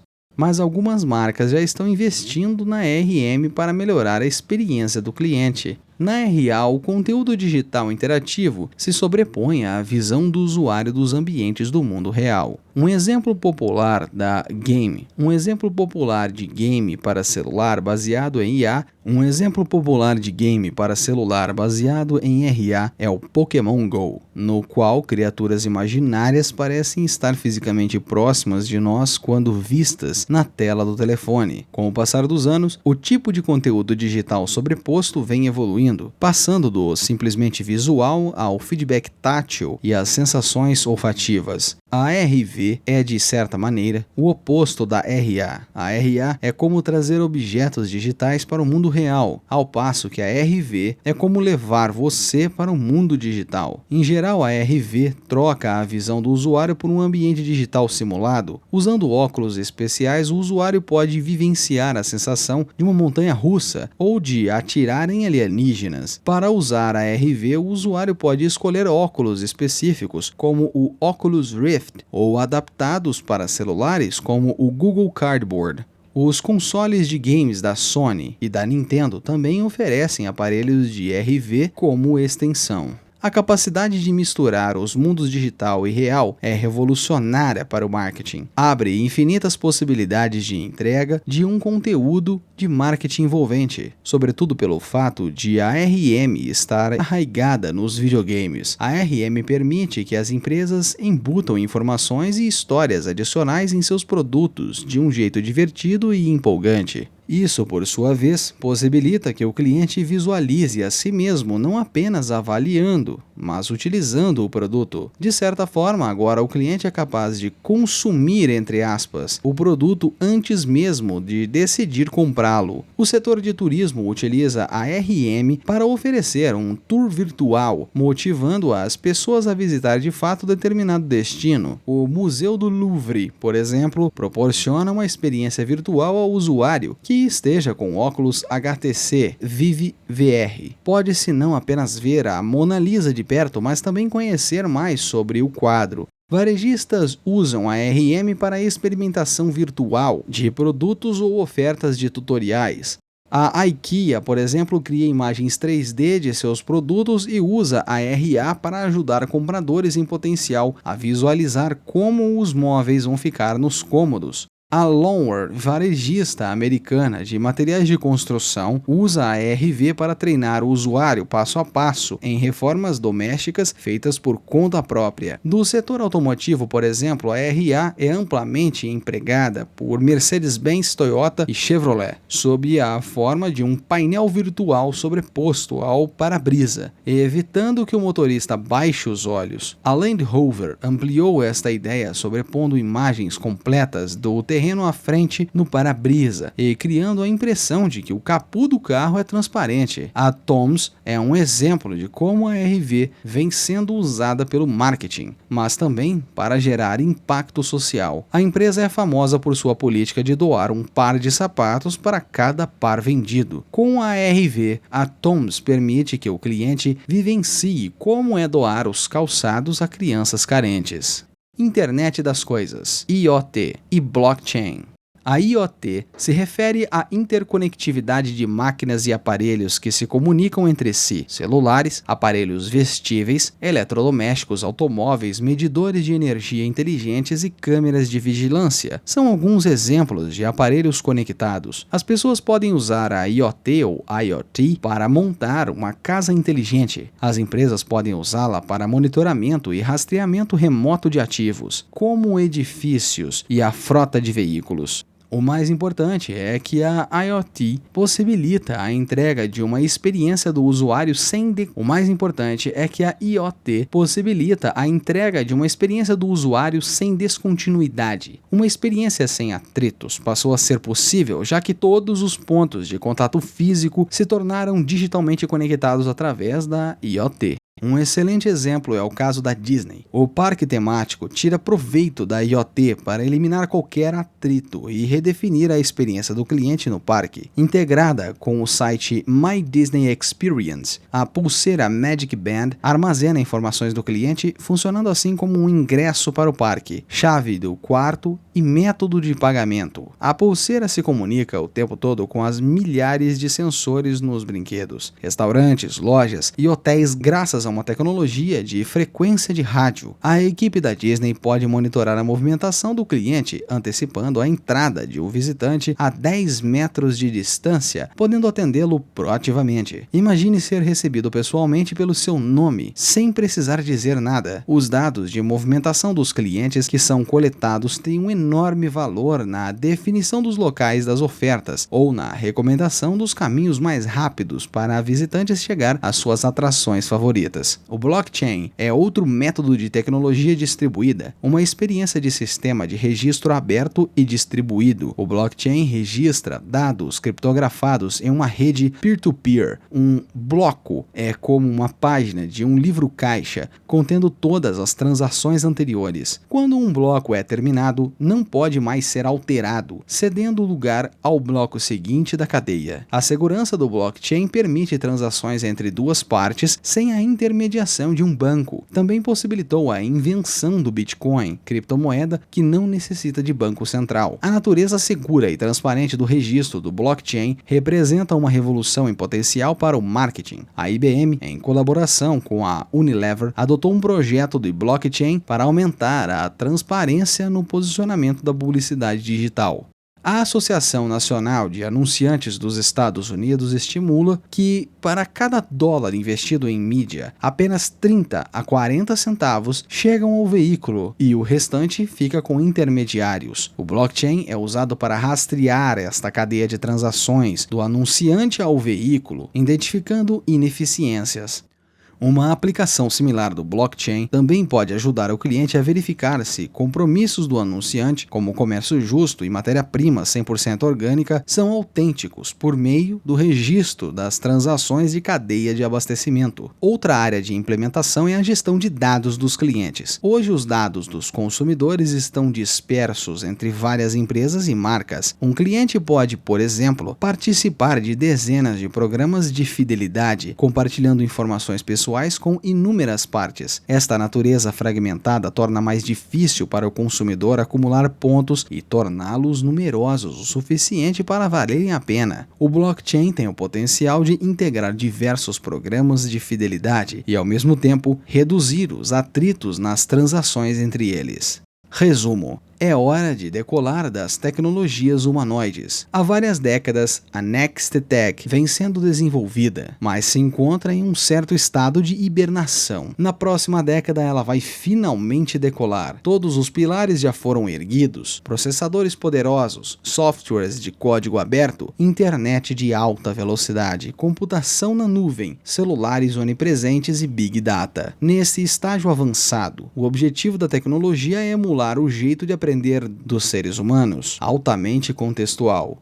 Desde que nascemos, somos treinados a perceber nosso entorno e comunicar-nos com outros. A experiência do cotidiano enriquece nossa compreensão cognitiva geral do funcionamento do mundo. Esse é um dos fundamentos do aprendizado de máquina, que prepara o terreno para a IA. Os computadores vêm sendo treinados do mesmo jeito, com sensores e processamento de linguagem natural. O Big Data proporciona os aprimoramentos da experiência do cotidiano. O Big Data proporciona os aprimoramentos da, entre aspas, experiência do cotidiano. As máquinas tendem a emular a imaginação humana com a RA e RV, replicando os relacionamentos sociais humanos com a IoT e o blockchain. As aplicações da Nextech no marketing são cruciais. A IA permite que as empresas façam pesquisas de mercado em tempo real, o que, por sua vez, as empodera para fazer personalizações rápidas na escala desejada. A natureza contextual da Nextech permite uma experiência do cliente adaptável. Os profissionais de marketing podem criar conteúdo, oferta e interações sob medida para as emoções de momento do cliente. E com as funcionalidades da computação distribuída, a entrega de serviços ocorre em tempo real, no ponto da demanda. Perguntas para a reflexão. Qual Nextech sua organização adotou hoje? Que exemplo de uso você pode citar na sua organização? E você refletiu sobre um plano de desenvolvimento tecnológico em sua organização para os próximos 5 anos? Quais são algumas das oportunidades e dificuldades? E aí, criativo? Como está a sua criatividade nos bons e nos maus momentos? Se você chegou até aqui é porque está no meio do livro. E eu quero saber como está sendo a sua experiência. Não deixe de dar a sua opinião aqui nos comentários sobre o livro e sobre o audiobook. E se você, assim como eu, gosta de sentir o aroma das novas páginas de um livro, aqui na descrição tem um link onde você pode comprar um exemplar pela Amazon e ainda ajuda o canal. Recado dado, voltamos à leitura. Capítulo 7. A nova experiência do cliente. CX. As máquinas são legais, mas o ser humano tem emoções. Em 2015, a rede de hotéis japonesa Hana inaugurou aquele que o Guinness World Records recomendou oficialmente como o primeiro hotel com pessoal robotizado. Na recepção, robôs multilingües equipados com reconhecimento facial ajudam os hóspedes a fazerem check-in e check-out. Um braço mecânico guarda a bagagem na recepção. Um robô concierge ajuda a pedir um táxi, enquanto um robô carregador leva as malas para o quarto e um robô faxineiro limpa os cômodos. A maioria dos itens do hotel é high-tech. Cada quarto, por exemplo, tem uma fechadura com reconhecimento facial e um closet que vaporiza as roupas para desamarrotá-las. O uso de robôs, no começo, era uma estratégia da empresa hotelaria para resolver a falta de pessoal nos hotéis. A expectativa é de que seria necessário um número mínimo de seres humanos para gerir um hotel, o que reduziria o custo com mão de obra. Mas os robôs criavam problemas que deixavam os hóspedes frustrados, gerando assim trabalho redobrado do pessoal humano para resolver estas questões. Um exemplo de queixa foi o caso de um robô mesa de cabeceira dentro do quarto, que confundia o ronco do hóspede com um pedido de serviço, acordando-o o tempo todo. Por conta disso, o hotel reduziu sua automação e demitiu metade dos robôs. Esse caso demonstra as limitações da automação plena, sobretudo no setor de hotelaria, que depende fortemente de interações pessoais.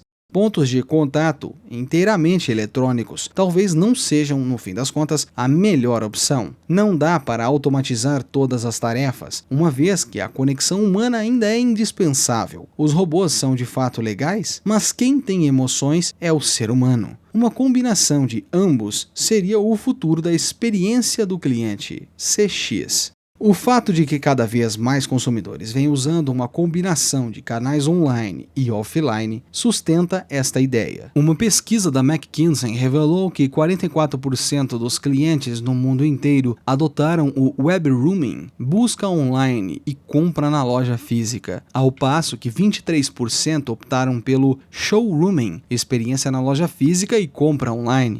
Outra pesquisa realizada pela Transcosmos em 10 grandes cidades asiáticas descobriu que a maioria dos consumidores usa tanto o web rooming quanto o showrooming, dependendo da categoria de produto. Essa jornada híbrida do cliente demanda uma abordagem onipresente, entre aspas, para a CX high-tech, mas ao mesmo tempo high-touch, revisando a experiência do cliente no mundo digital. A experiência do cliente, CX, não é uma ideia nova. O conceito de economia da experiência foi empregado pela primeira vez em 1998 por Pine e Gilmore, que argumentavam que os bens e serviços deixaram de ser o veículo primário da inovação.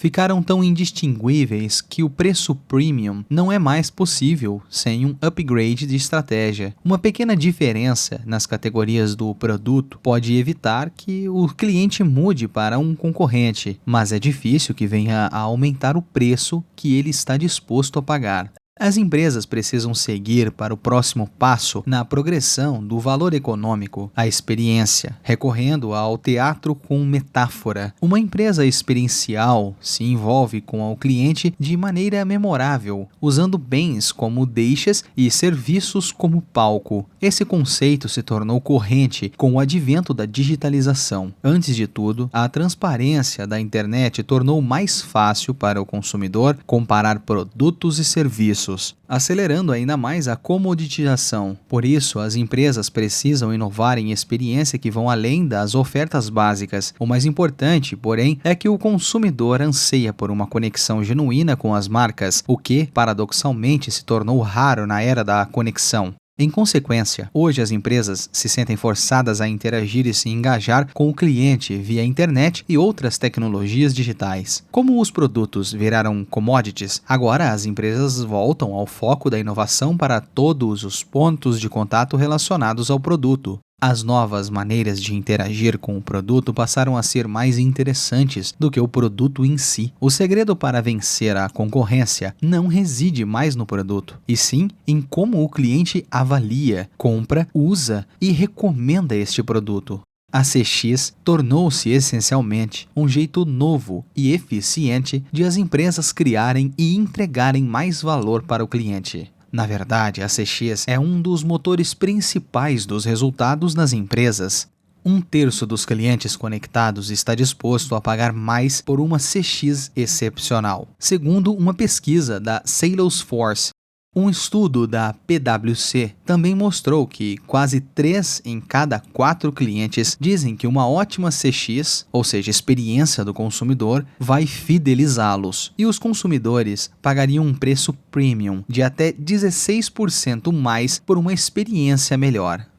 Como rastrear os pontos de contato? Os 5 As. Como o conceito de experiência é uma questão de ampliar o foco antes restrito à inovação do produto, é vital enxergá-lo de forma mais ampla. A CX não é apenas uma experiência de compra ou de atendimento ao cliente. Na verdade, a CX começa muito antes da aquisição do produto pelo cliente e continua muito depois. Abrange todos os pontos de contato que o cliente possa vir a ter com o produto: comunicação da marca, experiência no varejo, interação com a equipe de vendas, utilização do produto, assistência técnica e conversas com outros clientes. As empresas precisam harmonizar todos estes pontos de contato para entregar uma CX, experiência, sem descontinuidade, que seja relevante e inesquecível para o cliente.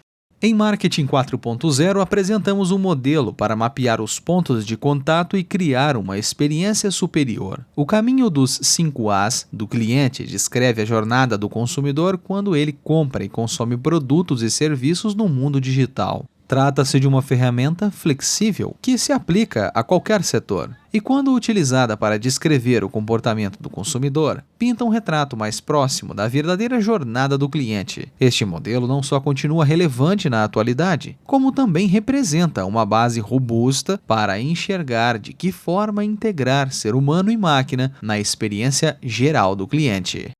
Notas do narrador. Logo abaixo a este texto há uma figura que estará disponível no nosso blog, esote.com/blog, link na descrição. Essa figura tem a legenda: Figura 7.1, o caminho dos 5 As do cliente. Primeiro, assimilação. O cliente é exposto às marcas a partir da experiência do anúncio e recomendações. Segundo, a atração, o cliente processa as mensagens das marcas e é atraído por algumas delas. Terceiro, a arguição. Impelido pela curiosidade, o cliente pesquisa mais informações. Quarto, a ação. Incentivado por mais informações, o cliente decide qual marca comprar e usar. E o quinto, apologia. Com o passar do tempo, o cliente passa a ter um senso de lealdade demonstrado por meio da defesa da marca. Confira no blog esta e outras figuras, assim como o download deste livro para melhor imersão. O texto continua. Os 5 As refletem o fato de que muitas decisões de compra pessoais do consumidor são, no fundo, decisões sociais. O consumidor sente dificuldade em tomar decisões por conta própria, em um mundo de ritmo acelerado, proliferação de conteúdo e queda do nível de atenção. Por isso, ele recorre à mais confiável fonte de conselhos: os amigos e a família. Hoje, o consumidor toma a iniciativa de se conectar, fazer perguntas sobre as marcas e recomendá-las aos outros. Em consequência, a medida da fidelidade do consumidor deixa de ser as meras retenções e recompra e passa a ser a defesa deste produto.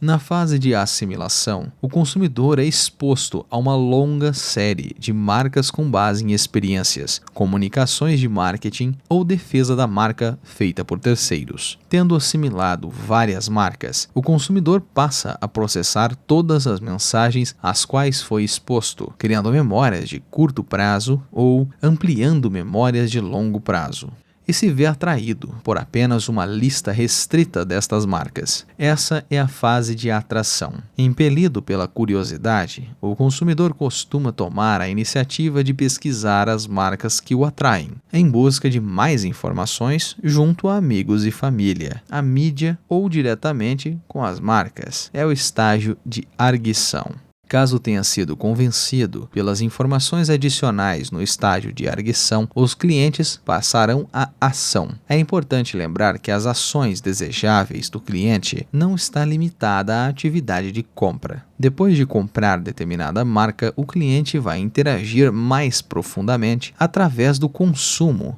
e do uso, assim como dos serviços pós-compra.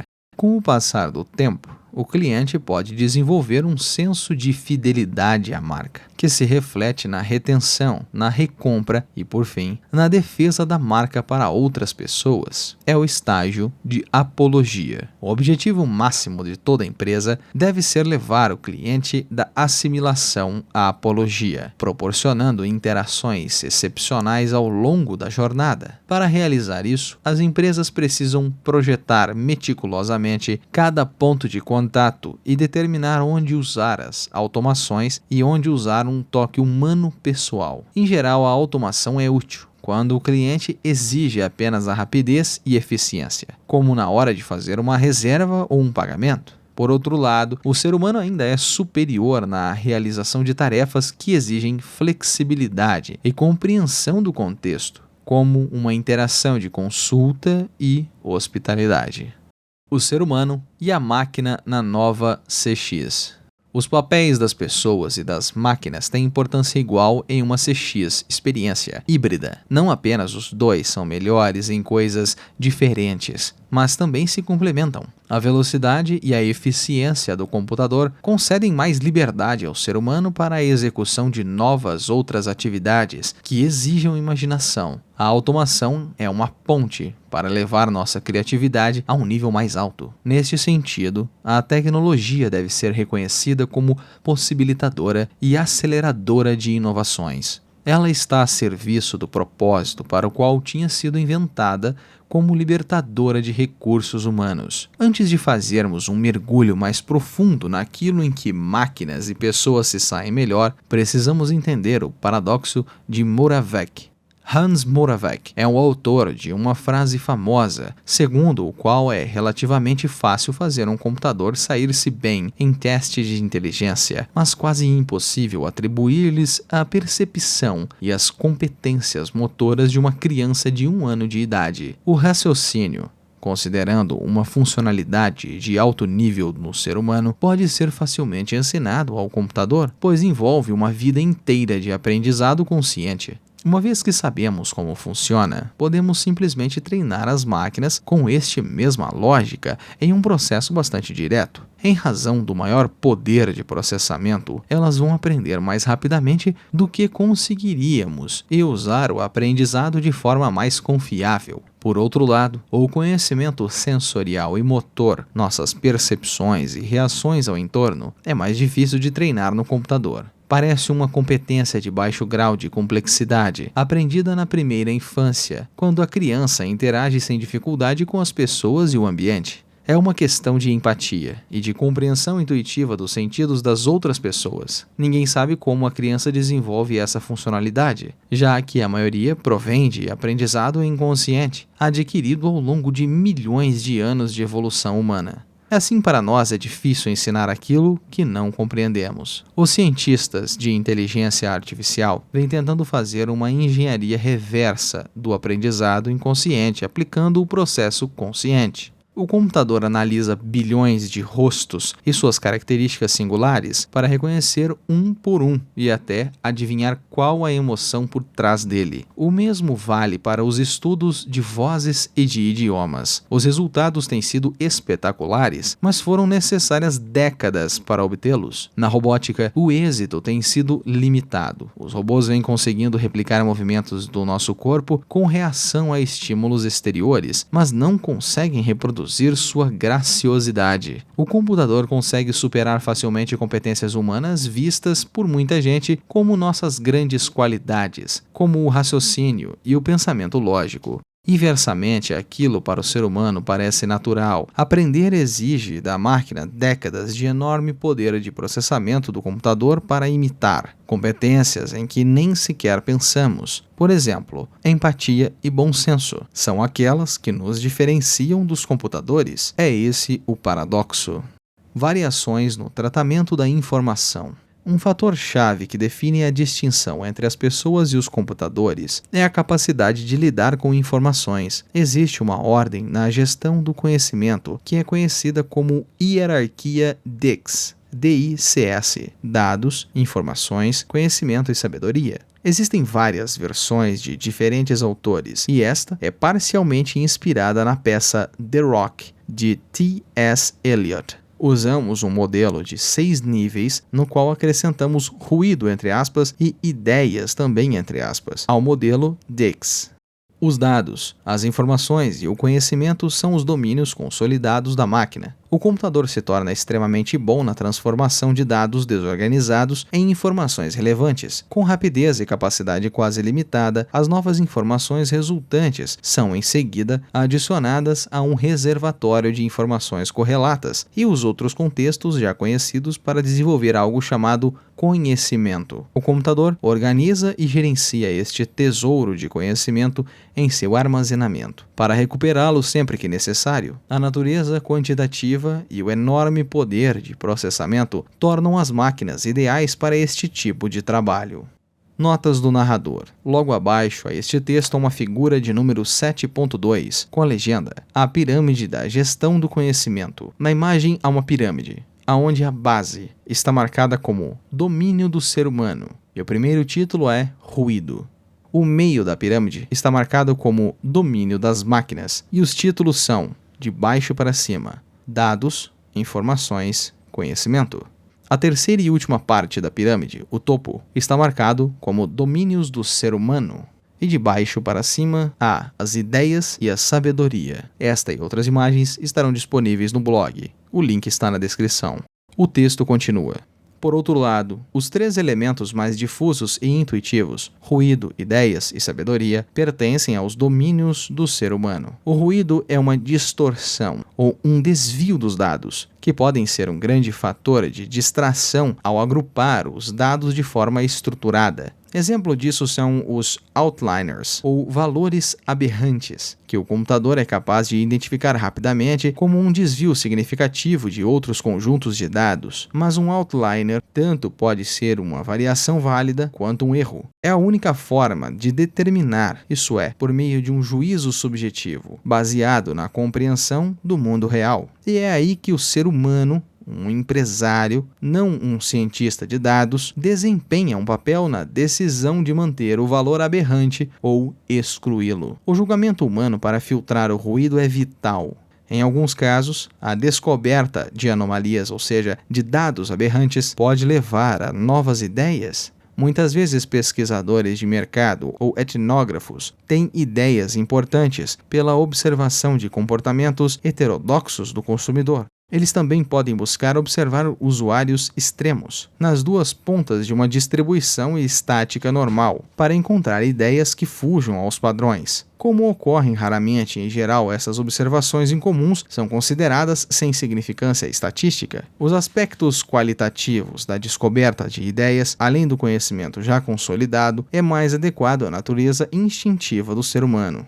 No topo da pirâmide está a sabedoria, talvez a virtude do ser humano mais complicada para a máquina imitar. Ela nos ajuda a tomar as decisões certas com um misto de pontos de vista sem viés, julgamentos corretos e considerações éticas. Ninguém sabe exatamente como adquirimos sabedoria ao longo da vida, mas a maioria das pessoas concordaria que a sabedoria vem de um tesouro de experiências práticas e não teóricas. Em outras palavras, o ser humano aprende tanto das consequências positivas quanto das negativas de suas decisões passadas, e com o passar do tempo, a sabedoria se aguça.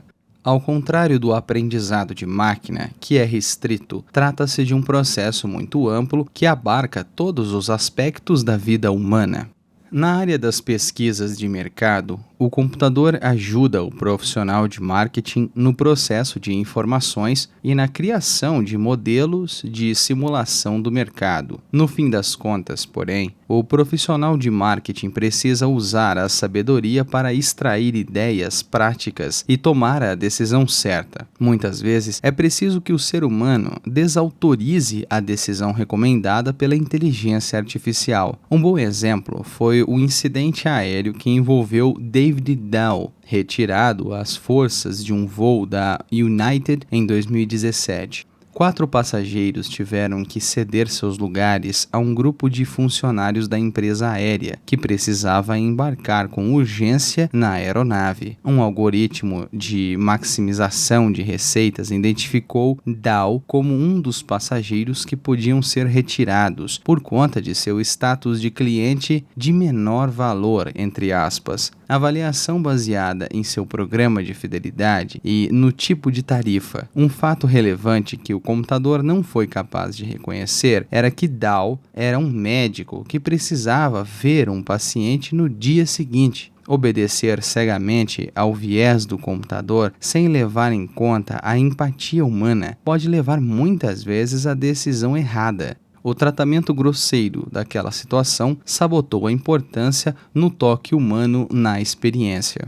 Pensamentos colaborativos entre humanos e máquinas. Seres humanos e máquinas também podem colaborar tanto no pensamento convergente quanto no divergente. É sabido que os computadores são capazes de raciocínio convergente, isto é, a identificação de padrões e clusters, grupos homogêneos, em múltiplos conjuntos de dados desestruturados que incluem não apenas textos e números, mas também imagens e peças audiovisuais. Em compensação, os seres humanos são competentes em raciocínio divergente, gerar novas ideias e explorar várias soluções em potencial.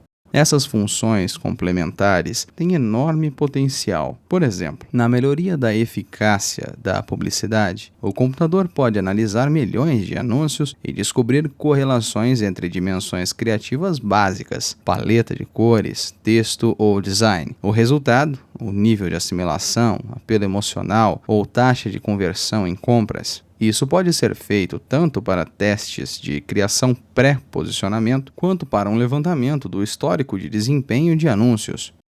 O Chase Bank, por exemplo, usa a inteligência artificial da Persado para a redação de texto publicitários. Nos testes criativos, o aplicativo conseguiu superar o desempenho de redatores humanos na obtenção de taxas de cliques maiores. A escolha de palavras foi refinada a partir de uma gigantesca base de palavras ranqueadas por ordem de apelo emocional. Isso não deve ser visto como uma ameaça aos gerentes de marca e às agências de publicidade. Até agora, nenhuma máquina foi capaz de substituir o ser humano na redação de briefings para agências ou na criação, do zero, do texto de um anúncio, isto é, na confecção de um posicionamento de marca que tenha impacto e que seja traduzido na mensagem certa. O computador tampouco é o ideal para a criação de uma campanha inovadora e autêntica. A inteligência artificial, porém, pode ajudar a otimizar os anúncios na escolha de palavras, cores e layouts melhores.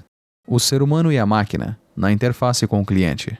Na interface com o cliente, pessoas e máquinas também caminham lado a lado. Em geral, a escolha do canal depende do nível do consumidor. A interação humana costuma ficar reservada para aqueles consumidores mais valiosos ou com maior potencial em razão do elevado custo do serviço. Enquanto isso, as máquinas são usadas para avaliar leads, assim como interagir com consumidores de baixo custo do serviço. Essa segmentação do serviço permite o controle de custos pelas empresas, ao mesmo tempo que garante a gestão dos riscos. De fato, o uso da inteligência artificial para fins de interação é arriscado. O hoje extinto chatbot Tay, da Microsoft, ilustra este problema. Ele aprendia com tweets abusivos de usuários provocadores e respondia. Tay acabou postando mensagens igualmente ofensivas no Twitter. O boot foi encerrado apenas 16 horas depois do lançamento. O Google viveu um problema parecido quando seu algoritmo de reconhecimento de imagem rotulou como gorilas os amigos negros de um usuário.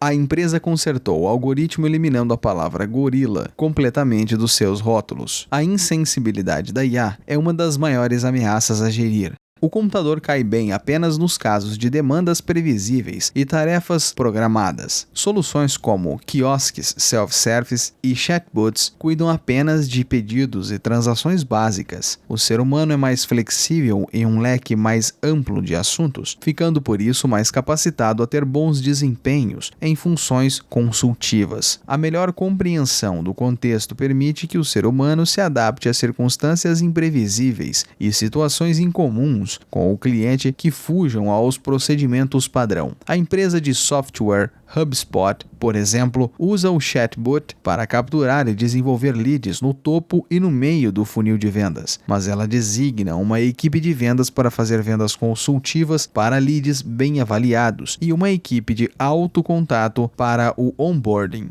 No pós-venda, a empresa volta a recorrer ao chatbot para responder a demandas simples. O ser humano é, acima de tudo, amistoso e gregário. Em qualquer tarefa que exija empatia, a conexão de pessoas para a pessoa oferece as melhores soluções. Algumas empresas que até já têm instaladas soluções de tecnologia avançada para a gestão dos clientes ainda recorrem às competências sociais humanas para a entrega de serviços. Veja o caso da rede de hotelaria Marriott e seu M-Live, Centro de Escultura Social. Quando a escultura social identifica uma oportunidade perdida em algum local, Marriott, por exemplo, um casal em lua de mel, o centro, quando a escuta social identifica uma oportunidade perdida em algum local Marriott, por exemplo, um casal em lua de mel, o centro de comando notifica o respectivo hotel para que possa ser feita uma surpresa aos hóspedes. A compreensão daquilo que pode ser entregue pela automação e aquilo que pode ser entregue pelo toque humano é um passo inicial importante na criação de uma CX, ou seja, experiência onipresente e excepcional. E muitas vezes não é uma questão de escolher entre uma ou outra. As empresas precisam deixar de lado a mentalidade de máquina substitui o ser humano, ou estarão perdendo uma oportunidade de otimizar suas operações. Na verdade, o ser humano e o computador precisam coexistir e aproveitar os pontos fortes recíprocos na maioria dos pontos de contato. O passo seguinte, portanto, envolve reimaginar e recriar o caminho do cliente para extrair o máximo poder da colaboração. Notas do narrador. Logo abaixo a este texto há uma figura de número 7.3, com a legenda Como combinar os pontos fortes de máquinas e seres humanos. Na imagem, há duas colunas, a primeira, máquinas, e a segunda, ser humano. Na primeira coluna, aonde identifica-se as máquinas, tem os textos eficiente no processamento de dados, na extração de informações e na gestão de conhecimento, talhada para raciocínio convergente e estruturado e descoberta de padrões. Excelente no uso de raciocínio lógico, com base em algoritmos específicos, confiável em tarefas repetitivas e programáveis em alta velocidade e grande escala. Na coluna aonde se identifica o ser humano, há o texto, capaz de filtrar ruídos, extrair ideias novas e desenvolver sabedoria, hábil no raciocínio divergente e na descoberta de soluções fora da caixa, ótimo no uso de empatia para criar uma conexão que é correspondida, flexível para tarefas que exigem compreensão do contexto e raciocínio sensato. Esta e outras imagens estarão disponíveis no blog juntamente com este livro em PDF. Acesse os links da descrição. O texto continua. Como alavancar a Nextech para uma nova CX, uma lista básica. Como alavancar a Nextech para uma nova experiência. Para assegurar uma colaboração suave entre ser humano e máquina, os profissionais de marketing da próxima geração precisam possuir conhecimento operacional das tecnologias, sobretudo aquele que aprimoram as ações de marketing. Um grupo de tecnologias frequentemente utilizado pelos profissionais de marketing ganhou o nome de MarTech, de Marketing Technology. São 7 os usos mais comuns da MarTech no caminho do consumidor. Primeiro, publicidade. A publicidade é uma abordagem para comunicar a mensagem da marca ao público pretendido por meio de diversas mídias pagas. Em um mundo de atenção tão escassa, a publicidade pode ser encarada como invasiva. A relevância é crucial. Portanto, o emprego mais comum da tecnologia na publicidade é na definição do público-alvo. As empresas conseguem maximizar a eficiência encontrando o segmento certo, o que acaba aumentando a percepção de relevância do anúncio. A tecnologia também ajuda o profissional de marketing a montar um retrato fiel dos segmentos do público ou personas, o que leva à criação de anúncios melhores, Como em publicidade, a mesma solução não serve para todos, a IA é capaz de produzir rapidamente diversas criações, com diferentes combinações de texto e visual. Esse processo, também chamado de criação dinâmica, é essencial para fins de personalização. A personalização não se limita apenas às mensagens publicitárias, mas se aplica ainda ao posicionamento de mídia. A publicidade contextual permite que os anúncios apareçam na hora certa, no meio certo, de maneira automática. Por exemplo, um anúncio de carro pode aparecer na tela de um usuário pesquisando o próximo carro que vai comprar em um site de resenhas. Como a mensagem do anúncio fica alinhada com a área de interesse daquele momento, costuma haver um aumento na taxa de respostas. Por fim, outro importante uso da publicidade é na compra programada de mídia. Uma plataforma de programação permite que o publicitário automatize a compra e a gestão dos espaços pagos na mídia. Por se tratar de uma compra consolidada por meio de leilão automatizado, a publicidade programada se tornou um jeito útil de otimizar os gastos com mídias. 2. Marketing de conteúdo. Marketing de conteúdo virou um termo da moda nos últimos anos. Ele vem sendo promovido como uma alternativa mais sutil à publicidade na economia digital. Conteúdo é considerado menos invasivo do que anúncios, e o marketing de conteúdo faz uso de um misto de entretenimento, educação e inspiração para atrair a atenção sem a pegada de vendas propriamente dita.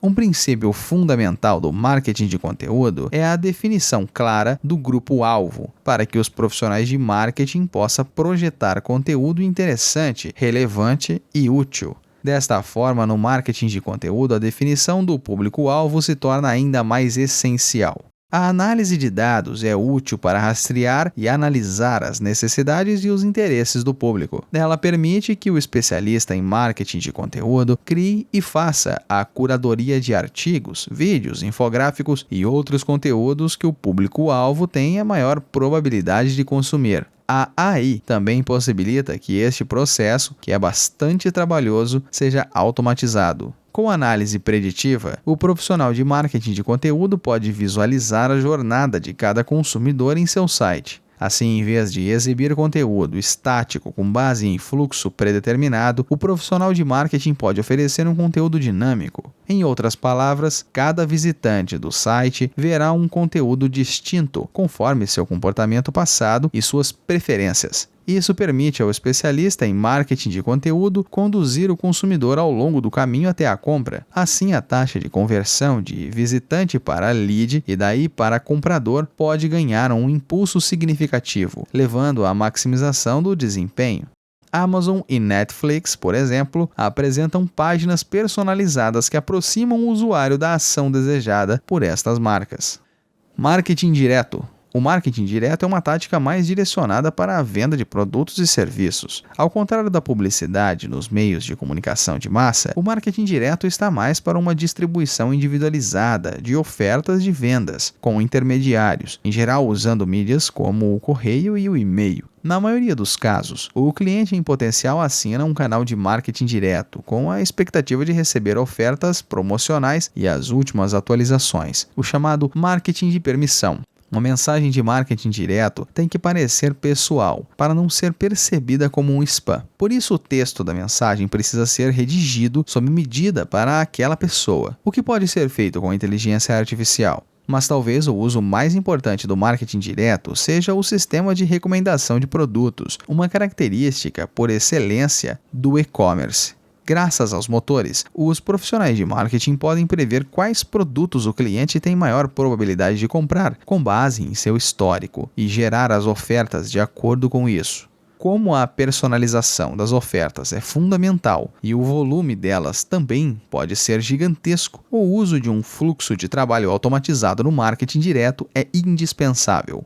E como as ofertas sempre incluem uma chamada à ação, o êxito de uma campanha pode ser tanto previsto quanto medido pela análise das taxas de conversão. Por isso, o uso da tecnologia também pode ser benéfico à previsão e à análise da campanha. O rastreamento permanente das respostas vai permitindo aos algoritmos o aprimoramento ao longo do tempo. Gestão de relacionamento com o consumidor de vendas, CRM de vendas. No setor de vendas, a tecnologia de automação pode trazer importantes economias de custos, ao mesmo tempo que facilita os ganhos de escala. Alguns itens do processo de gestão de leads, sobretudo no topo do funil, pode ser delegados a chatbots. Graças a eles, a captura de leads pode ser convencional, usando formulários menos formais. A natureza programável da avaliação de leads faz dela um processo ideal para chatbots assumirem. Alguns bots avançados também podem automatizar o processo de retenção de leads, ou o meio do funil de vendas, respondendo a demandas de clientes prospectivos e proporcionando informações contextualmente relevantes de maneira inteligente. A tecnologia de marketing também evolui na área de gestão de contas. Em todo o setor, de maneira vertical, as equipes de vendas passam uma quantidade importante de tempo em tarefas administrativas e atividades não relacionadas a vendas. Com o CRM de vendas, a informação das contas inclui o histórico de contatos e as oportunidades de vendas, organizados automaticamente, liberando a equipe de vendas para focar na atividade fim. A quantidade gigantesca de dados coletados no processo de gestão de leads equipa o pessoal humano de vendas com as informações corretas para levar adiante as transações. A realização de previsões também é um problema para muitas empresas, já que a maior parte da equipe de vendas se baseia na intuição para avaliar cada lead. O problema é que cada membro da equipe tem um tipo de intuição diferente, o que torna defeituosas as previsões como um todo. A análise preditiva permite que a equipe de vendas faça previsões mais precisas e priorize melhor as oportunidades de vendas. Canais de distribuição. A Nextech também tem vários usos no aprimoramento dos canais de distribuição. O mais popular, sobretudo depois da pandemia de Covid-19, é nas interações sem contato na linha de frente do varejo. Além de reduzir custos, as interfaces self-service e os robôs na linha de frente são mais vantajosos para interações simples, como transações bancárias, recebimento de encomendas de alimentação e check-in em aeroportos. A pandemia também pode levar finalmente a um aumento no número de entregas feitas por drones. Na China, a JD.com tornou-se a primeira empresa a realizar deliveries por drones para regiões remotas durante o lockdown. As tecnologias avançadas podem ainda garantir uma experiência do cliente sem atrito. Os varejistas estão entre os primeiros a fazer experiências com sensores. A Amazon, que continua expandindo sua presença física, ensaiou sistemas de pagamento por biometria em várias filiais na Whole Foods. Na China, o cliente pode fazer checkout nos varejos simplesmente parando na frente de caixas equipados com dispositivos de reconhecimento ligados ao Alipay ou ao WeChat Pay. Da mesma forma, o uso da IoT vem se popularizando em lojas inteligentes equipadas com sensores. A movimentação dos visitantes pode ser analisada de modo que é possível mapear com facilidade a verdadeira jornada do consumidor. Assim, o varejista pode realizar ajustes na organização das lojas, aprimorando a experiência. Graças à IoT, o varejista também pode determinar com precisão a localização de cada cliente em cada momento, viabilizando um marketing de localização preciso em cada corredor, a cada prateleira. Com uma mistura de Nextech, os atores dos canais podem empoderar o consumidor em uma experiência virtual de pré-compra. A realidade aumentada, RA, e a busca por voz, por exemplo, tem sido usada pelo Sam's Club para destacar características de produtos e para a orientação dentro das lojas. A realidade virtual, o RV, possibilita que o cliente navegue pela loja sem se deslocar até elas. A Prada, por exemplo, foi a primeira marca de luxo a usar a RV como substituta na experiência física durante a pandemia. Produtos e serviços. As tecnologias de marketing são preciosas, não apenas no aperfeiçoamento da interação com o cliente, mas também na melhoria dos produtos e serviços mais importantes. A tendência às compras online e a personalização deu ensejo aos conceitos de customização de massa e cocriação. Hoje, todos querem produtos feitos sob medida, com as próprias iniciais, cores favoritas e medidas exatas do corpo. Da Gillette a Levi's, passando pela Mercedes-Benz, as empresas estão ampliando suas linhas de produtos com a oferta de opções de customização. A precificação dinâmica também precisa ser implantada para atender às enormes possibilidades da customização. No setor de serviços, o papel da precificação customizada fica ainda mais evidente. As seguradoras, por exemplo, oferecem a opção de escolher a cobertura que mais convém às necessidades específicas do consumidor, e isso se reflete no preço. As linhas aéreas podem determinar as tarifas com base em inúmeras variáveis em vez de simples informações genéricas, como o atual nível de demanda e concorrência nas rotas, além do histórico de valor de clientes individuais. A tecnologia também viabiliza um modelo de negócios. Tudo é serviço em compras antes de valor alto, como o de um software corporativo ou de um automóvel. A análise preditiva também pode ser útil no desenvolvimento de produtos. As empresas podem avaliar o risco dos planos atuais e estimar a aceitação pelo mercado. Por exemplo, a PepsiCo usou a análise de dados da Black Swan para avaliar tendências de conversas sobre bebidas e prever quais produtos em seu pipeline tinham maior probabilidade de êxito. Gestão do relacionamento com o cliente de serviços, CRM de serviços. O uso de chatbots é popular não apenas para a gestão do funil de vendas, mas também para responder a demandas de serviços. Com um chatbot, as empresas podem proporcionar acesso à assistência técnica 24 horas por dia e oferecer soluções imediatas para os problemas mais comuns, o que é crucial no mundo digital. E a empresa pode garantir maiores consistências e integração em diferentes canais, como sites, redes sociais e aplicativos de celular. O mais importante é que chatbot reduz o fardo dos representantes de assistência ao cliente ao cuidar das tarefas simples. Para demandas mais complexas, o chatbot pode transferir a solicitação sem descontinuidade para agentes de assistência técnica. A integração com a base de dados de CRM pode melhorar de forma significativa o desempenho dos agentes, capacitando-os com uma lista de interações anteriores e outras informações relevantes. A partir daí, os agentes podem determinar qual a melhor solução para o problema do cliente.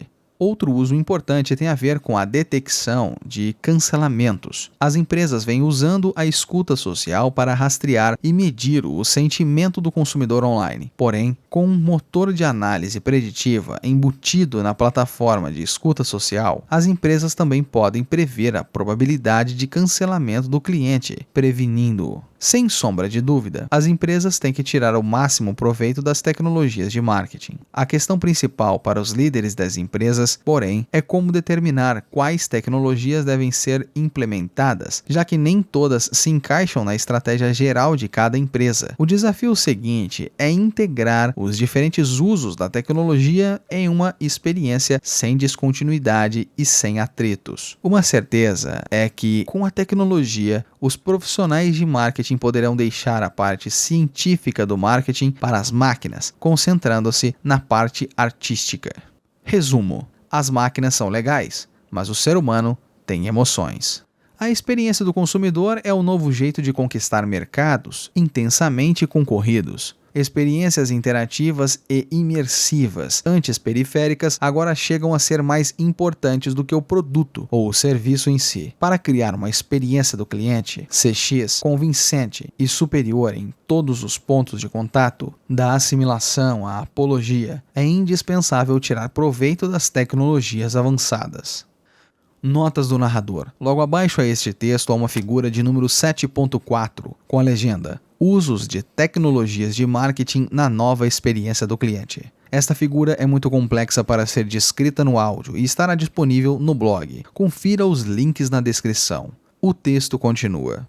No marketing, os usos da Nextech estão disseminados entre 7 pontos de contato diferentes: publicidade, marketing de conteúdo, marketing direto, vendas, canais, ofertas e serviços. A tecnologia é útil, em primeiro lugar, na análise de dados e na descoberta de ideias em relação a mercados-alvo específicos. Encontrar a configuração ideal, por exemplo, na compra e precificação de mídia, é uma área na qual a tecnologia de marketing se mostrou eficaz. O poder preditivo da inteligência artificial é precioso para as previsões de vendas, recomendações de produtos e detecção de potencial de cancelamentos. A IA também permite permite que o profissional de marketing personalize os produtos e os serviços em grande escala e com rapidez. Mas o papel do toque humano nunca deve ser desprezado, já que ele contrabalança com sabedoria, flexibilidade e empatia, o aporte de velocidade e eficiência trazido pelos computadores. O acesso sem precedentes à ideia e o ganho de tempo com a automação liberam os profissionais de marketing para investir na criatividade, enquanto as máquinas é mais confiável para o fluxo de trabalho programáveis. O ser humano, com sua intuição e seu bom senso, é bem mais flexível. O mais importante, porém, é que o ser humano é verdadeiramente insubstituível quando se trata de criar conexões emocionais. Perguntas para reflexão. Você mapeia a jornada do consumidor em sua organização? Quais são os pontos de contato mais críticos com base na sua experiência? E que melhorias a tecnologia de marketing pode trazer nestes pontos de contato mais críticos? Como você pretende implementá-las? Parte 4. As novas táticas para alavancar a tecnologia de marketing. Capítulo 8. Marketing direcionado por dados. Como criar um ecossistema de dados para uma melhor seleção de mercados-alvo. Em 2012, uma reportagem de Charles Darwin, da The New York Times Magazine, gerou grande repercussão. A matéria tratava-se de previsão da gravidez de uma adolescente, feita pela Target, uma rede de lojas de varejo. O pai da adolescente ficou furioso ao saber que a filha vinha recebendo cupons de desconto da empresa para artigos de bebê. Achou que havia um engano na correspondência e que a Target a estava incentivando a engravidar. Depois de uma conversa com a filha, descobriu que ela estava de fato grávida. Um ano antes deste episódio, a Target havia elaborado um algoritmo para prever a probabilidade de uma consumidora estar grávida, com base nos artigos comprados por ela. A rede varejista atribuiu um número único de identificação a cada comprador, conectando-o a todas as informações demográficas e ao histórico de compras. A análise de Big Data havia revelado um padrão específico de consumo para mulheres efetivamente grávidas, que poderiam ser usado para prever compras futuras de clientes que se encaixassem naquele padrão. A empresa chegou a tentar prever o dia do parto com base no momento da compra. Esse esforço valeria a pena para determinar quem receberia cupons pelo correio e quando. Este caso é um excelente exemplo de uma empresa que tira proveito de ecossistemas de dados para tomar decisões mais informadas. O marketing direcionado por dados é o primeiro passo na implementação de marketing 5.0. Ao possuir um motor de análise de dados, as marcas podem prever as compras mais prováveis dos clientes, em potencial com base em seu histórico de aquisições. Assim, as marcas podem enviar ofertas personalizadas e realizar campanhas customizadas. A infraestrutura digital atual possibilita fazer este tipo de coisa, não apenas para alguns segmentos de mercado, mas também para clientes individuais, um por um.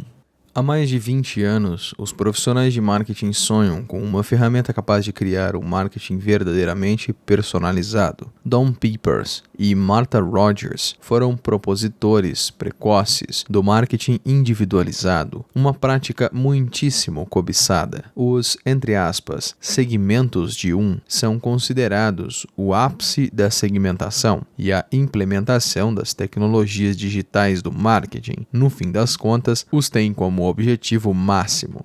Os segmentos de O mercado é heterogêneo e cada consumidor é único. É por isso que os pontos de partida do marketing sempre são a segmentação e a seleção de mercados-alvo. Com base na compreensão do mercado, as empresas podem desenhar estratégias e táticas para abordá-lo. Quanto mais micro a segmentação, mais a abordagem de marketing será correspondida, porém, mais difícil será a execução. A própria segmentação, enquanto método, evolui desde sua concepção nos anos de 1950. Existem 4 maneiras de realizar uma segmentação de mercado: geográfica, demográfica, psicológica e comportamental.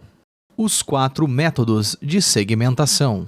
Os profissionais de marketing sempre começam pela segmentação geográfica, que consiste em dividir o mercado em países, regiões, cidades e localidades. Ao perceber que um segmento geográfico é amplo demais, acrescentam-se variáveis demográficas, como idade, gênero, profissão e classe socioeconômica. Mulheres jovens de classe média moradora de Illinois ou baby boomers ricos de Nova York são exemplos de nomes de segmentos que combinam variáveis geográficas com variáveis demográficas. Por um lado, os métodos de segmentação geográfica e demográfica partem do geral para os específicos, sendo por isso de compreensão muito fácil. E o que é melhor, são práticos. As empresas sabem exatamente onde e como identificar os segmentos. Por outro lado, os segmentos representam menos quando aqueles com o mesmo perfil demográfico e vivendo na mesma região geográfica têm preferências de compra e comportamentos diferentes. Além disso, são segmentos relativamente estáticos, ou seja, determinado cliente só pode ser classificado no mesmo segmento para todos os produtos. Entretanto, na verdade, a jornada de decisão do cliente varia conforme a categoria e o ciclo de vida dos produtos. Com a disseminação das pesquisas de mercado, os profissionais de marketing passaram a usar uma abordagem do específico para o geral. Em vez de subdividir o mercado, agrupam os consumidores com preferências e comportamentos semelhantes em clusters, grupos homogêneos, conforme sua resposta às perguntas de uma pesquisa. Apesar deste método, o agrupamento é exaustivo, ou seja, cada consumidor individual daquela população é incluído em um segmento. Entre os métodos mais conhecidos estão a segmentação psicográfica e a comportamental. Na segmentação psicográfica, os consumidores são agrupados conforme suas crenças e seus valores pessoais, bem como seus interesses e sua motivação. Os nomes de segmentos que resultam disso são, em geral, autoexplicativos, como alpinista social ou experimentador. Um segmento psicográfico também demonstra determinada atitude em relação a uma característica específica de um produto ou serviço. Por exemplo, preocupado com a qualidade ou atento ao custo. A segmentação psicográfica propicia uma boa estimativa do comportamento de compra. São os valores e atitudes que determinam a tomada de decisão. Um método ainda mais preciso é a segmentação comportamental, pois agrupa retroativamente os consumidores com base em seus comportamentos anteriores. Os segmentos comportamentais podem receber nomes que refletem a frequência e o valor dos gastos, como viajante frequente, entre aspas, ou autogastador, entre aspas também. Também podem indicar a fidelidade do cliente e o grau de interação com nomes como fã fiel e comprador infiel ou comprador de primeira viagem. São técnicas extremamente significativas, já que os segmentos espelham com precisão clusters, ou seja, grupos homogêneos de consumidores com necessidades diferentes. Desta forma, o profissional de marketing pode traçar estratégias sob medida para cada grupo. A segmentação psicográfica e comportamental, porém, é menos prática. Segmentos com nomes como viciado em aventura ou caçador de pechinchas são úteis apenas na hora de projetar um anúncio criativo ou no pull marketing, a estratégia de puxar, entre aspas, o cliente. No push marketing, no qual se empurra o produto, porém, fica mais difícil para a equipe de vendas e o restante do pessoal da linha de frente identificar os segmentos na hora em que estão cara a cara com o cliente. A segmentação precisa ser feita no geral para o específico e do específico para o geral. Em outras palavras, precisa ser relevante e prática. Logo, precisa combinar todos os 4 conjuntos de variáveis: geográficas, demográficas, psicográficas e comportamentais. Com a segmentação psicográfica e comportamental, o profissional de marketing pode agrupar os consumidores em segmentos relevantes e, em seguida, adicionar o perfil geográfico e demográfico a cada segmento, tornando-os práticos de usar. Como criar uma persona? A breve descrição fictícia que resulta de uma segmentação de cliente com todos os 4 métodos é chamado de persona. Eis um exemplo de persona. O João tem 40 anos e é gerente de marketing digital com 15 anos de experiência. Ele trabalha atualmente em uma grande empresa de bens processados. É responsável pelo design, desenvolvimento e implementação de campanhas de marketing em todas as mídias digitais, reportando-se ao diretor de marketing. O diretor mede o desempenho de João por meio de conhecimento geral da marca e das taxas de conversas online nos canais de e-commerce. Além de lutar para melhorar o desempenho com base nessas métricas, João também é extremamente cioso dos custos, acreditando que o gasto com marketing digital tem que ser o mais eficiente possível. Para dar conta de tudo, João dispõe de uma equipe e ainda de agências de marketing digital. Tem 5 pessoas que se reportam a ele, cada uma responsável por um canal de mídia diferente. Ele tem contrato com uma agência de SEO, que o ajuda a cuidar do site, e com uma agência de mídias sociais que o auxilia com o marketing de conteúdo. A persona do exemplo acima pode ser útil para uma agência de marketing digital ou para um software de automação de marketing digital que esteja em busca de novos clientes. Ele estabelece um perfil de prospect fictional e, o mais importante, o que é relevante para ela. Assim, essa persona pode ser útil na elaboração da estratégia de marketing apropriada. Notas do narrador. Logo abaixo a este texto há uma figura de número 8.1, com a legenda Perfis de clientes dos segmentos de 1. Na imagem há um círculo e no centro está escrito Persona do cliente individual. Ao lado do círculo, em sentido horário, às 12 horas, há o perfil geográfico, com a legenda Onde vive, quais são seus locais de interesse, onde está localizado atualmente. Logo em seguida, comportamental, qual é a jornada de compra, que mídias consome, como utiliza produtos e serviços. Em seguida, psicográfico, quais são seus principais interesses e paixões, quais são suas motivações e objetivos de vida, quais são os valores e atitudes que orientam o seu comportamento. E por último, demográfico, qual a idade e o gênero, qual a profissão e a renda, qual o estado civil e o tamanho da família. Esta imagem, assim como todas as outras contidas neste livro, está disponível no blog. O link está na descrição. Não deixe de conferir para ver as imagens e ter uma melhor imersão com este livro, assim como encontrará disponível também o PDF deste livro para download. O texto continua.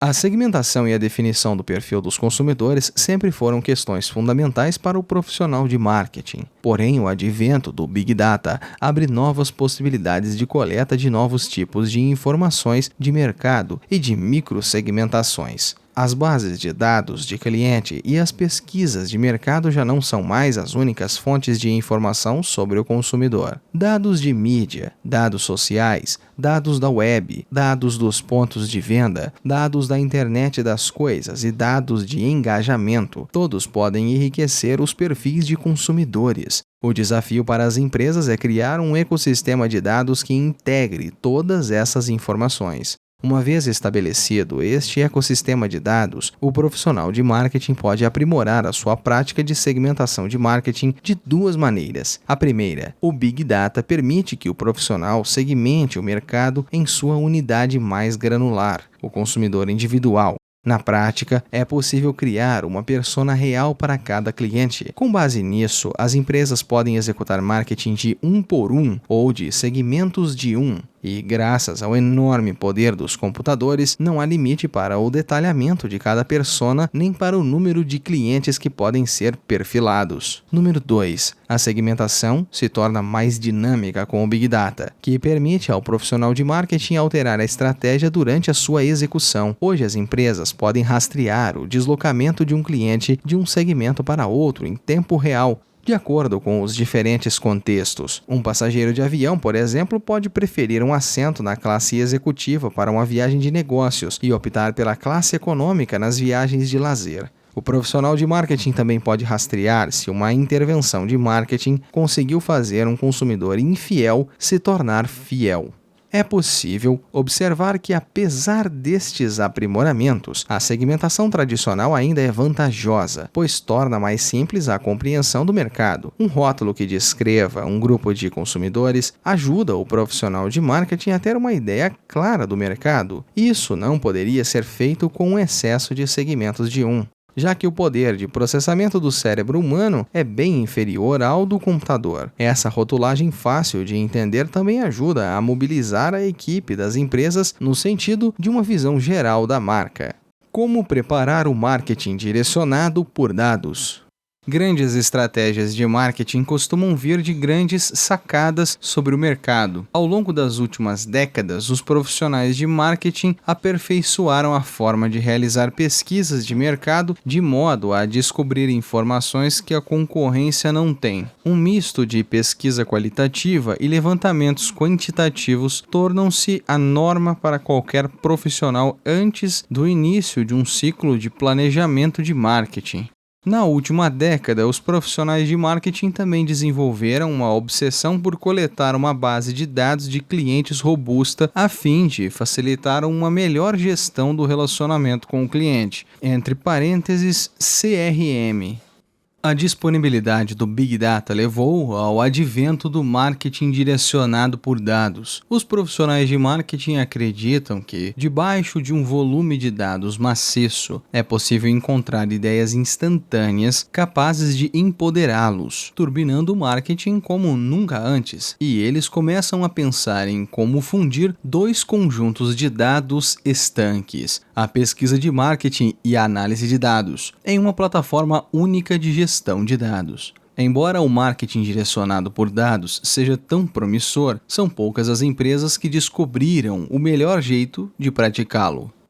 A maioria acaba fazendo um pesado investimento em tecnologia, sem, no entanto, conseguir obter de forma plena os benefícios desses ecossistemas de dados. Esse fracasso no uso do marketing direcionado por dados se deve a 3 razões básicas.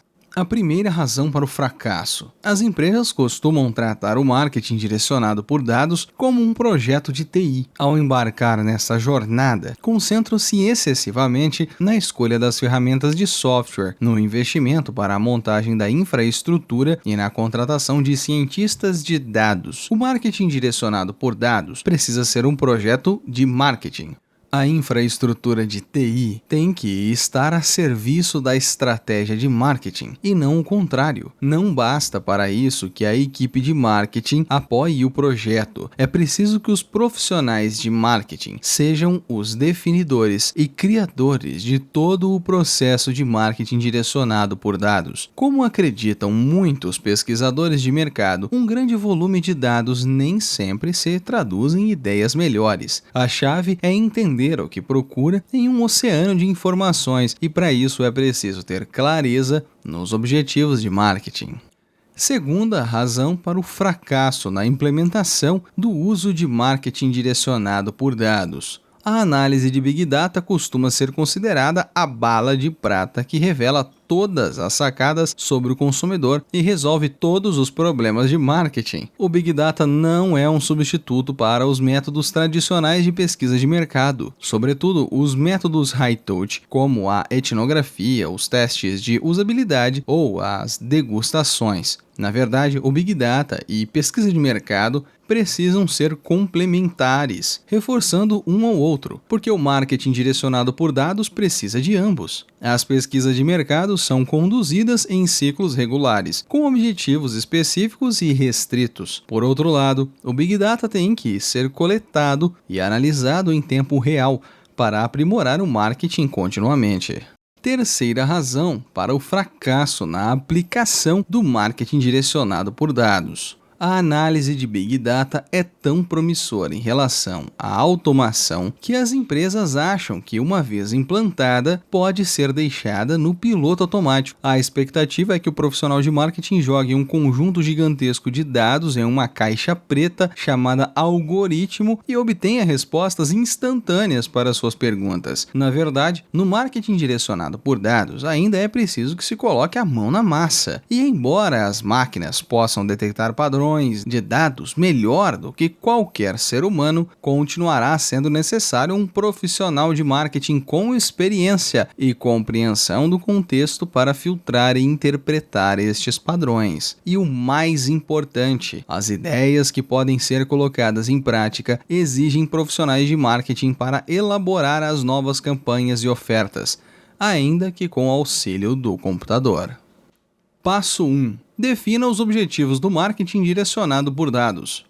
Iniciar qualquer projeto com objetivos claros deveria ser óbvio. No entanto, com frequência projetos de marketing direcionado por dados são lançados primeiro e os objetivos ficam para depois. Além disso, a maioria dos projetos envolvendo dados acaba se tornando muito ambiciosa, pois os profissionais de marketing querem conseguir tudo ao mesmo tempo. Assim, os projetos acabam complicando demais. A obtenção de resultados comprovados se mostra um desafio difícil de superar e, por fim, as empresas desistem. Os usos do marketing direcionado por dados são de fato inúmeros e de escopo amplo.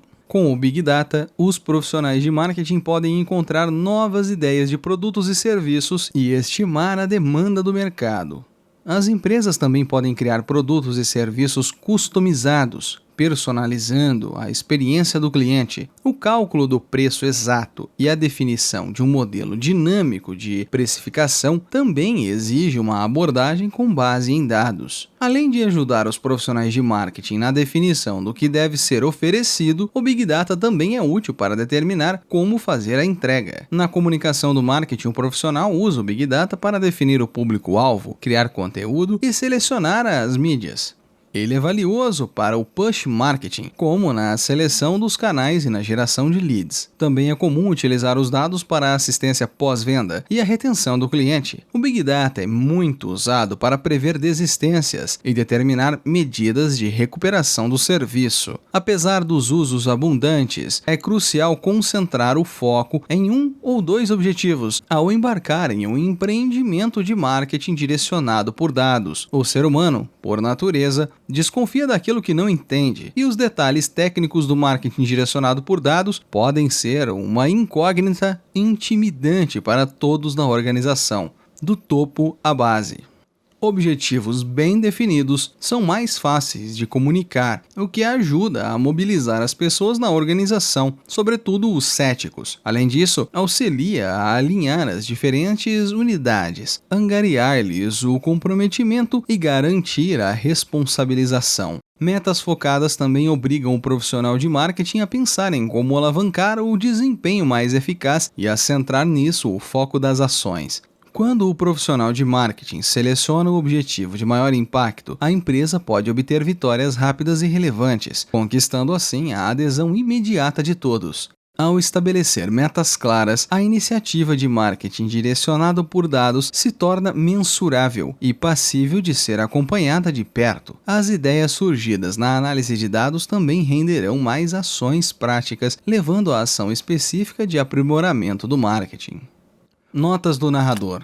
Logo abaixo a este texto há uma figura de número 8.2 com a legenda Exemplos de objetivos do marketing baseado em dados. Na figura há duas colunas. A primeira, como oferecer. A primeira, o que oferecer. E a segunda, como oferecer. Na primeira coluna, o que oferecer? A descoberta de novas ideias, de produtos e serviços. Como? Definir e localizar o público certo. O que oferecer? Estimativa de demanda do mercado por produtos e serviços. Como oferecer? Determinar a mensagem e o conteúdo do marketing corretos. O que oferecer? Recomendações para compras seguintes. Como? Selecionar o mix correto de mídias para a comunicação. O que? Criação de produtos e serviços customizados. Como? Selecionar o mix de canais para ir ao mercado. O que? Personalização da experiência do consumidor. E como? Criar o perfil do cliente para gerar e sustentar os leads. Definição do preço correto de novos produtos. Como?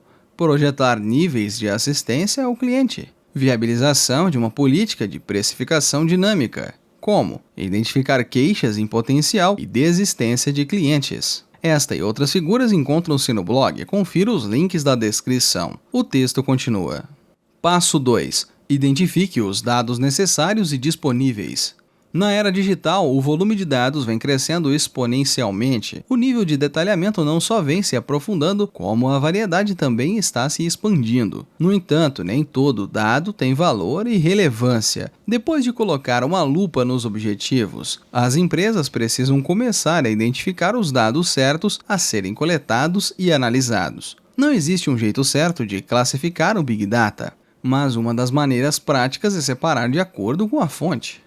Primeiro, dados sociais, que incluem todas as informações que os usuários de mídia social compartilham, como localização, perfil demográfico e interesses. Segundo, dados de mídia, que incluem medições de audiência em mídias tradicionais, como televisão, rádio, imprensa e cinema. Terceiro, dados de tráfego na web, que incluem todos os logs gerados por usuários navegando na web, como visualizações, buscas e compras. Quarto, dados de pontos de venda e transações, incluindo todos os registros de transações feitas pelo consumidor, como a localização, quantia, informações do cartão de crédito, compras, horários e, às vezes, número do documento do cliente. Quinto, dados da internet e das coisas, incluindo todas as informações coletadas por aparelhos e sensores conectados, como localização, temperatura, umidade, proximidade de outros aparelhos e indicadores de saúde. Sexto, dados de engajamento, que incluem todos os pontos de contato diretos entre empresas e clientes, como dados de call center, trocas de e-mails e dados de chats. Os profissionais de marketing precisam desenvolver um plano de coleta de dados que obtenha cada item de dados necessário à obtenção do objetivo predeterminado. Uma matriz de dados é uma ferramenta útil que mapeia os dados necessários em relação à meta. Olhando horizontalmente a matriz de dados, o profissional de marketing pode determinar se dispõe de dados suficiente para atingir aquele objetivo. Para obter ideias válidas, é preciso fazer uma triangulação de dados. Dispor de múltiplas fontes de dados contribui para uma compreensão convergente. Olhar verticalmente a matriz de dados também ajuda o profissional de marketing a compreender quais informações necessita extrair de cada fonte de dados. Alguns tipos de dados mencionados na enumeração anterior, como os dados de transação e engajamento, são internos e podem ser acessados pelos profissionais de marketing. No entanto, nem todos os dados internos estão prontos para uso. A depender da qualidade da organização e da manutenção dos registros, pode ser necessária uma limpeza dos dados. Isso inclui corrigir conjuntos de dados impressos, consolidar dados duplicados e lidar com registros incompletos. Outros conjuntos de dados, como os sociais e de mídia, são externos e devem, por isso, ser adquiridos de terceiros. Alguns também podem vir de parceiros da cadeia de valor, como fornecedores, empresas de logística, varejistas e empresas terceirizadas. Notas do narrador. Logo abaixo a este texto há uma figura de número 8.3, com a legenda Modelo de Matriz de Dados. Esta figura é muito complexa para ser descrita no texto. Ela estará disponível no blog esote.com/blog. Confira os links da descrição. O texto continua. Passo 3. Monte um ecossistema integrado de dados. A maioria das iniciativas de marketing direcionado por dados começa com projetos ágeis e ad hoc. No longo prazo, porém, é preciso que isso se torne uma operação rotineira, para certificar-se de que o esforço de coleta de dados seja mantido e atualizado continuamente. As empresas precisam montar um ecossistema de dados que integre todos os dados externos e internos. O maior desafio para a integração de dados é encontrar um denominador comum para todas as fontes. O ideal é integrar os dados no nível do consumidor individual, o que permite o marketing de, entre aspas, segmentos de um. Boas práticas de registro asseguram que cada conjunto de dados capturado a respeito do cliente esteja sempre ligado a uma identidade única daquele cliente. Embora seja algo simples para fontes de dados internas, o uso de identidades únicas para cada cliente é um exercício mais complicado para dados externos, ainda que factível. Por exemplo, os dados sociais podem ser integrados à identidade do cliente e a seu histórico de compra, caso o consumidor logue em sites de e-commerce usando a própria conta em redes sociais, como o Google e Facebook. Outros exemplos de integração de dados é o uso de aplicativos de fidelização do cliente para conectar sensores, entre aspas, faróis inteligentes. Quando o celular do cliente passa perto de um sensor no corredor de uma loja, por exemplo, esse sensor registra a movimentação. Isso é útil para rastrear a jornada do cliente em espaços físicos. Nem sempre, porém, é possível conectar tudo a uma identidade individual do cliente, sobretudo por questões de privacidade. Uma solução de meio termo é usar uma segmentação demográfica específica como denominador comum.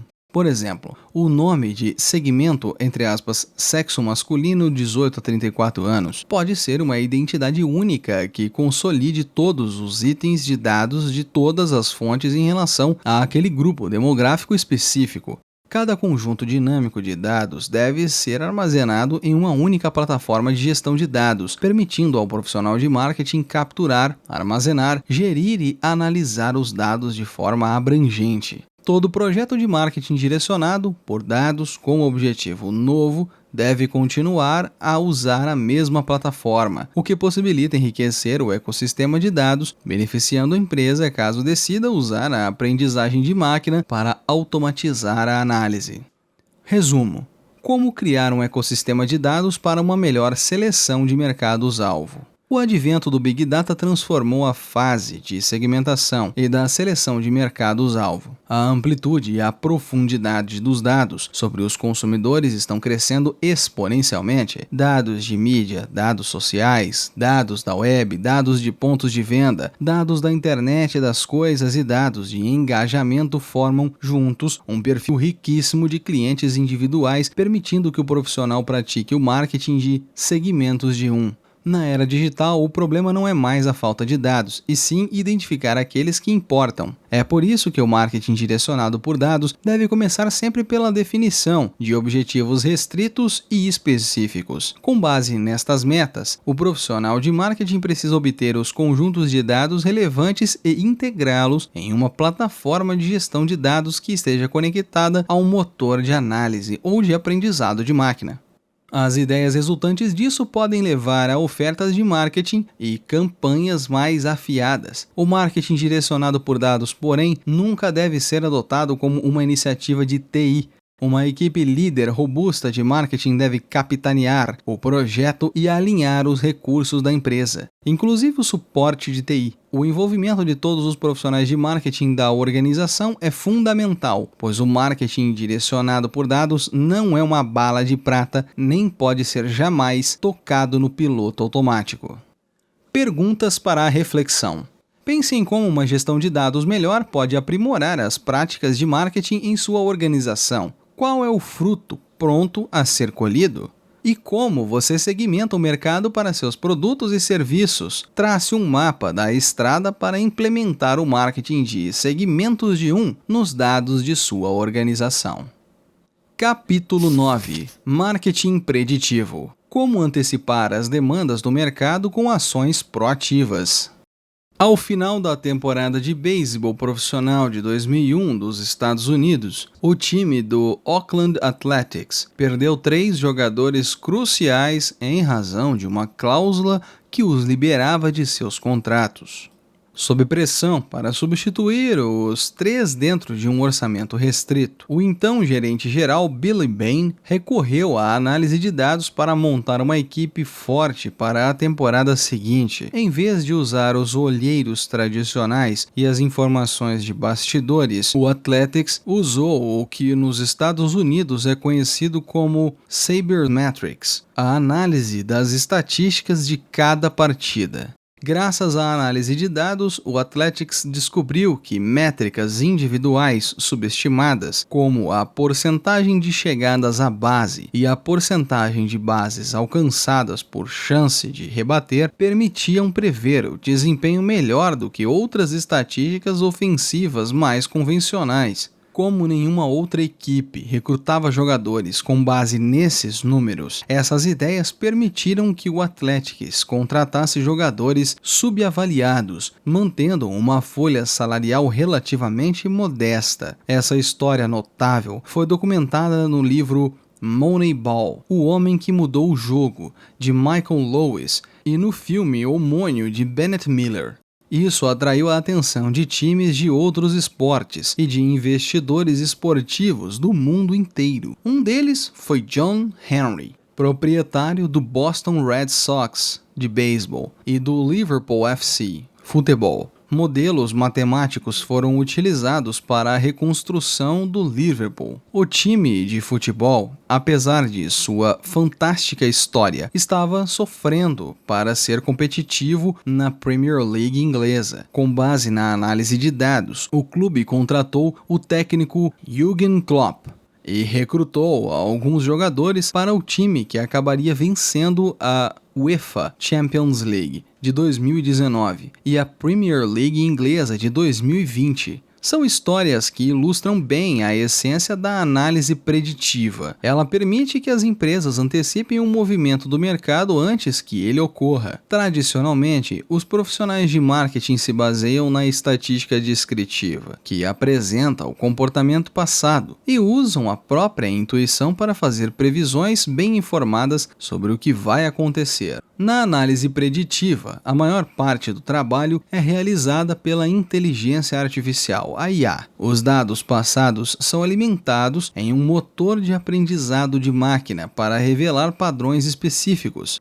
o que é chamado de modelo preditivo. Ao abastecer de dados o modelo, o profissional de marketing pode prever desfechos futuros, como quem tem mais probabilidade de comprar, que produto será vendido ou qual campanha vai dar certo. Como o marketing preditivo é fortemente baseado em dados, em geral as empresas adquirem essa funcionalidade por meio do ecossistema de dados previamente implantado. Com essas previsões, as empresas conseguem ser mais proativas em seus investimentos para o futuro. Elas podem, por exemplo, prever se novos clientes cujas transações ainda são de pequeno valor irão se tornar grandes contas. Dessa forma, a decisão de investir recursos no crescimento de clientes específicos é otimizada. Antes de alocar muitos recursos ao desenvolvimento de um novo produto, as empresas também podem usar a análise de dados preditiva para ajudar na filtragem de ideias. No fim das contas, a análise de dados preditiva leva a um retorno melhor de investimento em marketing. A modelagem preditiva não chega a ser uma novidade. Já faz muitos anos que os profissionais de marketing, direcionado por dados, constroem modelos regressivos para encontrar casualidades entre ações e resultados. Com o aprendizado de máquina, porém,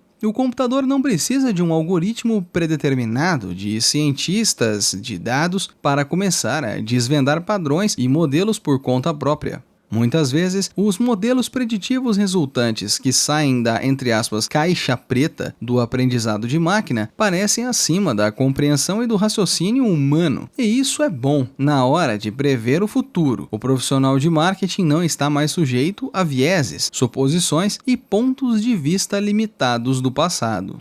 Aplicações do marketing preditivo.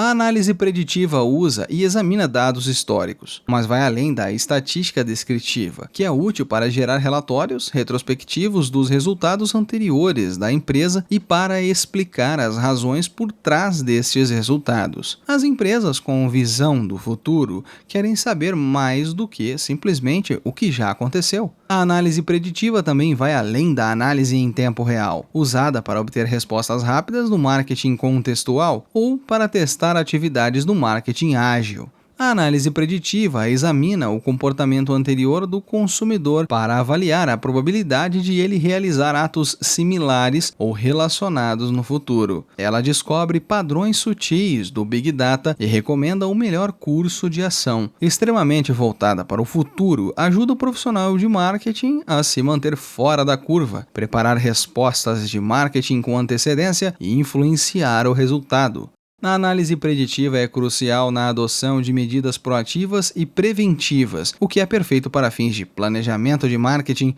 com a análise preditiva. O profissional de marketing dispõe de uma ferramenta poderosa para aprimorar a tomada de decisões. Ele pode, a partir dela, determinar qual o cenário de mercado mais provável de se concretizar e quais clientes vale a pena buscar. Também pode avaliar quais ações e estratégias de marketing apresentam maior probabilidade de êxito antes de lançá-las, reduzindo significativamente os riscos de fracasso.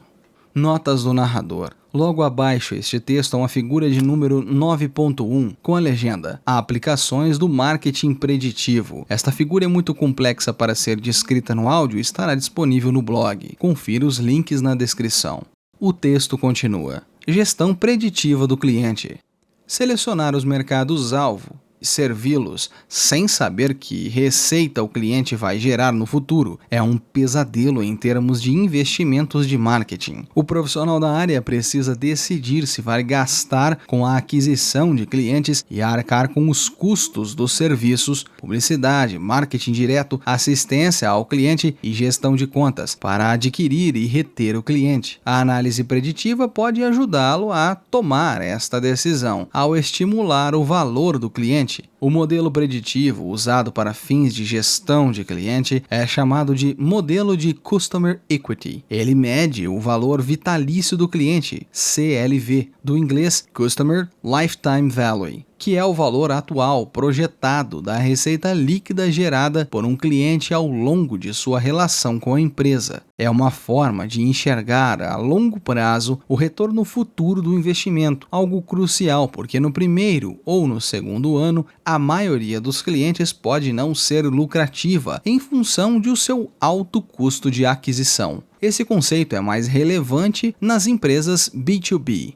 E nas empresas de serviços com relacionamento de longo prazo com os clientes, como bancos e telecomunicações. As empresas que atendem clientes corporativos têm enormes despesas de aquisição de clientes, sobretudo com congressos, feiras e custos com pessoal. Da mesma forma, os bancos gastam muito com publicidade e bônus de adesão, ao passo que as telecoms são famosas pelos subsídios aos aparelhos para atrair clientes. Para as empresas destes setores, o custo de marketing é elevado demais para transações pontuais e relacionamentos de curto prazo. O papel da análise de dados na estimativa do CLV é prever a reação do cliente às ofertas de upselling e cross-selling. Em geral, os algoritmos se baseiam no histórico de dados de quais produtos foram comprados em conjunto por clientes com perfis similares. Além disso, o profissional de marketing pode prever a duração do relacionamento com cada cliente. A análise preditiva pode detectar a taxa de rejeição e, o que é fundamental, descobrir as razões da rejeição.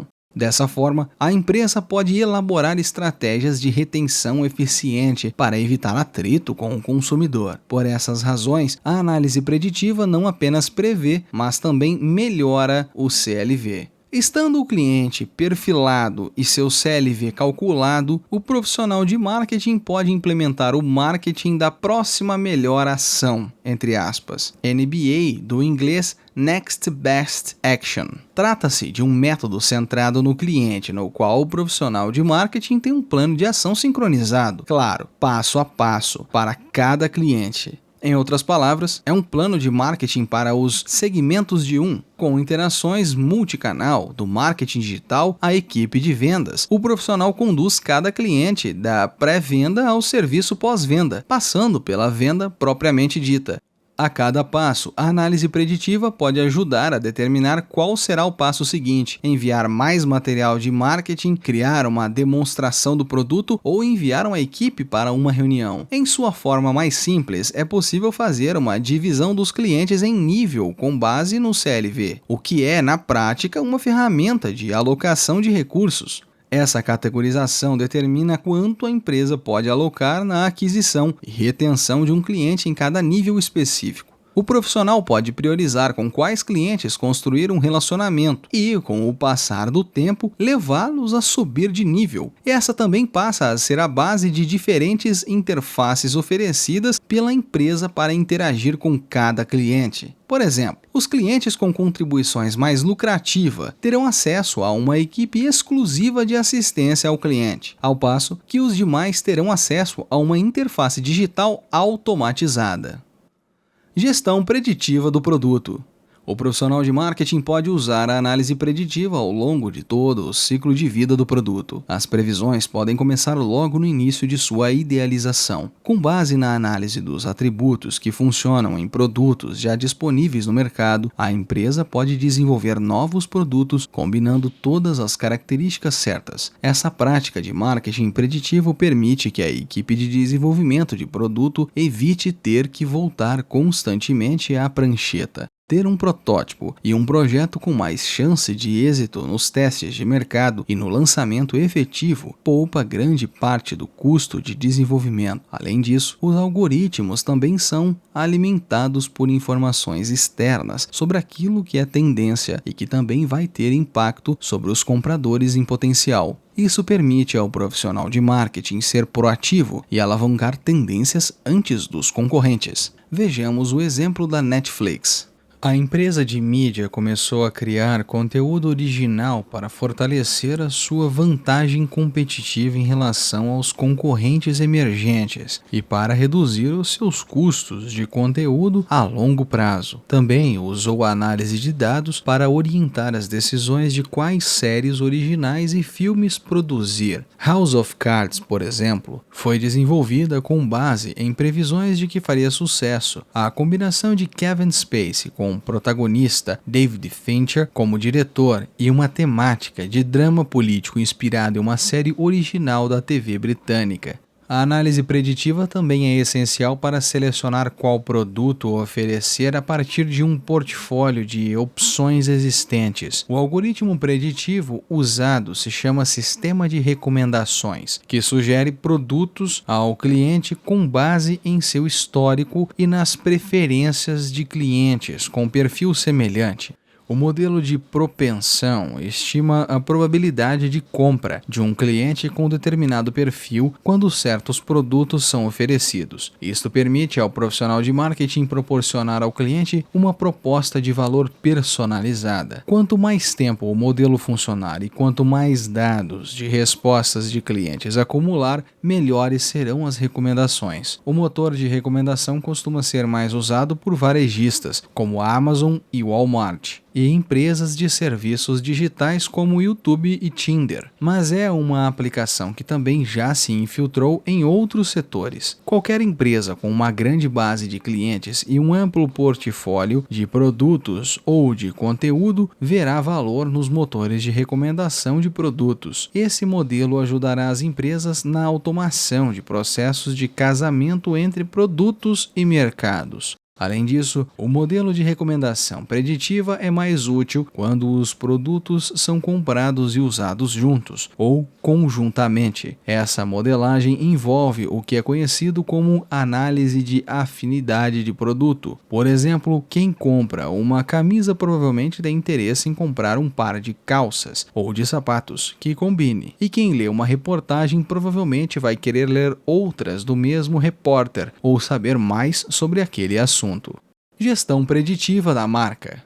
A análise preditiva pode ajudar o profissional de marketing a planejar suas atividades de comunicação de marketing e da marca, sobretudo no espaço digital. As principais exigências para essa análise de dados são a montagem de perfis completos do público e o mapeamento dos elementos-chave de campanha bem-sucedidas do passado. Essa análise será útil para visualizar quais campanhas futuras têm maior probabilidade de êxito. Como o aprendizado de máquina é uma atividade incessante, o gerente de marketing pode continuar avaliando suas campanhas e otimizando-as nos pontos em que ainda não funcionam. Ao realizar a criação publicitária e desenvolver o marketing de conteúdo, o gerente de marca pode utilizar o aprendizado de máquina para medir o interesse do consumidor diante das várias combinações de textos e layouts. A análise de sentimento das mídias sociais e os sites de resenhas de terceiros podem ser usados para compreender como o consumidor se sente em relação à sua marca ou campanha. Também se pode coletar dados de quais campanhas digitais atraem o maior número de clientes. Dessa forma, o gerente de marca pode realizar criações e conteúdos que geram o resultado ideal, como sentimentos positivos e altas taxas de cliques. A análise preditiva pode ser uma poderosa ferramenta para orientar a distribuição de conteúdo para o público certo. Isso funciona de duas maneiras. As empresas podem projetar o conteúdo sobre a marca e, a partir daí, identificar quais os segmentos de consumidores mais eficazes a atingir, bem como quando e onde engajá-los. Ou as empresas podem traçar o perfil do consumidor e em seguida prever qual conteúdo vai impactá-lo mais em cada passo de jornada do cliente. O consumidor pode sofrer para encontrar a informação que busca em meio à enorme quantidade de conteúdo que as marcas divulgam. Um modelo preditivo pode representar uma solução para fazer a previsão da combinação exata entre público e conteúdo, que produz o resultado ideal. Assim, o profissional de marketing pode se destacar em meio ao excesso de conteúdo e realizar uma distribuição bem direcionada, exatamente para o público desejado. No espaço digital, as empresas podem rastrear com facilidade a jornada do cliente em diversos sites e mídias sociais. Por exemplo, podem prever o próximo movimento do cliente em seus engajamentos digitais. De posse desta informação, o profissional de marketing pode, por exemplo, projetar um site dinâmico no qual o conteúdo pode ser alterado de acordo com o público. À medida que os clientes navegam pelo site, o motor de análise prevê o próximo melhor conteúdo, que vai aumentar regressivamente o nível de interesse e aproximar um pouco mais o consumidor do ato de compra. Como montar modelos de marketing preditivo? Existem diversas técnicas de criação de modelos de marketing preditivo, dos mais simples aos mais sofisticados. O profissional de marketing precisará da ajuda de estatísticos e cientistas de dados para a montagem e o desenvolvimento destes modelos. Portanto, não precisa compreender em profundidade os modelos estatísticos e matemáticos. No entanto, o profissional de marketing precisa ter uma compreensão das ideias básicas por trás dos modelos preditivos, de modo a poder orientar as equipes técnicas na escolha dos dados a serem usados e dos padrões a serem buscados. Além disso, ele também ajudará a interpretar o modelo, assim como desdobrará as previsões em operações concretas. A seguir, alguns dos tipos de modelos preditivos mais usados para diversos fins. Modelos regressivos para previsões simples. A modelagem regressiva é a ferramenta mais básica, porém a mais útil na análise preditiva. Trata-se de um modelo que analisa a relação entre variáveis independentes ou dados explanatórios e variáveis dependentes ou dados responsivos. As variáveis dependentes são os resultados ou desfechos que os profissionais de marketing estão tentando atingir com dados de cliques ou de vendas. Em compensação, as variáveis independentes são os dados que influenciam os resultados, como o timing da campanha, o texto do anúncio ou o grupo demográfico dos consumidores. Na análise regressiva, o profissional de marketing procura as equações estatísticas que explicam a relação entre as variáveis dependentes e independentes. Em outras palavras, ele tenta compreender quais ações de marketing têm um impacto mais relevante e levam os melhores resultados para a empresa. A relativa simplicidade da regressão, em comparação com outras técnicas de modelagem, faz dela a mais popular. A análise regressiva pode ser utilizada para diversas aplicações de marketing preditivo, como a construção de modelos de Customer Equity, modelos de propensão, modelos de detecção de rejeição e modelos de afinidade de produtos. Em geral, a modelagem de regressão é realizada em várias etapas. Primeira, coleta de dados de variáveis dependentes e independentes. Para a análise regressiva, conjunto de dados de variáveis tanto dependentes quanto independentes devem ser reunidos simultaneamente e com amostragens suficientes. Por exemplo, o profissional de marketing pode apurar o impacto da cor de um banner digital nas taxas de cliques, coletando uma amostra grande o bastante de cores e os dados de cliques resultantes. 2. Definição da equação que explica a relação entre as variáveis. Por meio de um software de estatística, o profissional de marketing pode elaborar a equação que se encaixa melhor nos dados. A equação mais básica é a que forma uma linha reta, conhecida como linha de regressão linear. Outro tipo comum é a regressão logística, que usa uma função logística para modelar uma variável binária dependente, como compra e não compra, ou permanência e rejeição. Por isso, a regressão logística costuma ser usada para prever a probabilidade de determinado desfecho, como a probabilidade de compra. 3. Interpretação da equação para revelar ideias novas e verificar a precisão. Vamos analisar o seguinte exemplo. Digamos que a equação mais apropriada seja definida assim: y é igual a a mais bx mais cx mais dx mais e. Nesta fórmula, y é a variável dependente, ao passo que x1, x2 e x3 são as variáveis independentes. O a é o intercepto, que reflete o valor de y, caso não haja qualquer influência de variáveis independentes. O b, o c e o d são os coeficientes das variáveis independentes, que indicam até que ponto as variáveis independentes têm influência sobre a dependente. Nessa equação também dá para analisar o termo de erro, ou residual, expresso por e. Uma fórmula regressiva sempre gera erro, já que as variáveis independentes nem sempre explicam inteiramente a variável dependente. Quanto maior o termo de erro, menos precisa é a equação. Notas do narrador. A equação estará visível na tela e disponível no blog. Acesse os links da descrição. O texto continua. 4. Previsão das variáveis dependentes, considerando as variáveis independentes. Uma vez estabelecida a fórmula, o profissional de marketing pode prever as variáveis dependentes, com base em determinadas variáveis independentes. Desta maneira, ele pode visualizar o desfecho de um mix de ações de marketing. Filtragem colaborativa para sistemas de recomendação. A técnica mais popular de montagem de um sistema de recomendação é a filtragem colaborativa. O pressuposto subjacente é que o consumidor dará preferência a produtos similares a outros que já adquiriu ou a produtos adquiridos por outros consumidores com as mesmas preferências. Para que esse modelo funcione, é necessário a colaboração do cliente avaliando os produtos. Daí o nome filtragem colaborativa.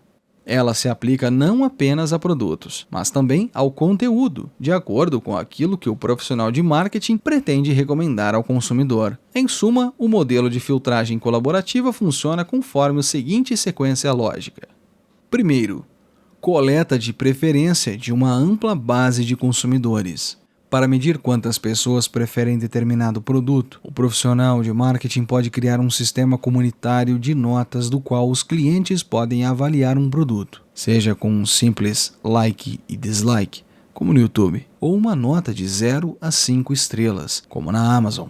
Outra opção é propor ações que reflitam uma preferência, como a leitura de um texto, a visualização de um vídeo ou o acréscimo de produtos a uma lista de desejos ou um carrinho de compras. A Netflix, por exemplo, mede as preferências por meio dos filmes assistidos ao longo do tempo.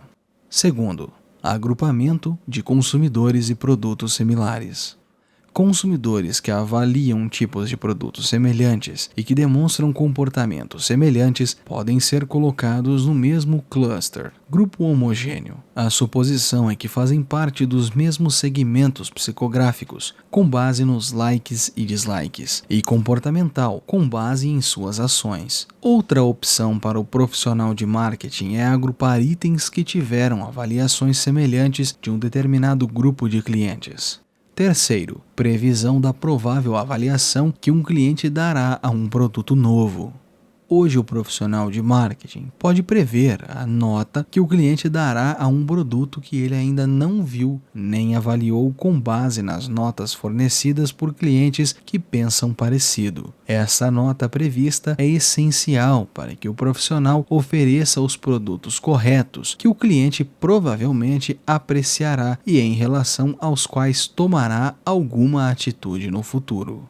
Rede neural para previsões complexas. Uma rede neural, como o nome sugere, é vagamente modelada com base na forma como uma rede neural biológica atua dentro do cérebro humano. Trata-se de uma das ferramentas mais populares de aprendizado de máquina, ajudando as empresas a elaborar sofisticados modelos de previsão. O modelo de rede neural aprende por experiência ao processar um número gigantesco e variado de exemplos do passado. Hoje é fácil obter acesso a modelos de redes neurais. O Google, por exemplo, criou o TensorFlow, uma plataforma de aprendizado de máquina com redes neurais e software de código aberto, disponível a quem se interessar. Ao contrário dos modelos regressivos simples, as redes neurais são consideradas uma caixa preta porque é difícil para o ser humano interpretar seu funcionamento interno.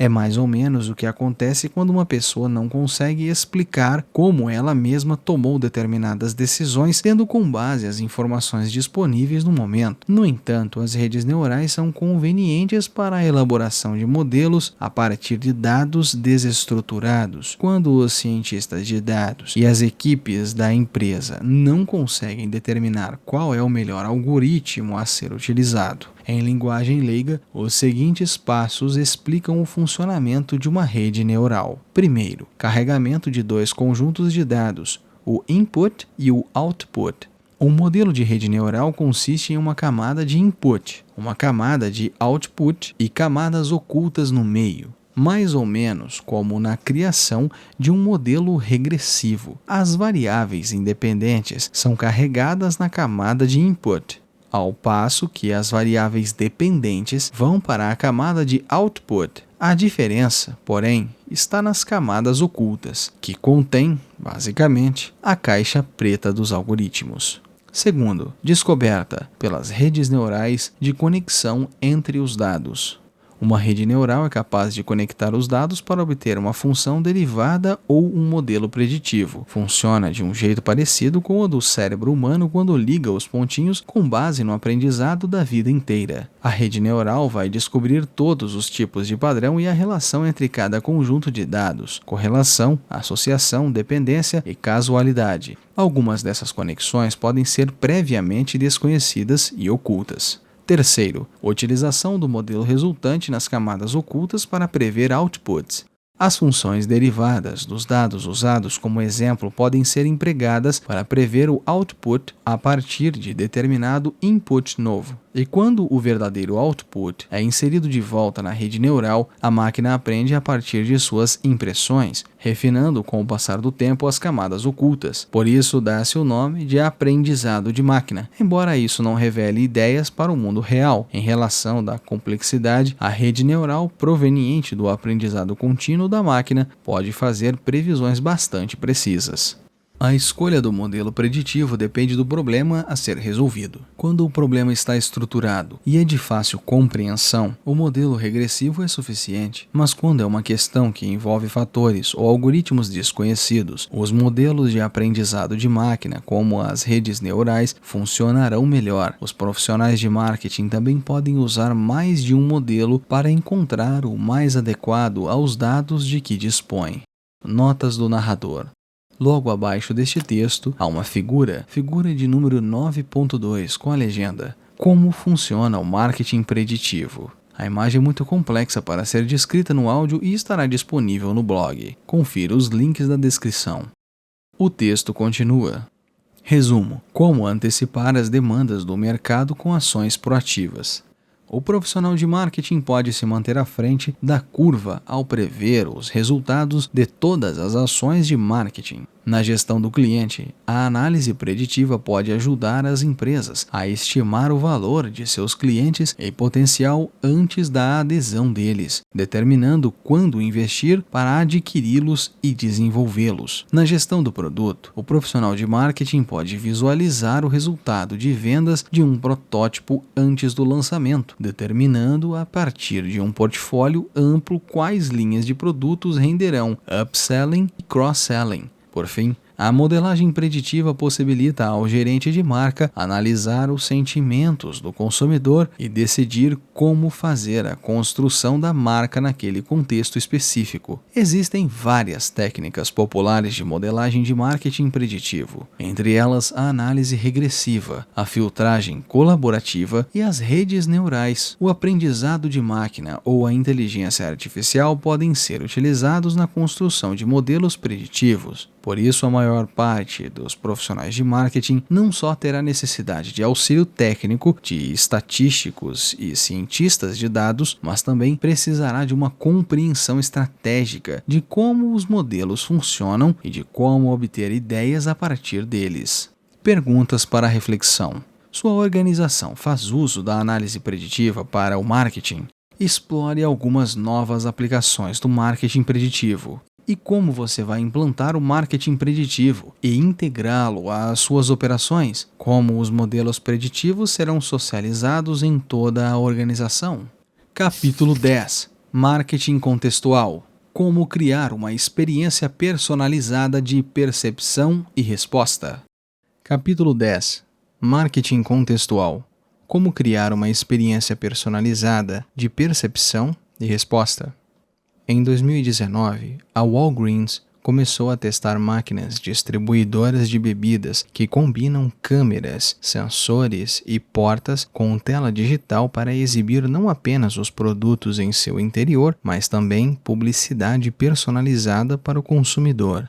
Embora essa tecnologia não reconheça rostos nem armazene identidades por questões de privacidade, ela consegue adivinhar a identidade e o gênero do consumidor. A geladeira usa detecção facial para deduzir o grupo demográfico e as emoções do comprador que se aproxima da porta da máquina. Também utiliza rastreamento ocular e sensores de movimento para medir o interesse do comprador. Ao combinar estas informações com outras externas, como a meteorologia ou o calendário local de eventos, o motor de inteligência artificial é capaz de selecionar produtos e promoções específicos para divulgar nas telas. A geladeira também rastreia as escolhas do comprador e recomenda outro item relacionado. Depois do fechamento da porta, como seria de esperar, ela coleta vários dados sobre o comportamento do comprador e quais embalagens ou campanhas funcionam melhor. O sistema de geladeira inteligente disponibilizado pela Cooler Screen trouxe diversas vantagens. A Walgreens constatou um crescimento do tráfego e das compras nas lojas aonde ela foi instalada. A rede de lojas também obtém uma receita extra pela colocação dos anúncios. Além disso, a tecnologia possibilita a alteração rápida de preços e promoções, assim como a realização de testes nesse sentido. Ela permite que as marcas monitorem o estoque e obtenham retorno de suas campanhas mais recentes. Esse tipo de publicidade dinâmica e modelo de conteúdo contextual não é novidade no espaço do marketing digital. As marcas vêm fazendo uso dele para promover anúncios sob medida com base no histórico de navegação do consumidor na web. Com as geladeiras inteligentes, este modelo chega ao espaço do varejo, criando na prática uma ponte entre os mundos físico e digital. Hoje, os profissionais de marketing podem realizar marketing contextual de maneira automatizada, com a ajuda da Nextech. Efetivamente, o objetivo de longo prazo da Nextech, como a Internet das Coisas, o IoT, e a inteligência artificial, a AI, é reiterar a consciência situacional do ser humano. O profissional de marketing com conhecimento desta área pode oferecer o produto certo ao cliente certo, no momento certo e no local certo. Profissionais de vendas experientes que construíram relacionamentos de longo prazo conhecem em profundidade seus clientes e atendem cada um deles com uma abordagem sob medida. A missão é entregar esta experiência contextual em grande escala, com a ajuda da IoT e da IA. Como criar uma estrutura de Smart Sensing? O ser humano desenvolve uma consciência situacional escaneando o entorno em busca de deixas sensoriais. Somos capazes de descrever as emoções alheias ao olhar para a expressão facial e os gestos. Então sabemos se uma pessoa está irritada ou contente conosco. Para que um computador possa fazer o mesmo, é necessária uma série de sensores que coletam todas as deixas para a inteligência artificial processar. O uso de sensores de proximidade para a resposta contextual no ponto de venda. O primeiro passo na criação de um marketing contextual turbinado por IA é montar um ecossistema de sensores e aparelhos conectados, sobretudo no ponto de venda, o PDV. Um dos sensores mais populares usados em PDVs é o Beacon, um transmissor Bluetooth de baixo consumo de energia que se comunica com os dispositivos próximos. Quando vários beacons são instalados em um estabelecimento físico qualquer, o profissional de marketing pode determinar com precisão a localização do consumidor, assim como rastrear seus movimentos. Os sensores também podem ajudar a enviar conteúdo personalizado aos dispositivos conectados sob a forma de notificação push, por exemplo.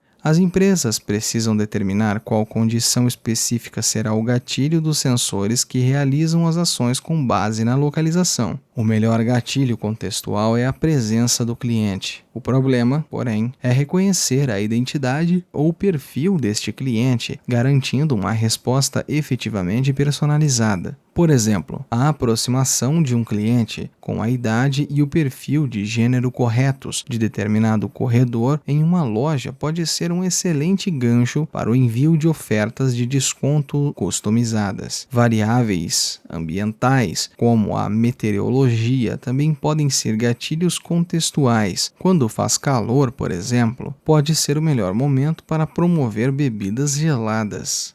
Para que a estratégia dê certo, o profissional de marketing precisa se valer de um aparelho que esteja sempre em poder do cliente, como um indicador de sua localização. Uma das alternativas é o smartphone. Os smartphones se tornaram um dispositivo extremamente pessoal que o consumidor sempre carrega consigo. São aparelhos que, para muitos, substituem a carteira, a chave e a câmera. O mais importante é que os smartphones são cheios de sensores e estão sempre conectados, seja via Bluetooth, seja via rede móvel. Desta forma, os telefones celulares podem se conectar e se comunicar com os sensores. Notas do narrador. Logo abaixo a este texto há uma figura de número 10.1, com a legenda: O mecanismo do marketing contextual. Na imagem há textos seguidos por setas, indicando um caminho. O primeiro ponto, o ponto de início, tem a legenda: Sensores detectam um cliente nas proximidades, que segue para a legenda: Os sensores registram dados sobre o cliente. E depois, a IA processa os dados para identificar, perfilar o cliente. Depois, a IA oferece respostas personalizadas e então a interface de usuário entrega as respostas. Esta e outras figuras estarão disponíveis no blog, assim como este livro para download em PDF. Consulte os links na descrição. O texto continua.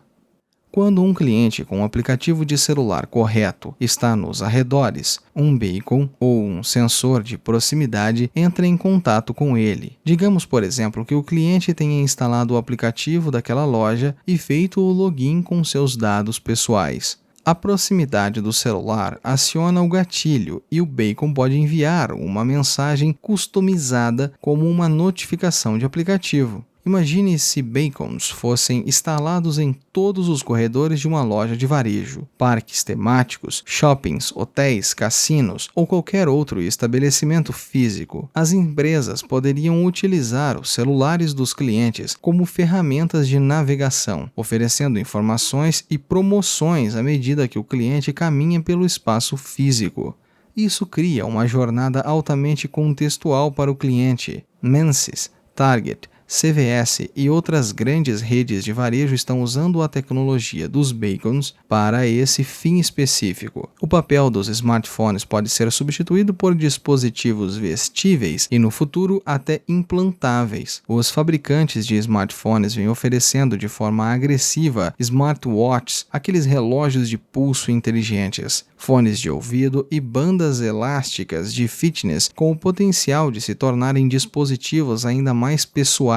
Embora ainda não sejam tão populares quanto os smartphones, alguns desses aparelhos vestíveis são promissores, pois também podem armazenar informações de saúde e de micromovimentos. A Disney e a Clínica Mayo, por exemplo, usam pulseiras de identificação por radiofrequência RFID, do inglês Radio Frequency Identification, para analisar a localização e os movimentos dos consumidores.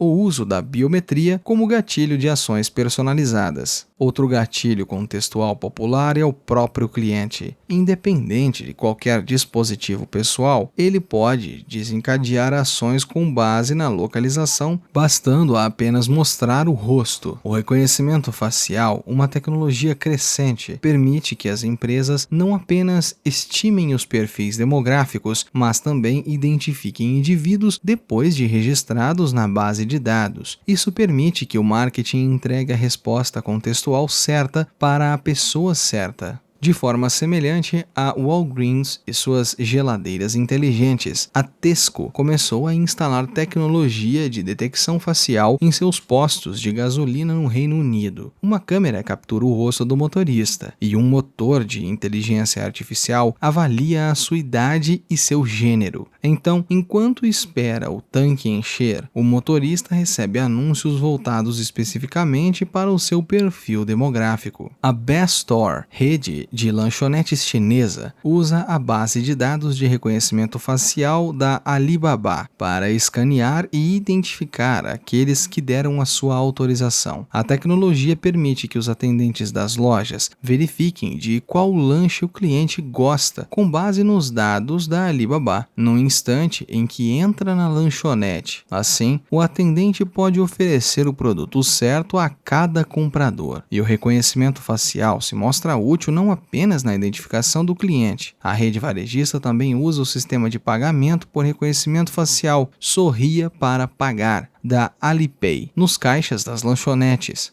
A tecnologia de reconhecimento facial também é capaz de detectar sentimentos humanos. Os algoritmos de inteligência artificial podem deduzir emoções por meio de análise das expressões faciais humanas em fotografias e vídeos, gravados ou ao vivo. Essa habilidade é útil para que o profissional de marketing entenda como os consumidores reagem a seus produtos e campanhas sem a presença de um observador humano. Assim, a detecção de emoções é usada na concepção de produtos e na testagem de anúncios por meio de entrevistas online e grupos focais. Pede-se aos respondentes que compartilhem o acesso às suas webcams e que observem uma foto ou assistam a um vídeo. Suas reações faciais são então analisadas. A Keylogs, por exemplo, usou a análise de expressões faciais na Affectiva para criar anúncios para o cereal Crunchy Nut. A empresa rastreou o grau de interesse e o engajamento do espectador enquanto assistia os anúncios, tanto na primeira visualização quanto em repetições. A Disney fez experiências com detecção de emoções instalando câmeras nos cinemas que exibiam seus filmes, rastreando milhões de expressões faciais ao longo do filme.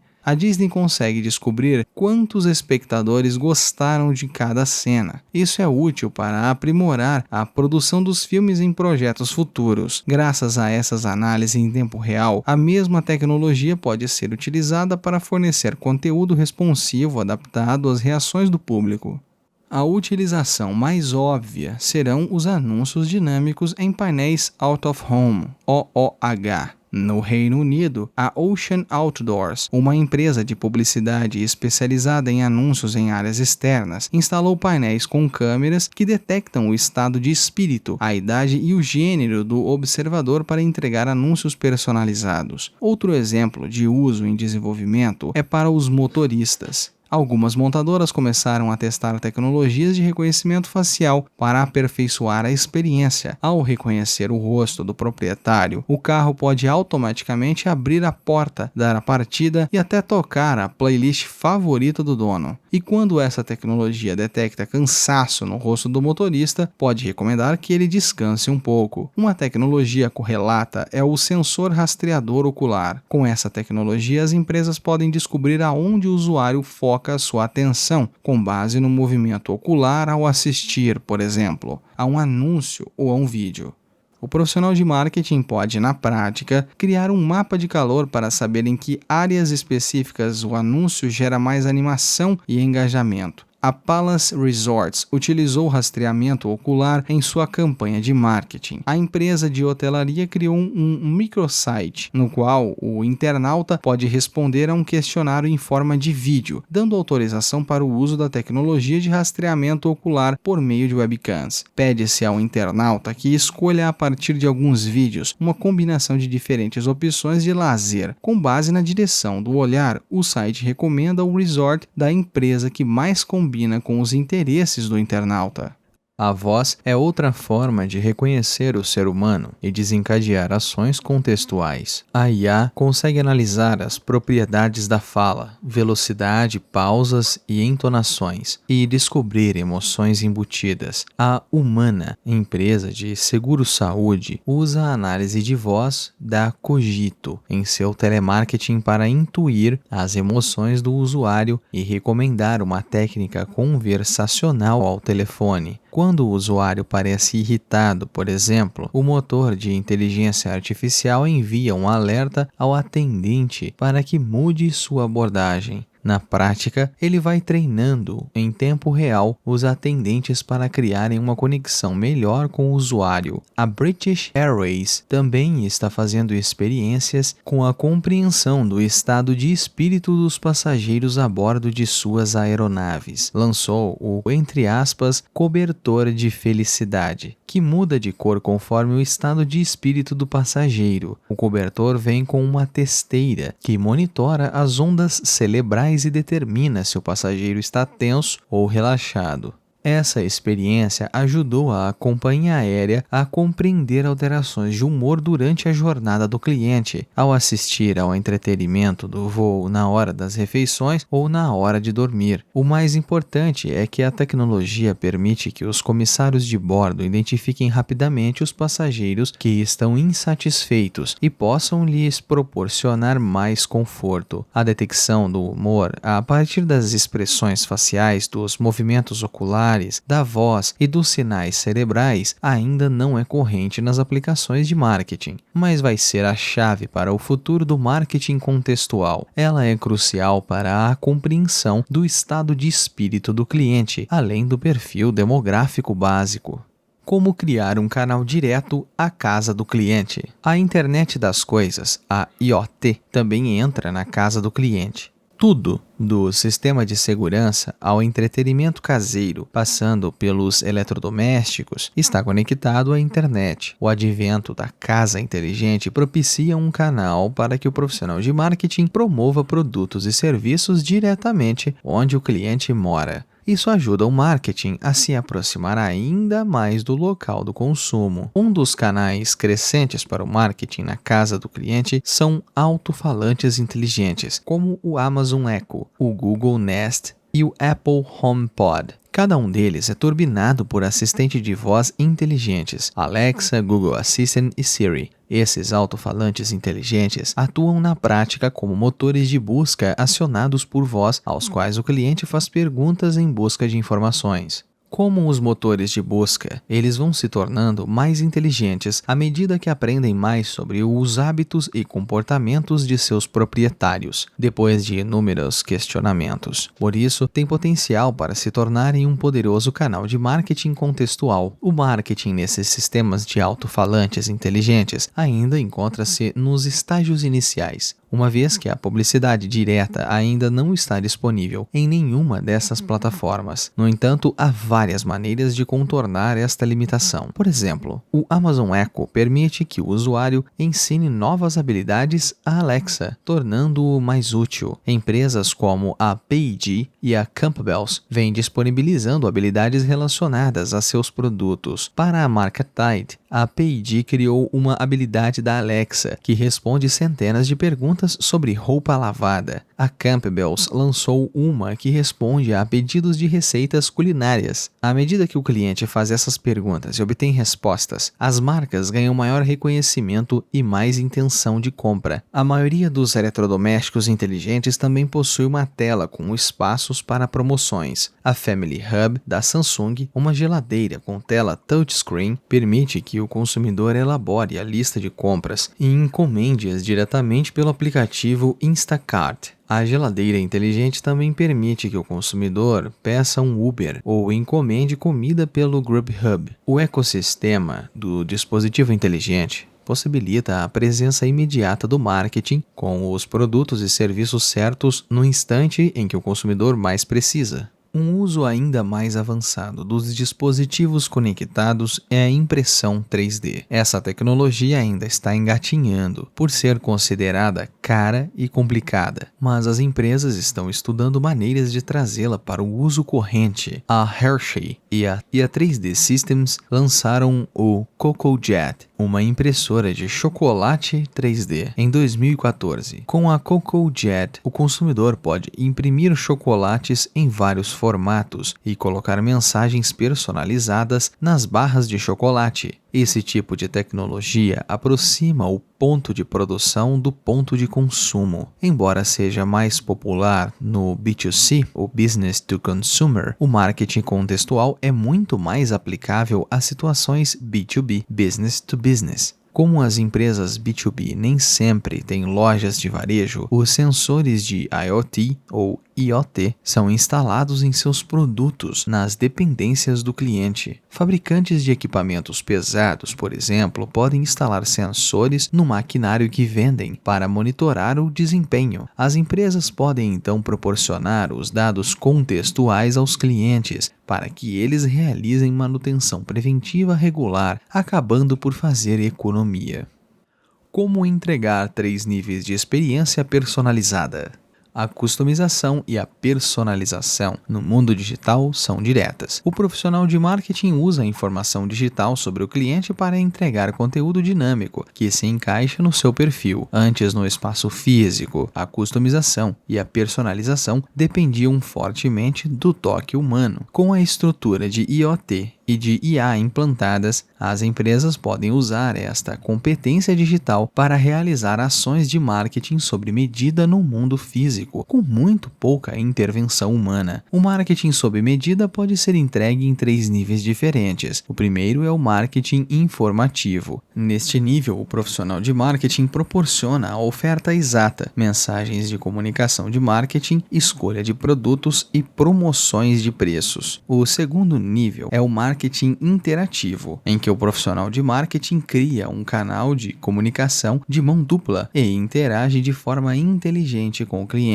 O nível final é o marketing imersivo, em que o profissional de marketing obtém o engajamento de forma profunda em experiências sensoriais. Nível 1. Informação personalizada. O marketing com base na localização, em sua aplicação mais restrita, é o tipo mais comum de marketing informativo. Ele tira proveito de um dos metadados mais preciosos, a geolocalização. Os dados são, em geral, capturados pelo Sistema de Posicionamento Global, o GPS, do smartphone do cliente, em locais cobertos. Os dados de geolocalização podem ser aprimorados pelo uso de sensores de proximidade ou beacons. De posse dos dados, o profissional de marketing geralmente pratica o chamado marketing de geocerca, ou geofencing, que é a criação de um perímetro virtual em torno de determinado ponto de interesse, como uma loja de varejo, um aeroporto, um escritório ou uma escola, e a transmissão de mensagens direcionadas ao público dentro deste perímetro. Todas as grandes plataformas de publicidade nas redes sociais, como o Facebook e Google, disponibilizam geocercas. Isso quer dizer que as campanhas podem ser isoladas dentro de uma área específica. As empresas podem usar a geocerca para direcionar tráfego para suas lojas, a partir de locais próximos ou locais de concorrentes, com ofertas promocionais. Empresas como a Sephora, Burger King e Whole Foods fazem uso do marketing de base na localização. O Burger King, por exemplo, criou uma geocerca em volta de mais de 14 mil endereços do McDonald's, assim como de mais de 7 mil endereços próprios nos Estados Unidos, na campanha batizada de Whopper Detour. Os usuários do aplicativo de celular do Burger King podiam pedir um Whopper por $0,01, mas só se estivessem perto de uma loja do McDonald's. Feito o pedido, o usuário era instruído a ir do McDonald's para o Burger King mais próximo para pegar o seu Whopper.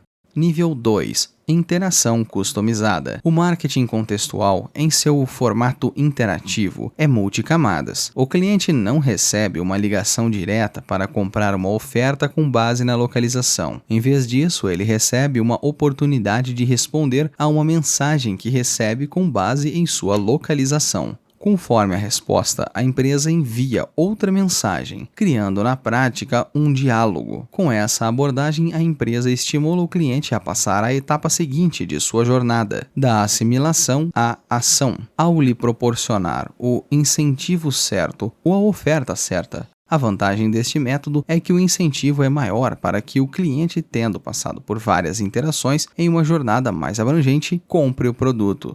Para tornar o marketing contextual mais interativo, a empresa pode utilizar os princípios da gamificação. O Shopkick, um app de recompensas por consumo, coopera com a American Eagle e diversos outros varejistas para incentivar os compradores a avançar no caminho até a aquisição. O app estimula o cliente a cada passo do caminho. O comprador recebe recompensas quando entra na loja e quando escaneia um código de barras para se inteirar mais sobre o produto ou para experimentar uma roupa em um provador.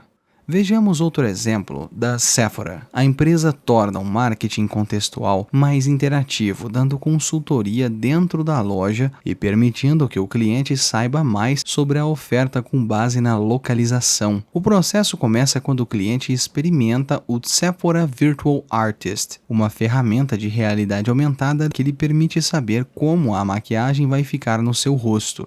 Disponível tanto online quanto em um quiosque nas lojas. Ao se aproximar de uma loja, o cliente recebe uma mensagem lembrando-o de fazer uma visita e marcar uma consulta na loja física, aumentando a probabilidade de que venha a adquirir os produtos. Nível 3. Imersão total. O nível final da personalização é quando o profissional de marketing pode propiciar uma imersão total no espaço físico, com a ajuda de sensores e outras tecnologias, como a realidade aumentada, o RA, ou a robótica. A ideia é cercar o consumidor com a experiência digital no momento em que ele se encontra na loja física. Grandes varejistas de descontos usam, por exemplo, dados de geolocalização e realidade aumentada para proporcionar uma navegação imersiva dentro da loja. Vejamos o exemplo do app da Louvre para celular. O cliente pode elaborar uma lista de compras no app. Feito isso, ele pode ativar a funcionalidade de realidade aumentada. Na tela aparece um caminho de cor amarela no chão à sua frente e o caminho que leva ao cliente até os itens da lista no menor percurso possível.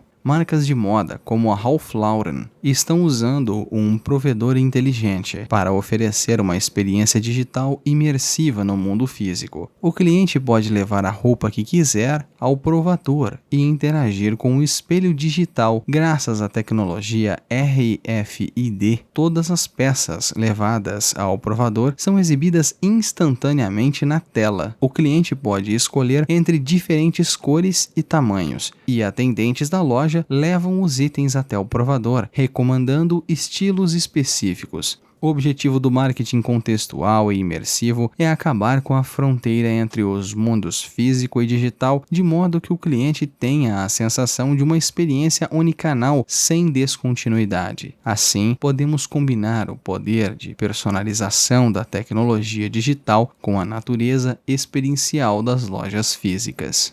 Resumo: Como criar uma experiência personalizada de percepção e resposta. A IoT e a IA são uma poderosa parceira com o objetivo de criar uma experiência de marketing contextual no mundo de carne e osso. O marketing dinâmico, como base nos dados do consumidor, é nativo nas mídias digitais. O profissional de marketing digital pode elaborar facilmente ofertas sob medida de modo automático. A aplicação do marketing contextual no espaço físico, no passado, dependia muitas vezes do talento da equipe de linha de frente para, entre aspas, ler o cliente. Com a ajuda da IoT e da IA, não é preciso mais ser assim. O elemento mais crucial para estabelecer o marketing contextual movido a IA é a criação de um ecossistema conectado de sensores e dispositivos, seja no ponto de venda, seja na casa ou no escritório do cliente. Uma vez instalada a infraestrutura, o profissional de marketing precisa apenas definir os gatilhos de ações em resposta. Quando a pessoa certa, com o perfil certo, se aproximar dos sensores, o marketing pode aprender mais sobre ela e oferecer o produto correto com a mensagem correta. O profissional de marketing também pode interagir com aquela pessoa e até desenvolver uma experiência imersiva de cliente para ela. Notas do narrador. Logo abaixo a este texto há uma figura de número 10.2, gatilhos e respostas do marketing contextual. Infelizmente, esta figura é muito complexa para ser descrita no áudio e estará disponível no blog esot.com/blog, assim como o download do PDF deste livro. Confira os links na descrição. O texto continua. Perguntas para a reflexão. Pense em como você pode alavancar as tecnologias de marketing contextual em sua organização. Que oportunidades haveria para aplicar uma combinação de IoT e IA? E explore maneiras de personalizar sua abordagem de marketing com base em sua compreensão real do cliente. Capítulo 11. Marketing aumentado. Como entregar interações humanas empoderadas pela tecnologia. Algumas das principais manchetes do final dos anos 1990 foram sobre as partidas de xadrez entre o computador Deep Blue, da IBM, e o grande mestre Garry Kasparov, o confronto ser humano versus máquina por excelência. Em 1997, o supercomputador acabaria se tornando a primeira máquina a derrotar o então campeão mundial em uma partida de xadrez. Embora no ano anterior Kasparov tivesse vencido a primeira disputa, a derrota se tornou o grande assunto dentro e fora do mundo do xadrez. Muitos especialistas consideraram a vitória um sinal de inteligência superior da máquina. Deep Blue era capaz de processar 200 milhões de posições por segundo na época, muito mais rápido do que qualquer ser humano. O próprio Kasparov reconheceu seu incômodo em relação às habilidades de Deep Blue durante a partida. Era mais previsível enfrentar um adversário humano, pois era possível ler a expressão facial e a linguagem corporal. Na esteira desse episódio, muitos jogadores de xadrez, inclusive Kasparov, se mostraram curiosos em relação à possibilidade de ampliar a sua competência no jogo com um computador ao lado. Isso levou a uma forma de competição conhecida como xadrez avançado ou freestyle, no qual o jogador humano pode consultar a máquina antes de decidir cada lance. Um fato revolucionário se deu em 2005, quando, em um torneio com a participação de grandes mestres e supercomputadores, a vitória ficou com dois jogadores amadores, Stephen Crampton e Zachary Stephen, auxiliados por três computadores comuns, Tim Zax. No caminho até a final, vários grandes mestres com a ajuda de computadores derrotaram a maioria dos supercomputadores adversários. A única exceção foi o Tim Zax, que também derrotou alguns supercomputadores ao longo do caminho. No final, o Tim Zax venceu uma equipe de grandes mestres e seus auxiliares computadores. Os enxadristas amadores haviam ensinado suas máquinas melhor do que qualquer grande mestre ou qualquer computador autodidata. Essa história é contada com frequência como uma prova de que a colaboração ser humano-máquina é sempre superior a um especialista humano ou uma máquina poderosa. A chave seria encontrar a melhor simbiose entre os dois. Os supercomputadores atuais nem de longe são capazes de replicar a sutileza refinada da inteligência humana e a concretização do sonho da inteligência artificial geral, a IAG, ainda está longe de acontecer. Mas os computadores têm se mostrado excelentes como substitutos do ser humano em funções específicas. Em vez de construir máquinas capazes de fazer tudo, os especialistas em tecnologias focam no desenvolvimento de inúmeras aplicações de inteligência artificial mais restritas, nas quais o desempenho da máquina é superior ao do ser humano. Saber exatamente o que e como ensinar aos computadores permitirá a seus treinadores humanos alcançar o seu potencial pleno. Essa premissa leva a um movimento de desenvolvimento tecnológico conhecido como amplificação da inteligência, AI. O inverso da inteligência artificial, a IA, cujo objetivo é replicar a inteligência humana. A amplificação da inteligência busca aumentar a inteligência humana com o uso da tecnologia. Na AI, o ser humano continua a ser quem toma as decisões, só que com o apoio de uma robusta análise computacional. No marketing, o uso da AI faz todo o sentido em áreas nas quais o ser humano ainda é dominante e o computador só pode atuar com um sistema de apoio. Portanto, o marketing aumentado se concentra em atividades de marketing que envolvem fortemente interfaces humanas, como vendas e assistência técnica. Nessa função, que fazem intenso uso dos recursos humanos, o papel da tecnologia é aumentar a produtividade, assumindo tarefas de baixo valor e ajudando as pessoas a tomarem decisões mais inteligentes. Como criar interface de cliente em camadas? Uma interface de cliente, o modo por meio do qual o consumidor se comunica com a empresa, é parte importante da experiência do cliente. Em setores como hotelaria, saúde, serviços e até tecnologia, algumas interfaces de cliente ainda são assumidas pelo ser humano. Recepcionistas, enfermeiros, consultores e gerentes de grandes contas são ativos cruciais em seus setores e as máquinas não são páreo para a competência deles na entrega de experiência ideal. Mas recrutar essas pessoas e desenvolver suas competências até que atinjam o desempenho ideal demora anos.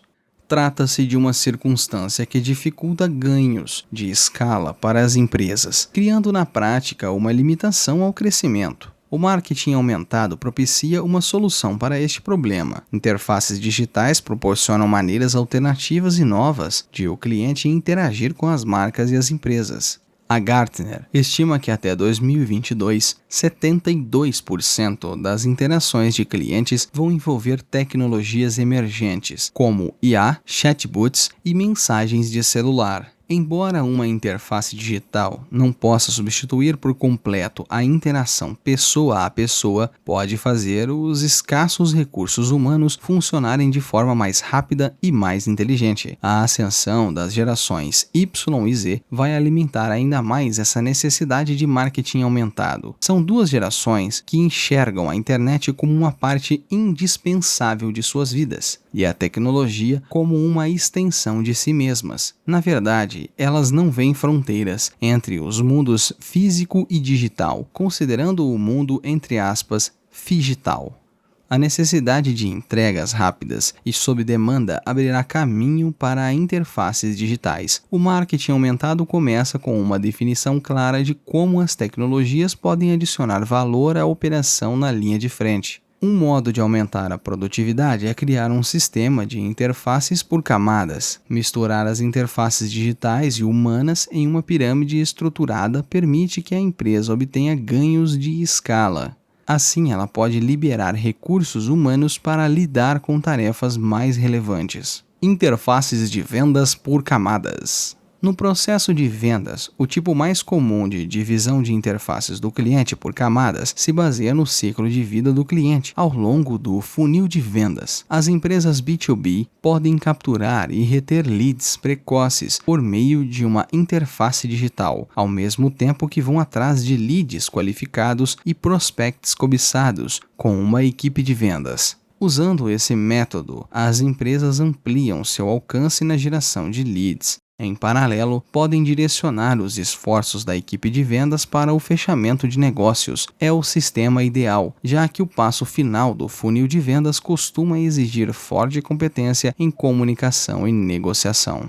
Os varejistas também podem tirar proveito das interfaces de vendas em camadas com a presença onicanal. Os canais digitais são usados para aumentar a assimilação, gerar atração e incentivar a experimentação. O cliente pode navegar por um catálogo de produtos no site ou app de celular e escolher o que deseja. Empresas como a Sephora e a IKEA usam a realidade aumentada, RA, para permitir que compradores em potencial experimentem, entre aspas, o produto digitalmente. Desta forma, quando o cliente chega à loja física, seu interesse já é maior e fica mais fácil para o atendente fechar a venda. A divisão do trabalho entre ser humano e máquina no processo de vendas se baseia na especialização das atividades ao longo do funil. Este modelo híbrido utiliza diversos canais de vendas, daqueles com o custo mais baixo até o mais caro. Cada canal desempenha um papel específico, levando o prospect do topo até a base de funil.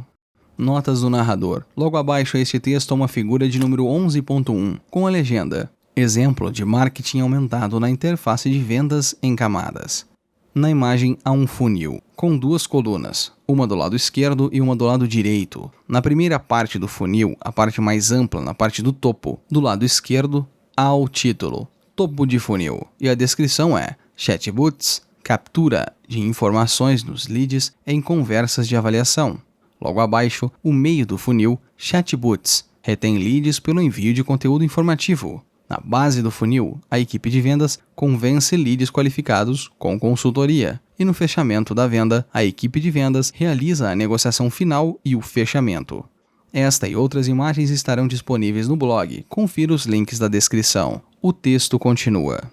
Várias etapas são necessárias na elaboração da interface em camadas, que cria a melhor simbiose entre as pessoas e os computadores. Primeiro, definir as etapas do processo de vendas. Um processo de vendas típico é como um funil. Ou seja, a equipe de vendas converte uma base ampla de leads em um número mais reduzido de clientes passo a passo. A qualidade do processo de vendas se evidenciará nas taxas de conversão do funil abaixo. O processo do topo do funil, o tofu, inclui aumento da assimilação, geração de leads, qualificação de leads e captura de dados dos leads. O meio do funil, o meifu, envolve, em geral, a retenção dos leads, para que eles se tornem prospects de qualidade. Por fim, o processo de base de funil, o bafu, inclui encontrar-se com os leads, convencê-los com a negociação e realizar o fechamento da venda. Número 2. Elaborar uma lista de possíveis interfaces de vendas.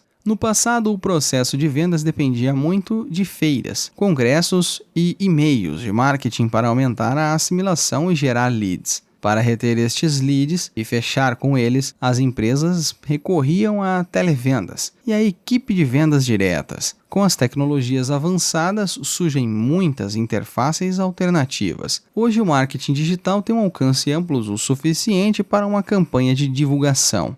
As empresas podem fazer uso de vários canais alternativos para cuidar dos leads, como sites self-services, apps para celular com realidade aumentada, chatbots com inteligência artificial e chats ao vivo, tudo isso em um custo muito baixo. Número 3. Escolher a melhor interface para cada atividade do funil. Para determinar que interface desempenha qual papel no processo, não se pode pensar apenas no custo. A empresa tem que equilibrar eficiência e eficácia. Dependendo do perfil dos leads, o profissional de marketing pode optar entre canais offline, como feiras e congressos, e canais de marketing digital, como redes sociais. A mesma lógica se aplica aos processos do meio e da base de funil. A força de vendas, embora seja o canal mais eficaz, também é o mais caro. Por isso, a maioria das empresas reserva o precioso tempo dela especificamente para a base do funil. Para o meio do funil, um chatbot com a inteligência artificial pode assumir o papel das televendas. Interfaces de assistência ao cliente em camadas.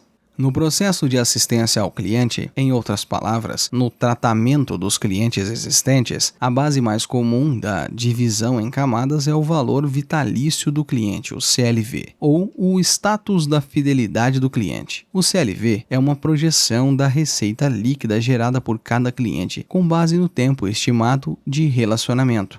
Cliente com CLV ou status baixo só terão acesso à interface digital, daí o baixo custo de serviço.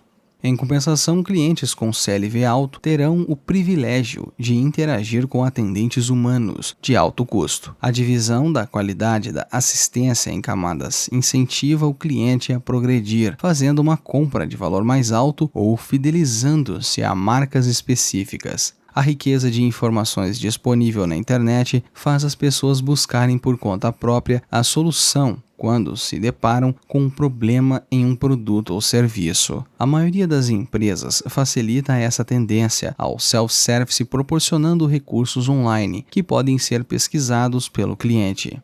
Muitas também lançam fóruns ou comunidades de assistência, nos quais os consumidores podem fazer perguntas uns aos outros sobre seus problemas. Nessa aplicação de tecnologias sociais, os voluntários que mais ajudam são premiados com badges de gamificação. Essa prática, já adotada há muito tempo pelas empresas de tecnologia, vem sendo seguida por outros setores. Com uma base de conhecimento robusta e fóruns de assistência, as empresas podem antecipar os problemas dos clientes, ao passo que estes podem evitar o incômodo desnecessário de entrar em contato com o serviço de assistência.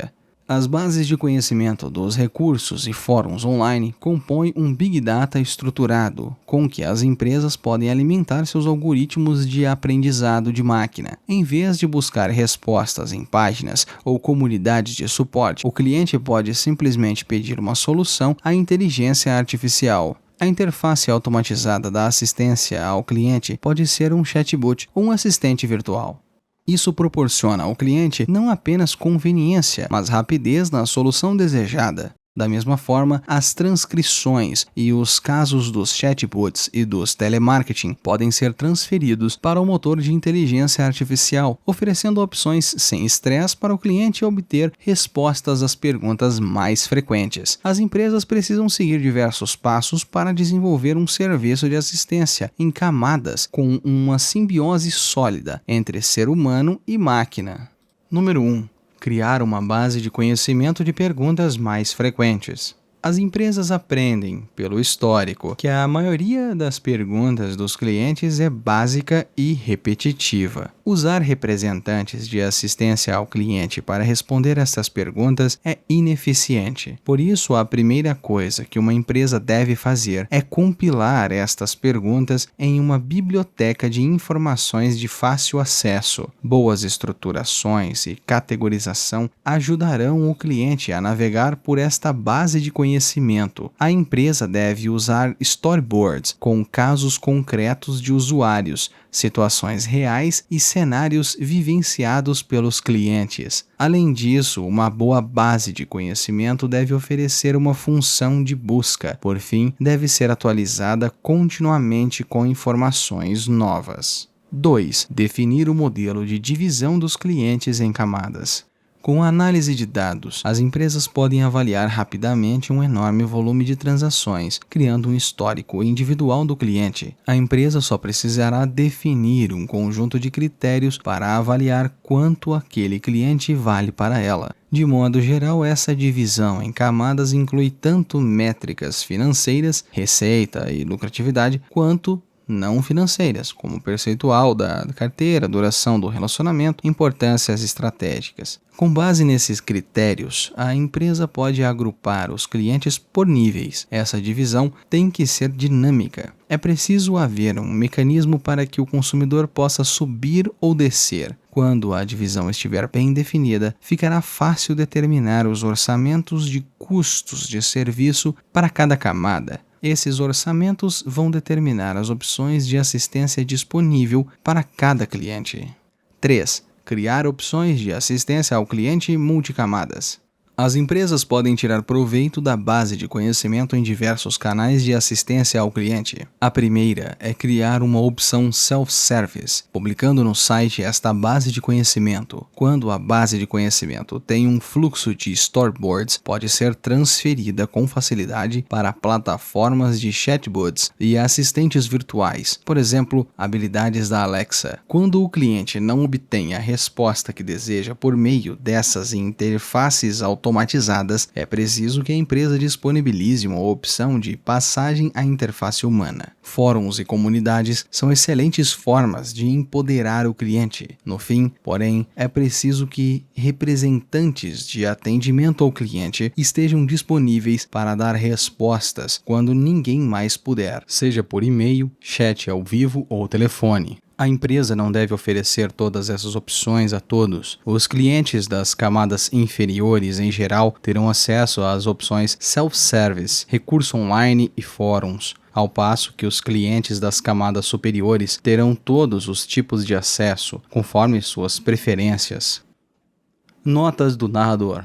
Logo abaixo a este texto, há uma figura de número 11.2 com a legenda: exemplo de marketing aumentado na interface de assistência ao cliente em camadas. Esta figura é muito complexa para ser descrita no texto e estará disponível no blog. Confira os links na descrição.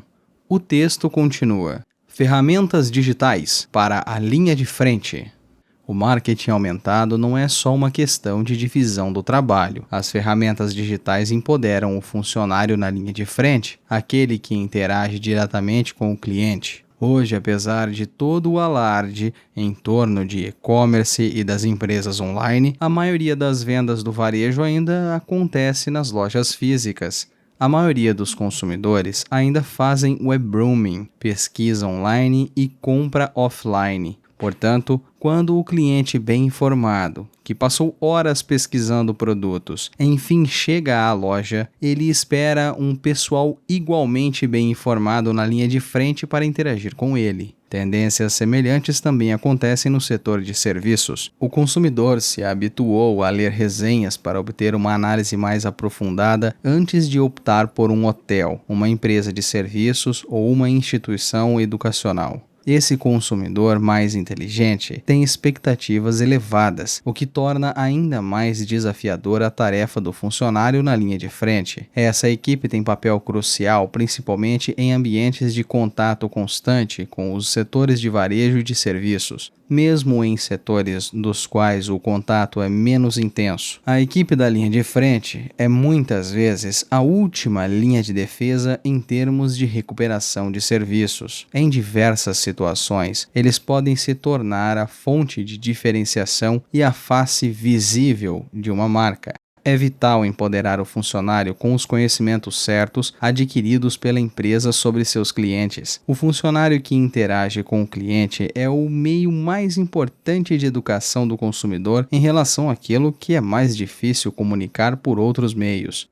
Munida desse tesouro de informações, a equipe de linha de frente se torna mais produtiva. Pode se concentrar na conversão de vendas, do cross-selling e no upselling, em vez de tentar fazer adivinhações sobre o cliente. O histórico de transações e as recomendações de produtos geradas por inteligência artificial estão entre as informações que ajudarão o funcionário a saber o que oferece ao cliente. Conseguir antecipar a necessidade do cliente é fundamental no trabalho na linha de frente. Tão importante quanto isto é poder propiciar interações personalizadas, construindo relacionamentos como se o cliente fosse um conhecido de longa data. As ferramentas digitais nas lojas físicas também ajudam a reduzir o atrito nas empresas que buscam propiciar uma experiência unicanal. Vejamos o exemplo do guia de maquiagem digital da Sephora. A cliente pode marcar uma hora com uma maquiadora. Uma vez na loja, ela pode acessar o catálogo online para obter inspiração para sua transformação, entre aspas. Então o profissional usa um pequeno scanner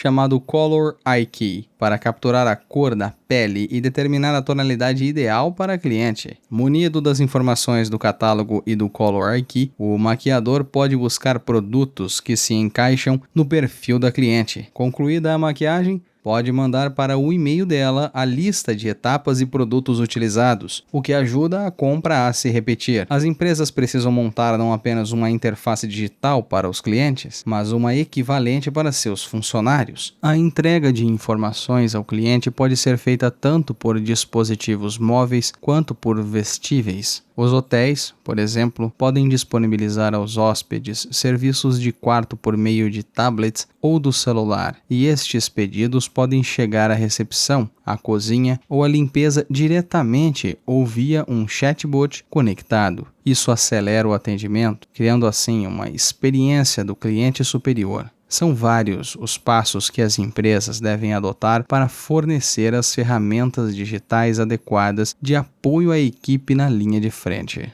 Primeiro, compreender os pontos de frustração do funcionário. O maior erro que as empresas cometem na implementação de ferramentas digitais na operação de linha de frente é focar na tecnologia e não na razão para adotá-la. Compreender a experiência do funcionário, o EX, do inglês Employee Experience, é tão fundamental quanto compreender a experiência do cliente, o CX, o Customer Experience. Portanto, o passo inicial é mapear a jornada da experiência do funcionário como informação que complementa o mapa da experiência do cliente. O trabalho na linha de frente é ao mesmo tempo pesado e estressante, mas também gera muitas ideias. As empresas precisam ouvir os funcionários que lidam com o cliente e registrar as suas frustrações, tanto quanto o cliente. O funcionário se frustra com a ineficiências, atividades que lhe tomam tempo demais e com possíveis problemas de assistência, incapacidade de propiciar ao cliente o que ele quer, o que gera reclamações. Número 2. Identificar como a tecnologia pode ser a solução. Identificados os pontos de frustração, a empresa tem que encontrar soluções tecnológicas que funcionem. Na maior parte do tempo, as empresas focam em soluções que possam ser integradas ao sistema de tecnologia da informação como um todo. Mas o segredo para a escolha correta é envolver os funcionários no processo. É preciso realizar testes com a ajuda deles. Isso auxilia a empresa a antecipar possíveis problemas na execução e a aumentar a adesão. Compreender como os funcionários na linha de frente empregam as tecnologias também é crucial. A empresa precisa escolher o hardware correto. Para algumas tarefas, smartphones e tablets são as ferramentas digitais padrão. Para outras, que exigem aplicações sem o uso das mãos, pode fazer mais sentido adotar tecnologias vestíveis. Número 3. Focar na gestão das mudanças. Ao contrário de outros elementos do marketing 5.0, o marketing aumentado exige uma colaboração estreita entre os funcionários na linha de frente e os responsáveis pela tecnologia. O maior desafio, principalmente para empresas com grande número de trabalhadores na linha de frente, é a resistência às mudanças. Nem todo cliente tem afinidade com a tecnologia, da mesma forma que nem todo funcionário está capacitado para o mundo digital. Não é todo mundo que se sente à vontade sendo, entre aspas, aumentado pela tecnologia. O treinamento para aplicar as competências digitais é fundamental para o êxito, mas não basta adquirir competências. É preciso adquirir mentalidade digital. O monitoramento e a correção das falhas de execução também é algo em que as empresas devem prestar atenção durante a implementação. Resumo. Como entregar interações humanas empoderadas pela tecnologia? Uma das áreas nas quais a simbiose entre o ser humano e a máquina produz os melhores resultados e a interface com o cliente. Para os pedidos básicos e diretos, as interfaces digitais são suficientes, mas nas interações mais consultivas, o computador ainda não supera a interface de ser humano para ser humano. Por isso, faz sentido uma divisão do trabalho em uma estrutura em camadas. No processo de vendas, o topo e o meio do funil podem ser delegados a máquinas, ao passo que a base deve ser tratada pela força de vendas. Na assistência ao cliente, a interface digital, o self-service, é usado para atender a maioria dos clientes, enquanto representantes de suporte ao cliente ficam reservados para aqueles de maior valor. As empresas devem empregar uma inteligência artificial restrita para assegurar a qualidade das interações digitais. O marketing aumentado também empodera o funcionário da linha de frente com as tecnologias digitais. O consumidor mais inteligente e que sempre está conectado deve ser direcionado a funcionários capacitados. Disponibilizar ideias baseadas em dados no ponto de interação permite que o funcionário adeque sua abordagem a cada consumidor específico. Uma interface de mão dupla entre o cliente e o funcionário também reduz atritos, aprimorando a experiência final do consumidor. Perguntas para a reflexão. Explore as áreas nas quais você pode melhorar a produtividade das equipes de vendas na linha de frente e de assistência ao cliente. Quais tarefas podem ser assumidas por um sistema informatizado? E como você pode empoderar a equipe da linha de frente na tomada de decisão melhores? Por exemplo, como a sua equipe de vendas pode usar dados de seleção de mercado-alvo para aumentar a taxa de conversão de vendas? Capítulo 12. O marketing ágil. Como executar operações maiores e mais rápidas? A Zara é uma das marcas de fast fashion mais bem-sucedidas da última década. Ao contrário das empresas tradicionais do setor, que se baseiam em tendências de extensão mais prolongadas, a Inditex, proprietária da marca Zara, aposta em ciclos de venda mais rápidos, com mais de 10 mil designs diferentes por ano. A Inditex consegue levar as últimas tendências das passarelas às vitrines em questão de semanas. Por trás dessa velocidade extraordinária está a agilidade do design e na cadeia de abastecimento. A empresa monitora as tendências que as celebridades estão usando e os desfiles de moda por todo o mundo. Também analisa as vendas de cada unidade de controle de estoque, o SKU, do inglês Stock Keeping Unit, para verificar em tempo real os itens que têm maior demanda, usando rastreamento de identificação por radiofrequência, o RFID. Estas informações do mercado orientam equipes descentralizadas de designers sobre os itens a serem criados. O levantamento é feito ao mesmo tempo que o processo de design, o que acelera a produção. Os produtos da Zara também são feitos em lotes pequenos, garantindo um giro de estoque rápido e permitindo que a marca teste a aceitação do mercado antes de se comprometer com um volume maior de produção. Essa prática afinada com o mercado adotada pela Zara é um exemplo de marketing ágil. Análise de dados em tempo real, equipes descentralizadas que reagem com rapidez, plataformas de produtos flexíveis, processos simultâneos e experimentação constante são todos fundamentos de uma organização ágil. Com este modelo, a marca mudou o jeito como as pessoas compram roupas e acessórios. Mas o varejo do fast fashion é um setor controverso. Apesar de ter muitos entusiastas, estes varejistas também recebem críticas, sobretudo pelo enorme desperdício e por práticas trabalhistas injustas. Organizações ágeis precisam ter uma percepção rápida e reagir ao sentimento do mercado. Por isso, a Zara anunciou que passaria a apoiar a economia circular, que prega o uso contínuo de materiais por meio de reutilização e da reciclagem. A Zara também assumiu o compromisso de, até 2025, passar a fabricar todas as suas roupas com materiais sustentáveis. O maior teste de agilidade para a Zara será como a empresa vai operar no mundo pós-pandemia. Ela costuma usar suas lojas como centrais de fulfillment para o e-commerce, de modo que são elas as responsáveis por separar, embalar e enviar os pedidos aos clientes. Com as lojas fechadas durante os lockdowns e a previsão de que 1.200 lojas seriam fechadas de forma permanente em todo o mundo, esse planejamento precisará de correções.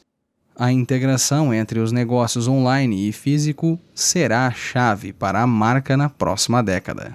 Para que serve o marketing ágil?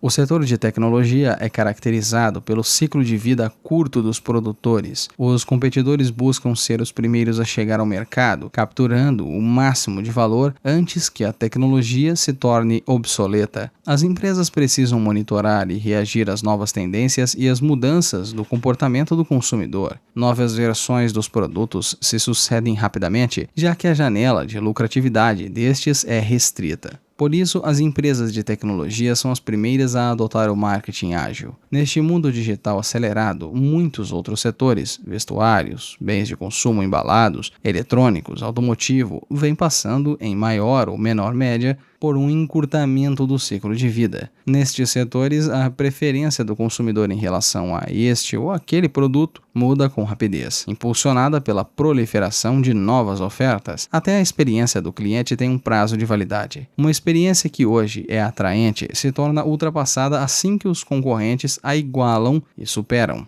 O ambiente digital, que nunca se desconecta, leva a essa mudança frenética nas preferências. As experiências do cliente, antes totalmente íntima, agora pode ser transmitida pelas redes sociais para o mundo inteiro, o que solapa o fator de uau a cada vez que as empresas tentam replicá-la, sempre conectado. O consumidor exige marcas sempre conectadas, que atendam suas necessidades 24 horas por dia. Tudo é on demand, ou para uso a expressão de Tom Nash, o novo www, whatever, whenever, wherever.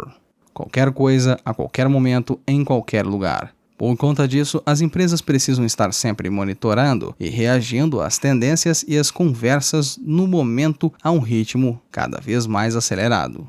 As estratégias de ida ao mercado pré-planejadas e tradicionais já não funcionam. Em uma era plena de volatilidade, incerteza, complexidade e ambiguidade, VUCA, V-U-C-A, do inglês volatility, uncertainty, complexity e ambiguity. As empresas não podem mais fazer planos de longo prazo sem ter que realizar inúmeras correções ao longo do caminho. Na verdade, a maior parte dos planejamentos de longo prazo já está desatualizada quando são atingidos os marcos temporais. As empresas precisam acompanhar a velocidade das mudanças do consumidor e, ao mesmo tempo, ser mais rápidas do que os concorrentes. O novo nome do jogo é agilidade. Antes, a estabilidade operacional era o único fator crítico para o êxito de crescimento das empresas. Embora continue a ser fundamental, hoje precisa ser complementada por equipes ágeis que catalisem os novos motores de crescimento. O marketing ágil é a peça que falta no quebra-cabeça para as empresas implementarem o marketing 5.0. Essa disciplina é adequada à paisagem econômica imprevisível que as empresas enfrentam. Como implementar um marketing ágil? O marketing ágil exige um certo tipo de mentalidade que falta às empresas tradicionais. Por definição, as startups já nascem com mentalidade ágil, em razão da escassez de recursos. São empresas que precisam fazer as coisas acontecerem depressa, antes que acabe uma verba já muito curta. Grandes empresas, porém, precisam adotar o marketing ágil de outra forma. A complexidade da estrutura e a burocracia inerente às grandes organizações são os maiores inimigos do marketing ágil. As empresas precisam montar equipes separadas, garantindo a manutenção das operações estáveis e lucrativas, mas ao mesmo tempo assegurando que não vão deixar passar a próxima grande oportunidade. Por isso, o processo ágil costuma ficar reservado apenas para projetos de inovação que focam em novos motores para o crescimento. São vários os componentes chaves em uma organização com marketing ágil. Em primeiro lugar, as empresas precisam implantar a análise de dados em tempo real. O passo seguinte é estabelecer equipes ágeis descentralizadas, que se valem das ideias geradas pela análise de dados. Em seguida, as equipes elaboram diversas configurações de produtos ou campanhas, com base em uma plataforma flexível. Elas realizam experimentações rápidas, em processos simultâneos, da idealização à prototipagem. Ao testar cada configuração com uma análise de dados de aceitação do mundo real, determina-se quais trarão os resultados mais favoráveis. Na condução do processo ágil como um todo, as empresas precisam aderir a uma mentalidade de inovação aberta, em que tirem proveito tanto dos recursos internos quanto dos externos. Notas do narrador. Logo abaixo a este texto há uma figura de número 12.1, com a legenda Desenvolvimento do Marketing Ágil. A figura é muito complexa para ser descrita e estará disponível no blog. Confira os links na descrição. O texto continua. Criação de um sistema de análise de dados em tempo real. O marketing ágil tem um mecanismo de resposta rápida. A primeira coisa a ser criada, portanto, é o sistema de análise de dados. O objetivo é identificar problemas que necessitem de soluções ou oportunidades de crescimento. Para este fim, a empresa necessita de uma captura de dados dos clientes que monitore em tempo real as transformações. Ferramentas de escuta social, também conhecidas como monitoramento de mídias sociais, podem ser particularmente úteis no rastreamento de discussões sobre uma marca ou um produto nas redes sociais e nas comunidades online. Essas ferramentas filtram conversas sociais desestruturadas, gerando inteligência sobre o cliente na forma de palavras-chave, tendências emergentes, opiniões polarizadas, sentimentos em relação à marca, visibilidade de campanhas, aceitação de produtos e respostas de concorrentes. Esses dados são enriquecidos pelo geotagging, que permite à empresa rastrear ideias por regiões ou por localização. As empresas também precisam rastrear mudanças no comportamento do consumidor, que se refletem no tráfego e nas transações. Elas podem acompanhar a jornada do cliente em seu site e analisar em tempo real as compras de e-commerce. Nas empresas com ativos físicos, os dados mais comumente avaliados são os do ponto de venda, PDV, quando uma unidade de controle de estoque, o SKU, específica vem ganhando impulso no mercado. Usando etiquetas RFID nos produtos, as empresas podem obter um retrato melhor da jornada pré-compra do cliente. Os varejistas podem analisar, por exemplo, quanto tempo o cliente leva para tomar a decisão antes de comprar um produto e a jornada que ele segue até esse produto chegar ao caixa. Quando há consentimento, as etiquetas RFID também podem atuar como vestíveis para rastrear os movimentos do consumidor, melhorando a experiência do cliente. A Disney embute RFID em suas pulseiras Magic Band para rastrear os movimentos dos visitantes nos parques temáticos. A clínica Mayo usa o RFID na pulseira dos pacientes e nos crachás dos funcionários com o mesmo objetivo. As empresas B2B usam rastreamento RFID para gerar a sua logística e otimizar a cadeia de abastecimento. Esses dados de tráfego a transações são úteis para analisar rapidamente a relação de causa e efeito entre campanhas e resultados, ou entre lançamentos de produtos e vendas. Em outras áreas, o objetivo é encontrar o melhor encaixe entre produto e mercado. A métrica do sucesso precisa ser relevante e viável, para que a empresa saiba com exatidão o que é necessário refinar nas campanhas ou nos produtos. A análise de dados em tempo real permite às empresas fazer experiências e obter validação rápida para os aprendizados. Como estabelecer equipes descentralizadas? O marketing ágil exige diversas equipes pequenas para cuidar de coisas diferentes. As equipes se valem das ideias geradas pela análise em tempo real. No marketing ágil, atribui-se a cada grupo uma tarefa específica e um prazo para execução. Isso ajuda a avaliar as equipes. Esse modelo inspira-se no Scrum, um método ágil que costuma ser usado no desenvolvimento de software. Entre as aplicações no método ágil, no marketing podem estar a criação de uma nova experiência do cliente, CX, produtos inovadores, melhorias no processo de marketing, campanhas de marketing criativo e desenvolvimento de novos negócios. Um dos maiores obstáculos ao marketing ágil são os feudos estanques. Muitas grandes empresas têm dificuldade em alinhar áreas diferentes com indicadores chaves de desempenho, KPIs do inglês, Key Performance Indicators,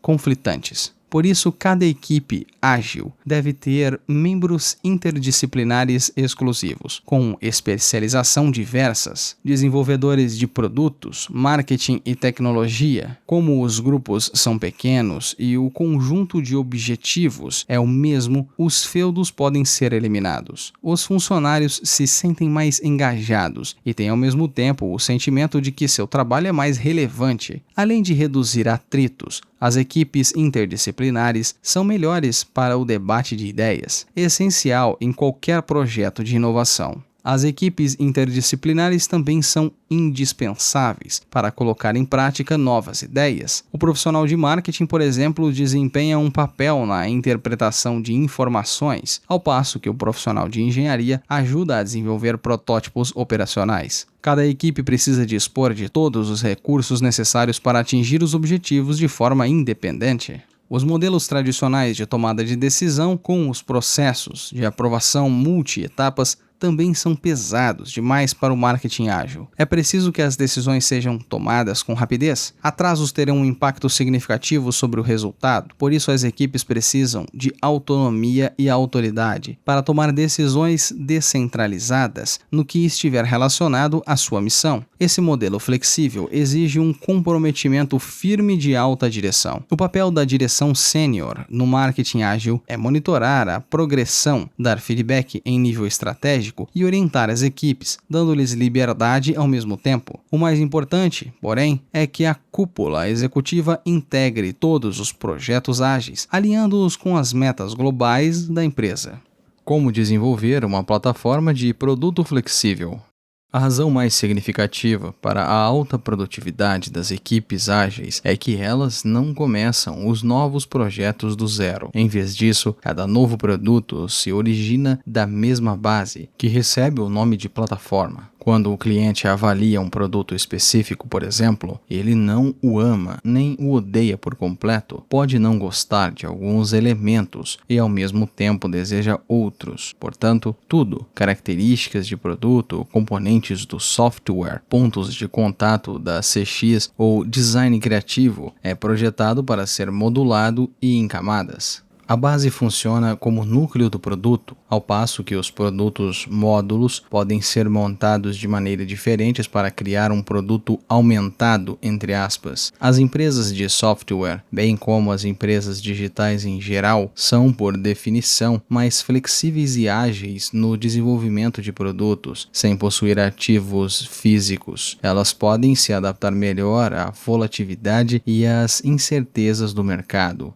Essa prática, embora tenha raízes nos produtos digitais, também é comum em empresas de hardware. No setor automotivo, por exemplo, é comum basear o desenvolvimento de produtos em um número reduzido de plataformas. Modelos diferentes de automóveis, com estilos diferentes e até de marcas diferentes, podem usar a mesma plataforma. A lógica por trás desta prática é a economia de custos e a padronização global dos processos de fabricação.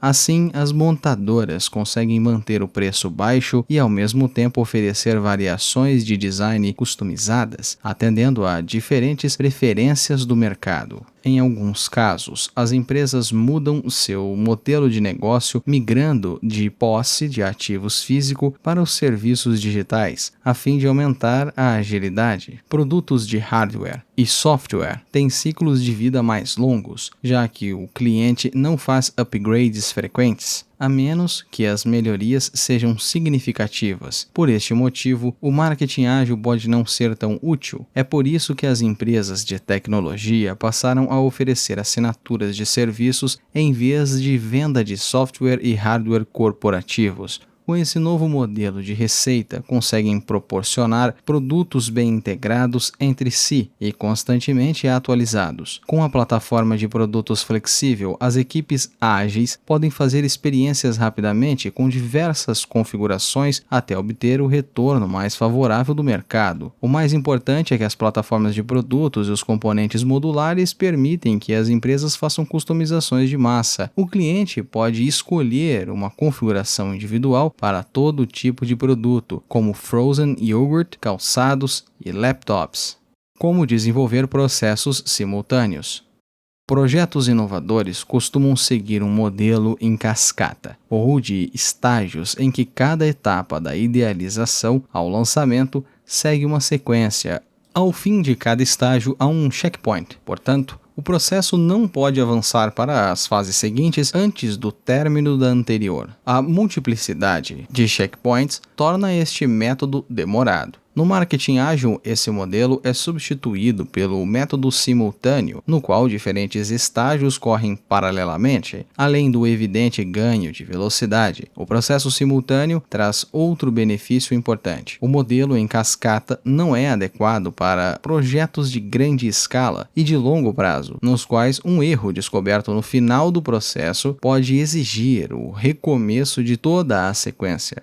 O modelo estruturado também é muito rígido e não permite alteração relevantes depois de iniciado. O processo simultâneo é a solução para essas questões. Por não ser sequencial, cada etapa da inovação, design, produção, apresentação, é levada em consideração ainda no início do processo. O trabalho também é subdividido em fluxos menores, com prazos mais curtos. Assim, problemas em potencial podem ser identificados e corrigidos antes que a inovação já esteja totalmente enraizada no desenvolvimento. No entanto, o processo simultâneo também apresenta algumas dificuldades a serem superadas. O risco mais relevante ocorre durante a integração dos fluxos de trabalho. Uma coordenação constante dentro das equipes e entre elas é crucial para assegurar que os fluxos sejam compatíveis e estejam alinhados.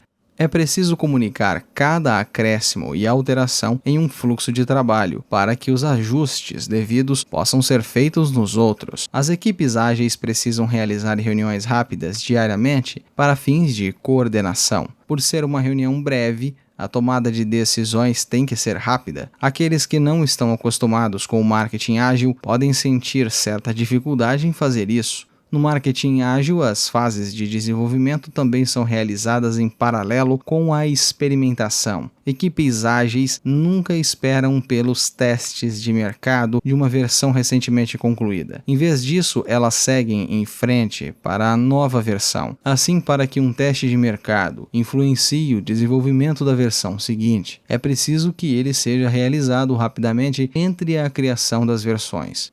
Como realizar experimentações rápidas?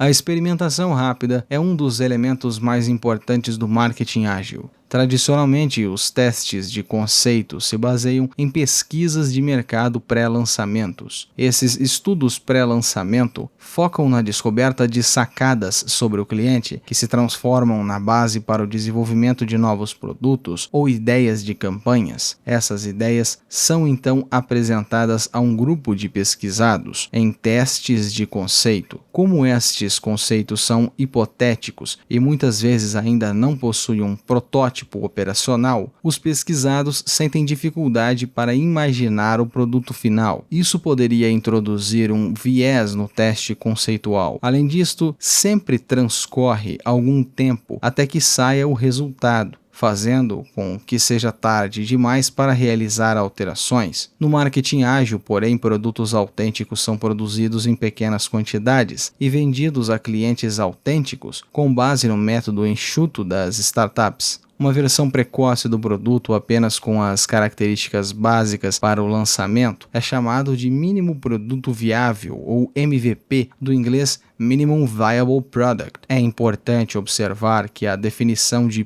produto é ampla, pois pode incluir um produto de fato, uma nova experiência do usuário ou interfaces de usuário ou uma ideia de campanha. É essencial lançar o MVP o mais rapidamente possível para que a empresa possa começar a tirar lições para melhorias futuras e aumento, entre aspas, do produto. A experimentação rápida permite que a empresa faça seu aprendizado em um ambiente controlado. As experiências são isoladas em regiões geográficas específicas para que a empresa possa fazer a contestação de danos e a gestão de riscos com segurança. Várias versões podem ser criadas, refinando continuamente o produto ao longo do tempo. Além disso, a análise de dados em tempo real possibilita que a empresa meça a aceitação do mercado instantaneamente antes do lançamento da versão seguinte ou do aumento da produção. Realizar experiências não é só uma questão de insistir com a ideia original ou ir fazendo melhorias contínuas, mas pequenas. Em alguns casos, há versões com aceitação tão baixa de mercado que a equipe ágil deve estar pronta para mudar radicalmente o rumo do projeto. Ideias recém-descobertas e extraídas da análise de dados também podem alterar a direção do projeto. No marketing ágil, isso é chamado de pivô. Fazer um pivô é complicado, porque exige que a equipe volte à prancheta e repense os problemas ou as oportunidades. A capacidade de fazer um pivô rapidamente quando as coisas não saem conforme o desejado é considerada, em geral, a maior diferença entre as organizações tradicionais e as organizações ágeis. Como aderir à inovação aberta? Embora centrado em equipes, o método ágil não significa que as empresas precisem fazer tudo internamente. Para reduzir o tempo de chegada ao mercado, elas devem fazer uso tanto de recursos internos quanto externos. O conceito de inovação aberta, termo cunhado por Henry Chesbrown, está em linha com o marketing ágil. Trata-se de um método que permite à empresa ter acesso a um banco global de ideias, soluções e talentos especializados. Além disso, com este modelo, a empresa não precisa criar um laboratório próprio de inovação, ou pesquisa, ou um centro de desenvolvimento, que exigem uma estrutura de custo maior. Hoje as empresas estão abrindo os seus processos de inovação usando abordagens tanto de dentro para fora quanto de fora para dentro. Grandes empresas adotam o código aberto de tecnologias que elas mesmas criaram a portas fechadas para o mundo exterior. Desta forma, uma comunidade global de desenvolvedores pode fazer essas tecnologias evoluírem, desenvolvendo à fonte esses aprimoramentos. O Google abriu o código, por exemplo, do TensorFlow, seu avançado motor de inteligência artificial, IA. As empresas também passam a aceitar ideias de redes externas. A coautoria do cliente e a colaboração de terceiros se revelaram formas de acelerar e melhorar a qualidade de inovação. As empresas podem aderir a ideias externas de várias maneiras. A mais comum são os desafios de inovação aberta. As empresas podem postar publicamente os problemas que enfrentam, pedindo sugestões. A Singapore Airlines busca soluções digitais para redefinir a sua experiência do cliente por meio da App Challenge. O campeonato da inovação da seguradora Zurich procura ideias de tecnologia para o setor de seguros, entre elas aplicações de IA e processamento de linguagem natural, PLN. Outro jeito de acumular soluções externas é por meio de uma plataforma online de inovação aberta. Uma dessas plataformas é a Innocentive, que atua como ponte entre quem busca inovação e uma rede de solucionadores em troca de recompensas em dinheiro. As empresas podem montar a própria rede de parceiros de inovação externa. Um exemplo notório é a Connect Plus Develop, da P&G, uma plataforma que ajuda a empresa a gerir parceiras com inovadores e detentores de patentes. O maior desafio no uso do modelo de inovação aberta é alinhar as equipes ágeis com os parceiros de inovação. As equipes ágeis costumam atuar em uma única localização física para garantir uma colaboração próxima em um prazo limitado. A inovação aberta exige que as equipes ágeis colaborem com os terceiros externos, criando um modelo ágil distribuído. A gestão de projetos de marketing ágil. A aplicação dos princípios ágeis na gestão de projetos de marketing exige uma documentação rápida e concisa. Uma planilha de uma só página ajuda as equipes ágeis a manter em mente o andamento de projetos de marketing específicos. Como a coordenação é crucial nos sistemas ágeis, esses documentos também servem como ferramentas de comunicação para registrar cada progresso individual em cada ciclo. O documento precisa conter vários elementos essenciais. O primeiro é a seção de exigências do mercado, que relaciona os problemas a serem resolvidos e as oportunidades de melhoria com base em informações em tempo real. Soluções e novas versões que forem propostas também precisam ser bem documentadas, sobretudo a definição do mínimo produto viável. A planilha também precisa conter as tarefas essenciais, bem como o cronograma e o nome do encarregado. Por fim, também é necessário documentar os resultados dos testes de mercado, que serão úteis para a versão seguinte. Notas do narrador. Logo abaixo este texto é uma figura de número 12.1, com a legenda: Exemplo de planilha de marketing ágil. No exemplo, há vários quadros, com iniciativas de marketing, fluxo de trabalho, equipe, ciclo, prazo, soluções e melhorias, exigências de mercado, tarefas, datas, resultados dos testes de mercado e afins. Este documento é excelente para imprimir e copiá-lo. Ele estará disponível no blog esot.com/blog. Confira os links da descrição. O texto continua. Uma planilha deve ser redigida para cada ciclo ou versão e distribuída a todas as partes envolvidas. Mas o processo de documentação não pode nunca se tornar um fardo burocrático para a equipe. O propósito é alinhar os objetivos, as ações e os resultados em todos os projetos de marketing. Resumo: como executar operações maiores e mais rápidas. Em vários setores, o ciclo de vida dos produtos está ficando mais curto, impulsionado pelas mudanças constantes nas expectativas do consumidor e pela proliferação de novos produtos. Esse fenômeno também está influenciando a experiência do cliente, que pode rapidamente se tornar obsoleta. Os modelos tradicionais de planejamento de marketing e gestão de projetos não se adequam a esse novo cenário. A estratégia de marketing de longo prazo deixou de ser relevante. O método de inovação em cascata ou em estágios é considerado lento demais. Sempre conectados, os consumidores exigem que as empresas acompanhem com flexibilidade, o que pede o método de marketing ágil. A estabilidade operacional também precisa ser complementada pelo marketing ágil, que se torna o catalisador do crescimento. A execução do marketing ágil demanda vários componentes. A análise de dados em tempo real permite que a empresa obtenha rapidamente informações úteis sobre o mercado. Com base nessa ideia recém-descoberta, as iniciativas de marketing são projetadas e desenvolvidas em pequenas levas e de maneira progressiva por equipes ágeis descentralizadas. Essas equipes utilizam uma plataforma flexível e processos simultâneos para elaborar um mínimo produto viável. Essa versão do produto é então testada por meio de experimentação rápida. Para acelerar ainda mais esse processo, as empresas devem pedir a inovação aberta e fazer uso de recursos tanto internos quanto externos. Perguntas para a reflexão. Avalie a agilidade da sua organização. Quais são os obstáculos na implementação do marketing ágil nela? E quais são as iniciativas de marketing que você pode elaborar e desenvolver em sua organização usando o marketing ágil? Aplique todos os componentes e use a planilha de marketing ágil. Sobre os autores. Philip Kotler é professor de marketing da Kellogg School of Management da Northwest University, detentor de diversos prêmios e títulos de honra concedidos por várias instituições de ensino ao redor do mundo. É doutor em economia pelo MIT, considerado pelo The Wall Street Journal um dos 10 pensadores mais influentes da área de negócios. Kotler é autor de mais de 50 obras traduzidas para mais de 25 idiomas, incluindo o mundialmente renomado Administração de Marketing. Herman Katajaya é fundador e CEO da Marketplace Inc., a maior empresa de consultoria de marketing da Indonésia. Foi considerado pelo Carteret Institute of Marketing um dos 50 gurus que moldaram o futuro do marketing.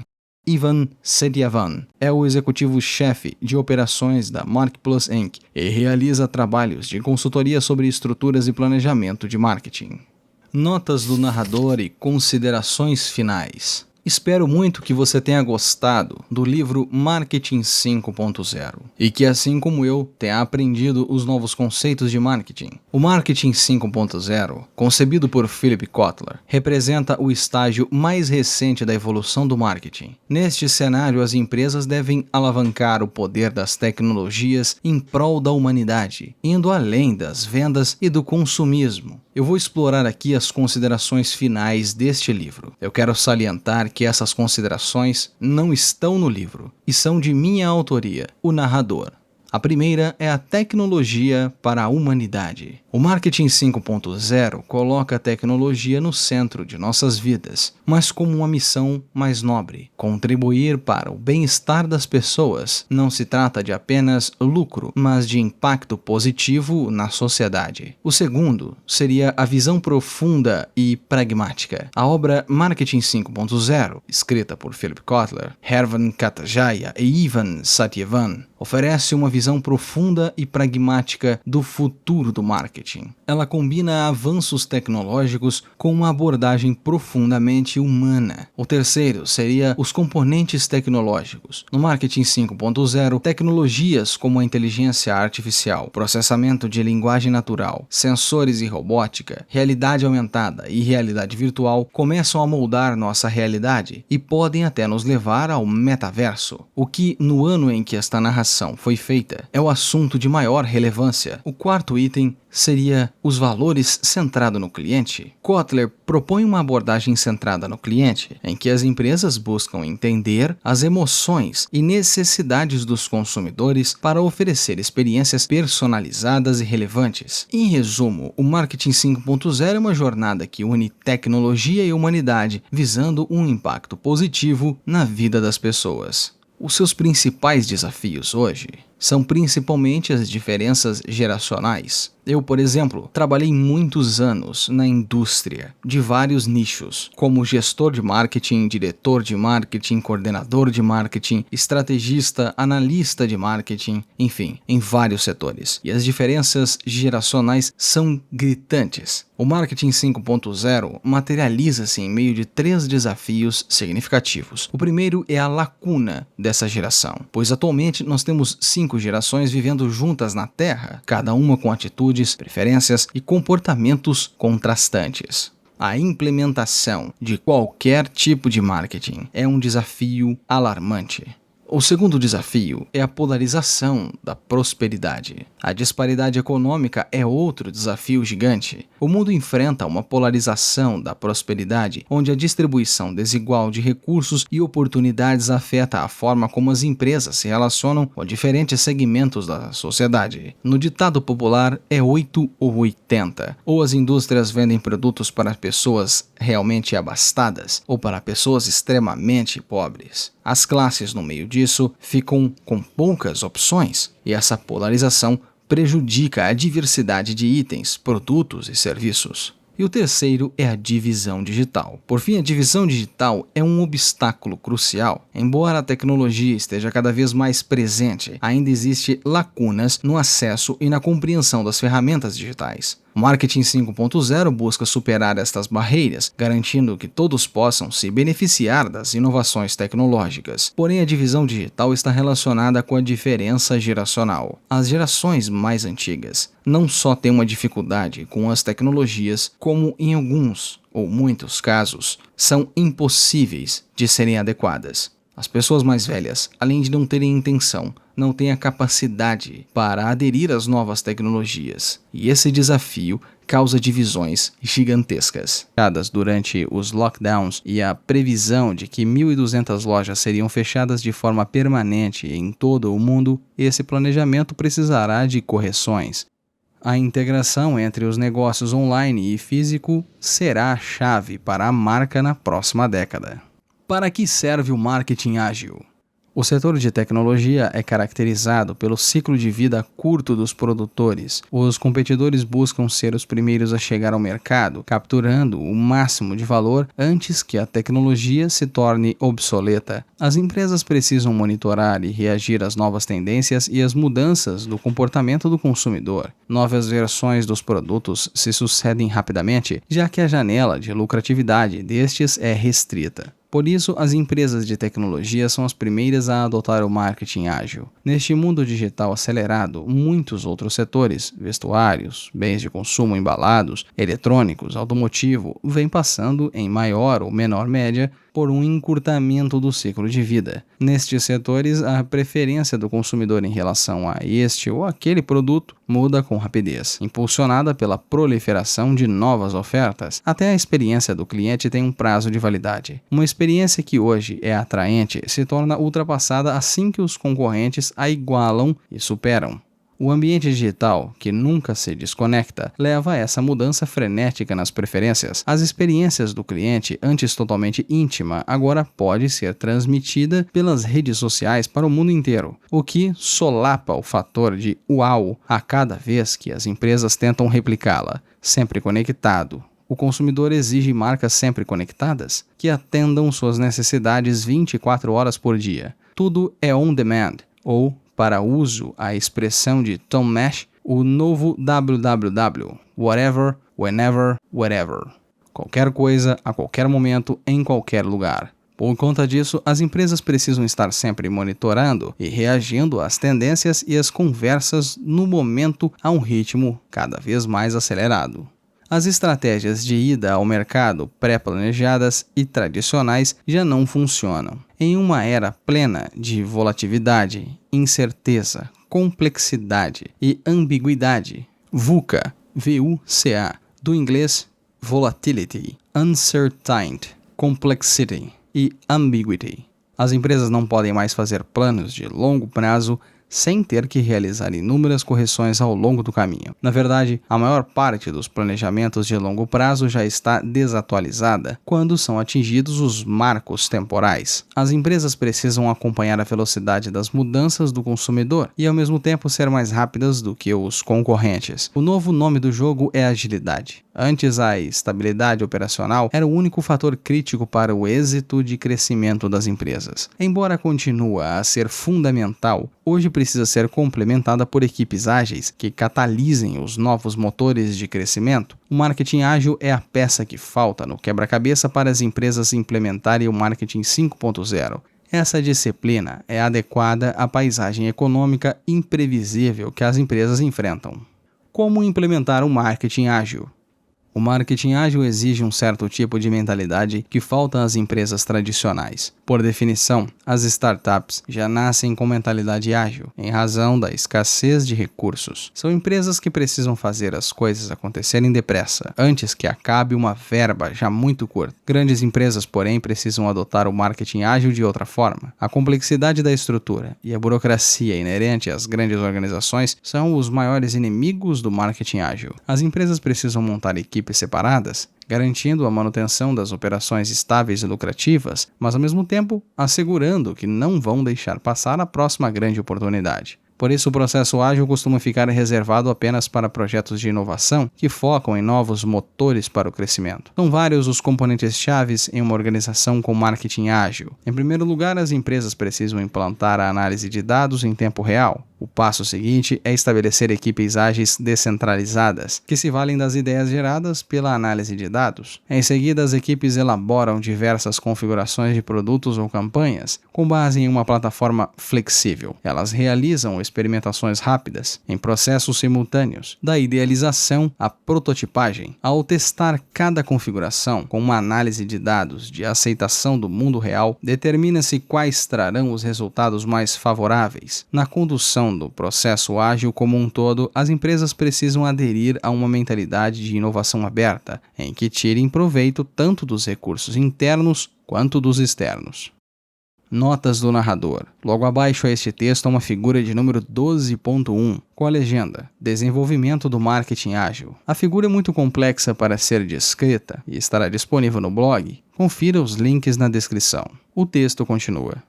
Criação de um sistema de análise de dados em tempo real. O marketing ágil tem um mecanismo de resposta rápida. A primeira coisa a ser criada, portanto, é o sistema de análise de dados. O objetivo é identificar problemas que necessitem de soluções ou oportunidades de crescimento. Para este fim, a empresa necessita de uma captura de dados dos clientes que monitore em tempo real as transformações. Ferramentas de escuta social, também conhecidas como monitoramento de mídias sociais, podem ser particularmente úteis no rastreamento de discussões sobre uma marca ou um produto nas redes sociais e nas comunidades online. Essas ferramentas filtram conversas sociais desestruturadas, gerando inteligência sobre o cliente na forma de palavras-chave, tendências emergentes, opiniões polarizadas, sentimentos em relação à marca, visibilidade de campanhas, aceitação de produtos e respostas de concorrentes. Esses dados são enriquecidos pelo geotagging, que permite à empresa rastrear ideias por regiões ou por localização. As empresas também precisam rastrear mudanças no comportamento do consumidor que se refletem no tráfego e nas transações. Elas podem acompanhar a jornada do cliente em seu site e analisar em tempo real as compras de e-commerce. Nas empresas com ativos físicos, os dados mais comumente avaliados são os do ponto de venda, PDV, quando uma unidade de controle de estoque, o SKU, específica vem ganhando impulso no mercado. Usando etiquetas RFID nos produtos, as empresas podem obter um retrato melhor da jornada pré-compra do cliente. Os varejistas podem analisar, por exemplo, quanto tempo o cliente leva para tomar a decisão antes de comprar um produto e a jornada que ele segue até esse produto chegar ao caixa. Quando há consentimento, As etiquetas RFID também podem atuar como vestíveis para rastrear os movimentos do consumidor, melhorando a experiência do cliente. A Disney embute RFID em suas pulseiras Magic Band para rastrear os movimentos dos visitantes nos parques temáticos. A clínica Mayo usa o RFID na pulseira dos pacientes e nos crachás dos funcionários com o mesmo objetivo. As empresas B2B usam rastreamento RFID para gerar a sua logística e otimizar a cadeia de abastecimento. Esses dados de tráfego a transações são úteis para analisar rapidamente a relação de causa e efeito entre campanhas e resultados, ou entre lançamentos de produtos e vendas. Em outras áreas, o objetivo é encontrar o melhor encaixe entre produto e mercado. A métrica do sucesso precisa ser relevante e viável, para que a empresa saiba com exatidão o que é necessário refinar nas campanhas ou nos produtos. A análise de dados em tempo real permite às empresas fazer experiências e obter validação rápida para os aprendizados. Como estabelecer equipes descentralizadas? O marketing ágil exige diversas equipes pequenas para cuidar de coisas diferentes. As equipes se valem das ideias geradas pela análise em tempo real. No marketing ágil, atribui-se a cada grupo uma tarefa específica e um prazo para execução. Isso ajuda a avaliar as equipes. Esse modelo inspira-se no Scrum, um método ágil que costuma ser usado no desenvolvimento de software. Entre as aplicações no método ágil, no marketing podem estar a criação de uma nova experiência do cliente, CX, produtos inovadores, melhorias no processo de marketing, campanhas de marketing criativo e desenvolvimento de novos negócios. Um dos maiores obstáculos ao marketing ágil são os feudos estanques. Muitas grandes empresas têm dificuldade em alinhar áreas diferentes com indicadores chaves de desempenho, KPIs do inglês, Key Performance Indicators, conflitantes. Por isso, cada equipe ágil deve ter membros interdisciplinares exclusivos, com especialização diversas, desenvolvedores de produtos, marketing e tecnologia. Como os grupos são pequenos e o conjunto de objetivos é o mesmo, os feudos podem ser eliminados. Os funcionários se sentem mais engajados e têm ao mesmo tempo o sentimento de que seu trabalho é mais relevante. Além de reduzir atritos, as equipes interdisciplinares são melhores para o debate de ideias, essencial em qualquer projeto de inovação. As equipes interdisciplinares também são indispensáveis para colocar em prática novas ideias. O profissional de marketing, por exemplo, desempenha um papel na interpretação de informações, ao passo que o profissional de engenharia ajuda a desenvolver protótipos operacionais. Cada equipe precisa dispor de todos os recursos necessários para atingir os objetivos de forma independente.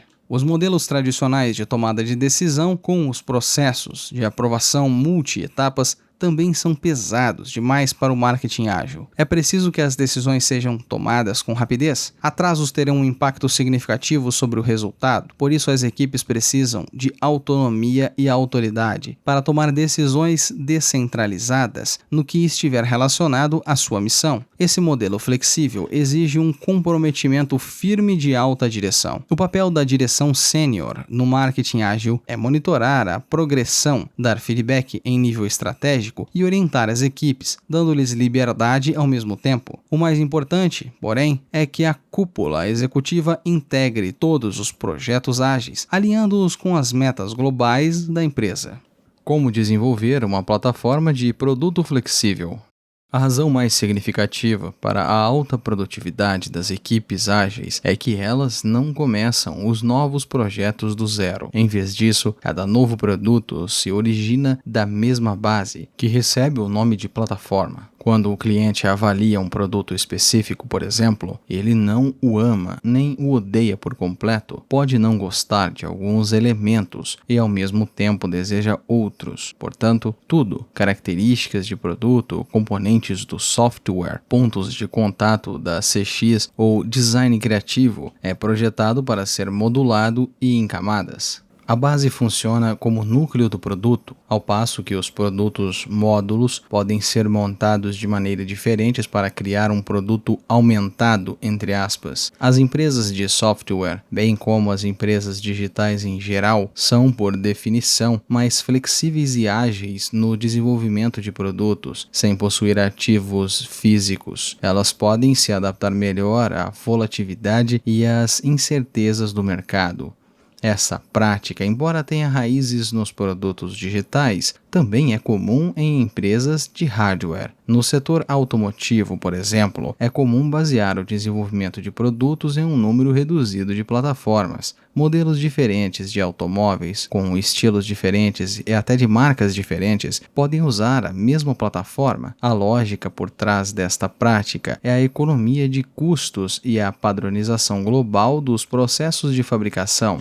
Assim, as montadoras conseguem manter o preço baixo e ao mesmo tempo oferecer variações de design customizadas, atendendo a diferentes preferências do mercado. Em alguns casos, as empresas mudam seu modelo de negócio migrando de posse de ativos físicos para os serviços digitais, a fim de aumentar a agilidade. Produtos de hardware e software têm ciclos de vida mais longos, já que o cliente não faz upgrades frequentes, a menos que as melhorias sejam significativas. Por este motivo, o marketing ágil pode não ser tão útil. É por isso que as empresas de tecnologia passaram a oferecer assinaturas de serviços em vez de venda de software e hardware corporativos. Com esse novo modelo de receita, conseguem proporcionar produtos bem integrados entre si e constantemente atualizados. Com a plataforma de produtos flexível, as equipes ágeis podem fazer experiências rapidamente com diversas configurações até obter o retorno mais favorável do mercado. O mais importante é que as plataformas de produtos e os componentes modulares permitem que as empresas façam customizações de massa. O cliente pode escolher uma configuração individual para todo tipo de produto, como frozen yogurt, calçados e laptops.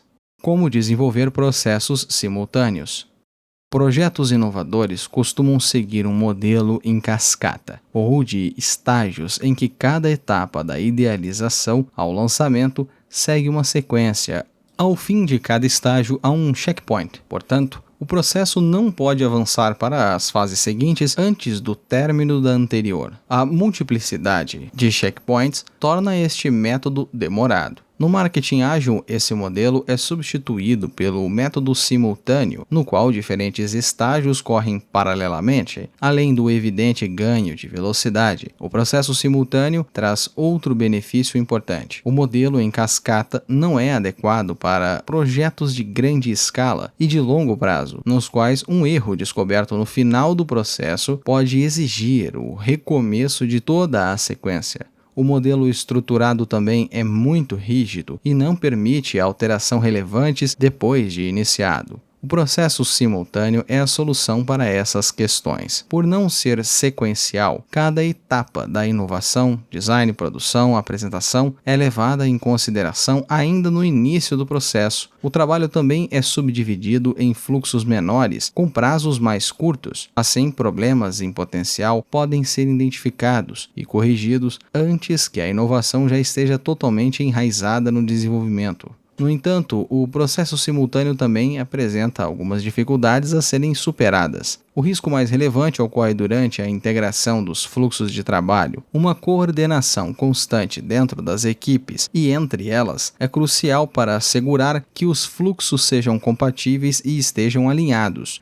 É preciso comunicar cada acréscimo e alteração em um fluxo de trabalho para que os ajustes devidos possam ser feitos nos outros. As equipes ágeis precisam realizar reuniões rápidas diariamente para fins de coordenação. Por ser uma reunião breve, a tomada de decisões tem que ser rápida. Aqueles que não estão acostumados com o marketing ágil podem sentir certa dificuldade em fazer isso. No marketing ágil, as fases de desenvolvimento também são realizadas em paralelo com a experimentação. Equipes ágeis nunca esperam pelos testes de mercado de uma versão recentemente concluída. Em vez disso, elas seguem em frente para a nova versão. Assim, para que um teste de mercado influencie o desenvolvimento da versão seguinte, é preciso que ele seja realizado rapidamente entre a criação das versões.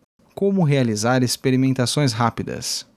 A experimentação rápida é um dos elementos mais importantes do marketing ágil. Tradicionalmente, os testes de conceito se baseiam em pesquisas de mercado pré-lançamentos. Esses estudos pré-lançamento focam na descoberta de sacadas sobre o cliente que se transformam na base para o desenvolvimento de novos produtos ou ideias de campanhas. Essas ideias são então apresentadas a um grupo de pesquisados em testes de conceito. Como estes conceitos são hipotéticos e muitas vezes ainda não possuem um protótipo operacional, os pesquisados sentem dificuldade para imaginar o produto final. Isso poderia introduzir um viés no teste conceitual. Além disto, sempre transcorre algum tempo até que saia o resultado, fazendo com que seja tarde demais para realizar alterações. No marketing ágil, porém, produtos autênticos são produzidos em pequenas quantidades e vendidos a clientes autênticos com base no método enxuto das startups.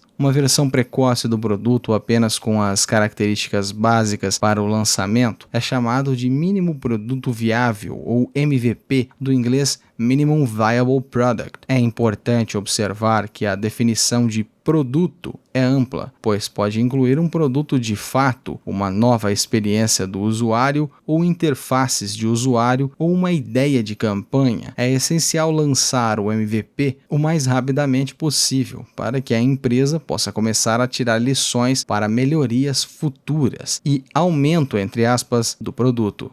A experimentação rápida permite que a empresa faça seu aprendizado em um ambiente controlado. As experiências são isoladas em regiões geográficas específicas para que a empresa possa fazer a contestação de danos e a gestão de riscos com segurança. Várias versões podem ser criadas, refinando continuamente o produto ao longo do tempo.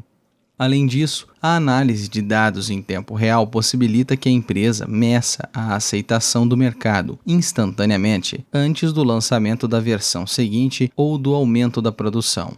Realizar experiências não é só uma questão de insistir com a ideia original ou ir fazendo melhorias contínuas, mas pequenas. Em alguns casos, há versões com aceitação tão baixa de mercado que a equipe ágil deve estar pronta para mudar radicalmente o rumo do projeto. Ideias recém-descobertas e extraídas da análise de dados também podem alterar a direção do projeto. No marketing ágil, isso é chamado de pivô.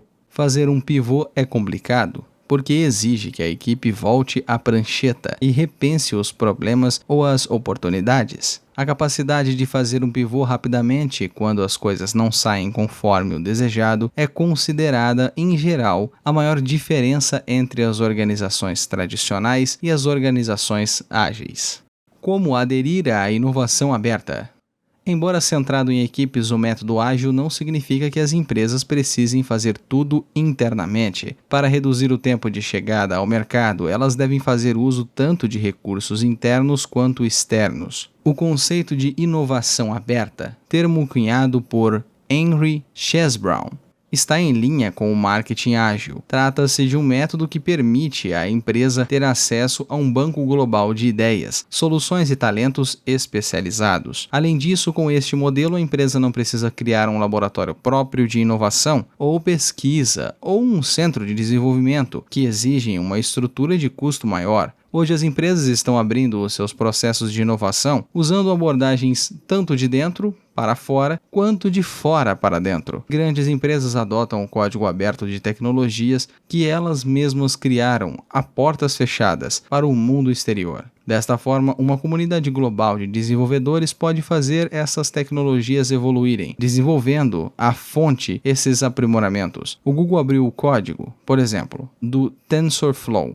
seu avançado motor de inteligência artificial, IA. As empresas também passam a aceitar ideias de redes externas. A coautoria do cliente e a colaboração de terceiros se revelaram formas de acelerar e melhorar a qualidade de inovação. As empresas podem aderir a ideias externas de várias maneiras. A mais comum são os desafios de inovação aberta. As empresas podem postar publicamente os problemas que enfrentam, pedindo sugestões. A Singapore Airlines busca soluções digitais para redefinir a sua experiência do cliente por meio da App Challenge. O campeonato da inovação da seguradora Zurich procura ideias de tecnologia para o setor de seguros, entre elas aplicações de IA e processamento de linguagem natural, PLN. Outro jeito de acumular soluções externas é por meio de uma plataforma online de inovação aberta. Uma dessas plataformas é a Innocentive, que atua como ponte entre quem busca inovação e uma rede de solucionadores em troca de recompensas em dinheiro. As empresas podem montar a própria rede de parceiros de inovação externa. Um exemplo notório é a Connect Plus Develop, da P&G, uma plataforma que ajuda a empresa a gerir parceiras com inovadores e detentores de patentes. O maior desafio no uso do modelo de inovação aberta é alinhar as equipes ágeis com os parceiros de inovação. As equipes ágeis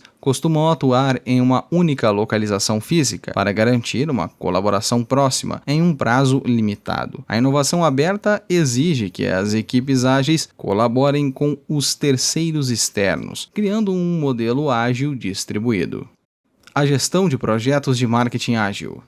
A aplicação dos princípios ágeis na gestão de projetos de marketing exige uma documentação rápida e concisa. Uma planilha de uma só página ajuda as equipes ágeis a manter em mente o andamento de projetos de marketing específicos. Como a coordenação é crucial nos sistemas ágeis, esses documentos também servem como ferramentas de comunicação para registrar cada progresso individual em cada ciclo. O documento precisa conter vários elementos essenciais. O primeiro é a seção de exigências do mercado, que relaciona os problemas a serem resolvidos e as oportunidades de melhoria com base em informações em tempo real. Soluções e novas versões que forem propostas também precisam ser bem documentadas, sobretudo a definição do mínimo produto viável. A planilha também precisa conter as tarefas essenciais, bem como o cronograma e o nome do encarregado. Por fim, também é necessário documentar os resultados dos testes de mercado, que serão úteis para a versão seguinte. Notas do narrador. Logo abaixo este texto há uma figura de número 12.1, com a legenda: Exemplo de planilha de marketing ágil. No exemplo, há vários quadros, com iniciativas de marketing, fluxo de trabalho, equipe, ciclo, prazo, soluções e melhorias, exigências de mercado, tarefas, datas, resultados dos testes de mercado e afins.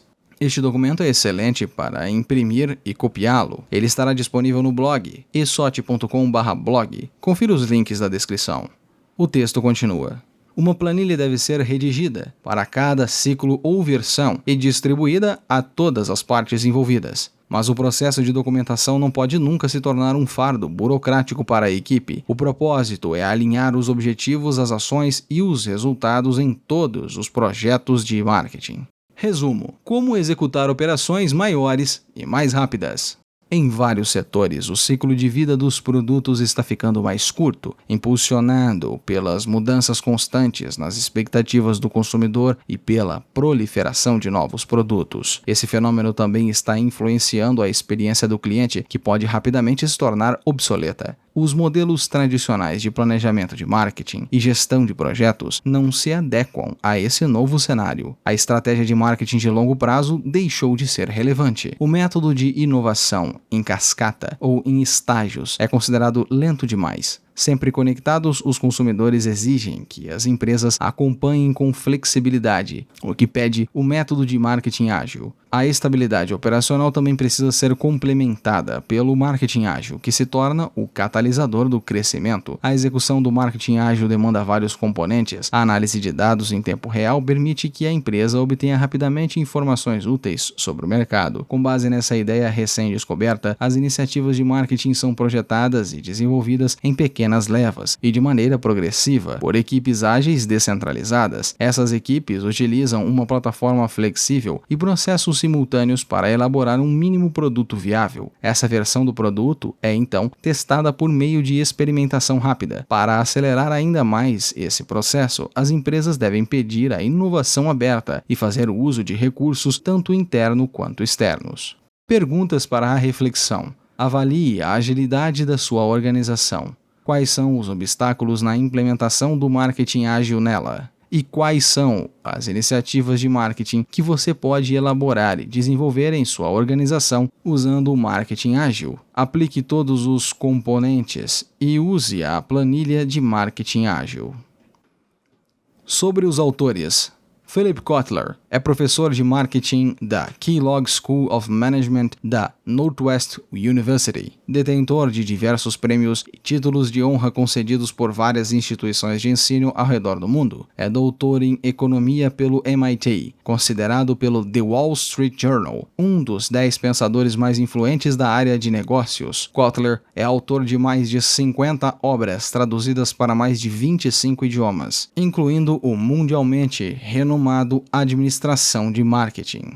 Herman Katajaya é fundador e CEO da MarkPlus Inc., a maior empresa de consultoria de marketing da Indonésia. Foi considerado pelo Carteret Institute of Marketing um dos 50 gurus que moldaram o futuro do marketing. Ivan Setiavan é o executivo-chefe de operações da MarkPlus Inc. e realiza trabalhos de consultoria sobre estruturas e planejamento de marketing.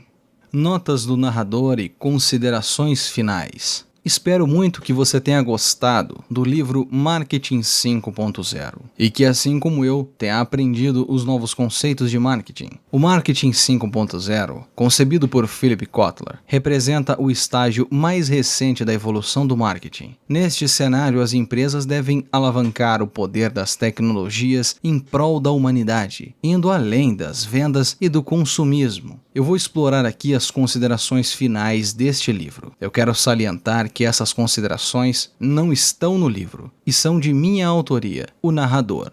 A primeira é a tecnologia para a humanidade. O Marketing 5.0 coloca a tecnologia no centro de nossas vidas, mas como uma missão mais nobre: contribuir para o bem-estar das pessoas. Não se trata de apenas lucro, mas de impacto positivo na sociedade. O segundo seria a visão profunda e pragmática. A obra Marketing 5.0, escrita por Philip Kotler, Herman Katajaya e Ivan Setiavan, oferece uma visão profunda e pragmática do futuro do marketing. Ela combina avanços tecnológicos com uma abordagem profundamente humana. O terceiro seria os componentes tecnológicos. No Marketing 5.0, tecnologias como a inteligência artificial, processamento de linguagem natural, sensores e robótica, realidade aumentada e realidade virtual começam a moldar nossa realidade e podem até nos levar ao metaverso. O que, no ano em que esta narração foi feita, é o assunto de maior relevância. O quarto item seria os valores centrado no cliente. Kotler propõe uma abordagem centrada no cliente, em que as empresas buscam entender as emoções e necessidades dos consumidores para oferecer experiências personalizadas e relevantes. Em resumo, o Marketing 5.0 é uma jornada que une tecnologia e humanidade, visando um impacto positivo na vida das pessoas. Os seus principais desafios hoje são principalmente as diferenças geracionais. Eu, por exemplo, trabalhei muitos anos na indústria, de vários nichos, como gestor de marketing, diretor de marketing, coordenador de marketing, estrategista, analista de marketing, enfim, em vários setores. E as diferenças geracionais são gritantes. O Marketing 5.0 materializa-se em meio de 3 desafios significativos. O primeiro é a lacuna dessa geração, pois atualmente nós temos 5 gerações vivendo juntas na Terra, cada uma com atitudes, preferências e comportamentos contrastantes. A implementação de qualquer tipo de marketing é um desafio alarmante. O segundo desafio é a polarização da prosperidade. A disparidade econômica é outro desafio gigante. O mundo enfrenta uma polarização da prosperidade, onde a distribuição desigual de recursos e oportunidades afeta a forma como as empresas se relacionam com diferentes segmentos da sociedade. No ditado popular, é 8 ou 80. Ou as indústrias vendem produtos para pessoas realmente abastadas, ou para pessoas extremamente pobres. As classes no meio disso ficam com poucas opções, e essa polarização prejudica a diversidade de itens, produtos e serviços. E o terceiro é a divisão digital. Por fim, a divisão digital é um obstáculo crucial. Embora a tecnologia esteja cada vez mais presente, ainda existem lacunas no acesso e na compreensão das ferramentas digitais. O Marketing 5.0 busca superar estas barreiras, garantindo que todos possam se beneficiar das inovações tecnológicas. Porém, a divisão digital está relacionada com a diferença geracional. As gerações mais antigas não só têm uma dificuldade com as tecnologias, como em alguns ou muitos casos, são impossíveis de serem adequadas. As pessoas mais velhas, além de não terem intenção, não têm a capacidade para aderir às novas tecnologias, e esse desafio causa divisões gigantescas. Agradecimentos do narrador. Esta parte do audiobook eu gostaria de dedicar a agradecer os inscritos do canal. Todos aqueles que comentaram nos vídeos, que deram um gostei, que se inscreveram, que ajudaram o canal, seja através de contribuições diretas ou contribuições de conteúdo. Eu quero agradecer a Ana Cássia pelos seus comentários, a D. Teohana, o Sérgio Naguel, a Viviane Ferreira, o G. Victi, o Tiago Ramos, a doutora Josi Sampaio, Cindy Santiago, Célia Ribeiro, Leia Araújo, Kaique Grutner, M. Gorges, Nonato Ferreira, a advogada Ana Brandt, Cíntia Lima, a Josi Anderson Nataide, a Beck Douzani, Ana Cássia, Abnobre, Racha da Mentoria, Dia Noite, o Leandro Zubira, Raquel Lopes, Felipe Costa, podcaster dublado, Pedro Tozelli, o usuário VB8RO, Wesley Aragão, GTA V RPTV, Edson Francar, Daniel Caracas, Gabriel Muniz, Elison Oliveira, Curtis 1732, Geisa Borges, Camila Borges, Camila Gomes, Jorge, Tuba 213, Georgia Rodrigues, Ana Paula Vitoriano Basso, Daiane Prado, Helena Souza, GBM Publicidade, Thales, Neiva Maria Lavalle, Silvia Ferreira, Kelvina Alves, Miss Cristales, Banana Split Brasil, Leonardo Maciel, Josi Limapsic, um NPC, Verônica Drash, Cauane Figueiredo, Lizie Masterley, Vinícius Machado, Elise Cardoso, Lorena Goulart, Programa Limite Fit 30 Dias, Thales, Mindset Corte Oficial, Crislaine Medeiros, Figueire Cocedo, Nath, Fabiana Tavares, Blade Banker, Simples Messera e todos os outros que contribuíram com o canal, em especial aqueles que indicaram novos audiobooks para serem lidos aqui. Peço desculpas se pronunciei o nome de alguém errado. É de coração todos os meus agradecimentos. Meu muito obrigado. Você é quem faz este canal acontecer. Se você não contribuiu para este canal, considere contribuir. Veja as várias formas de contribuição que estão na descrição. Qualquer valor é de grande ajuda.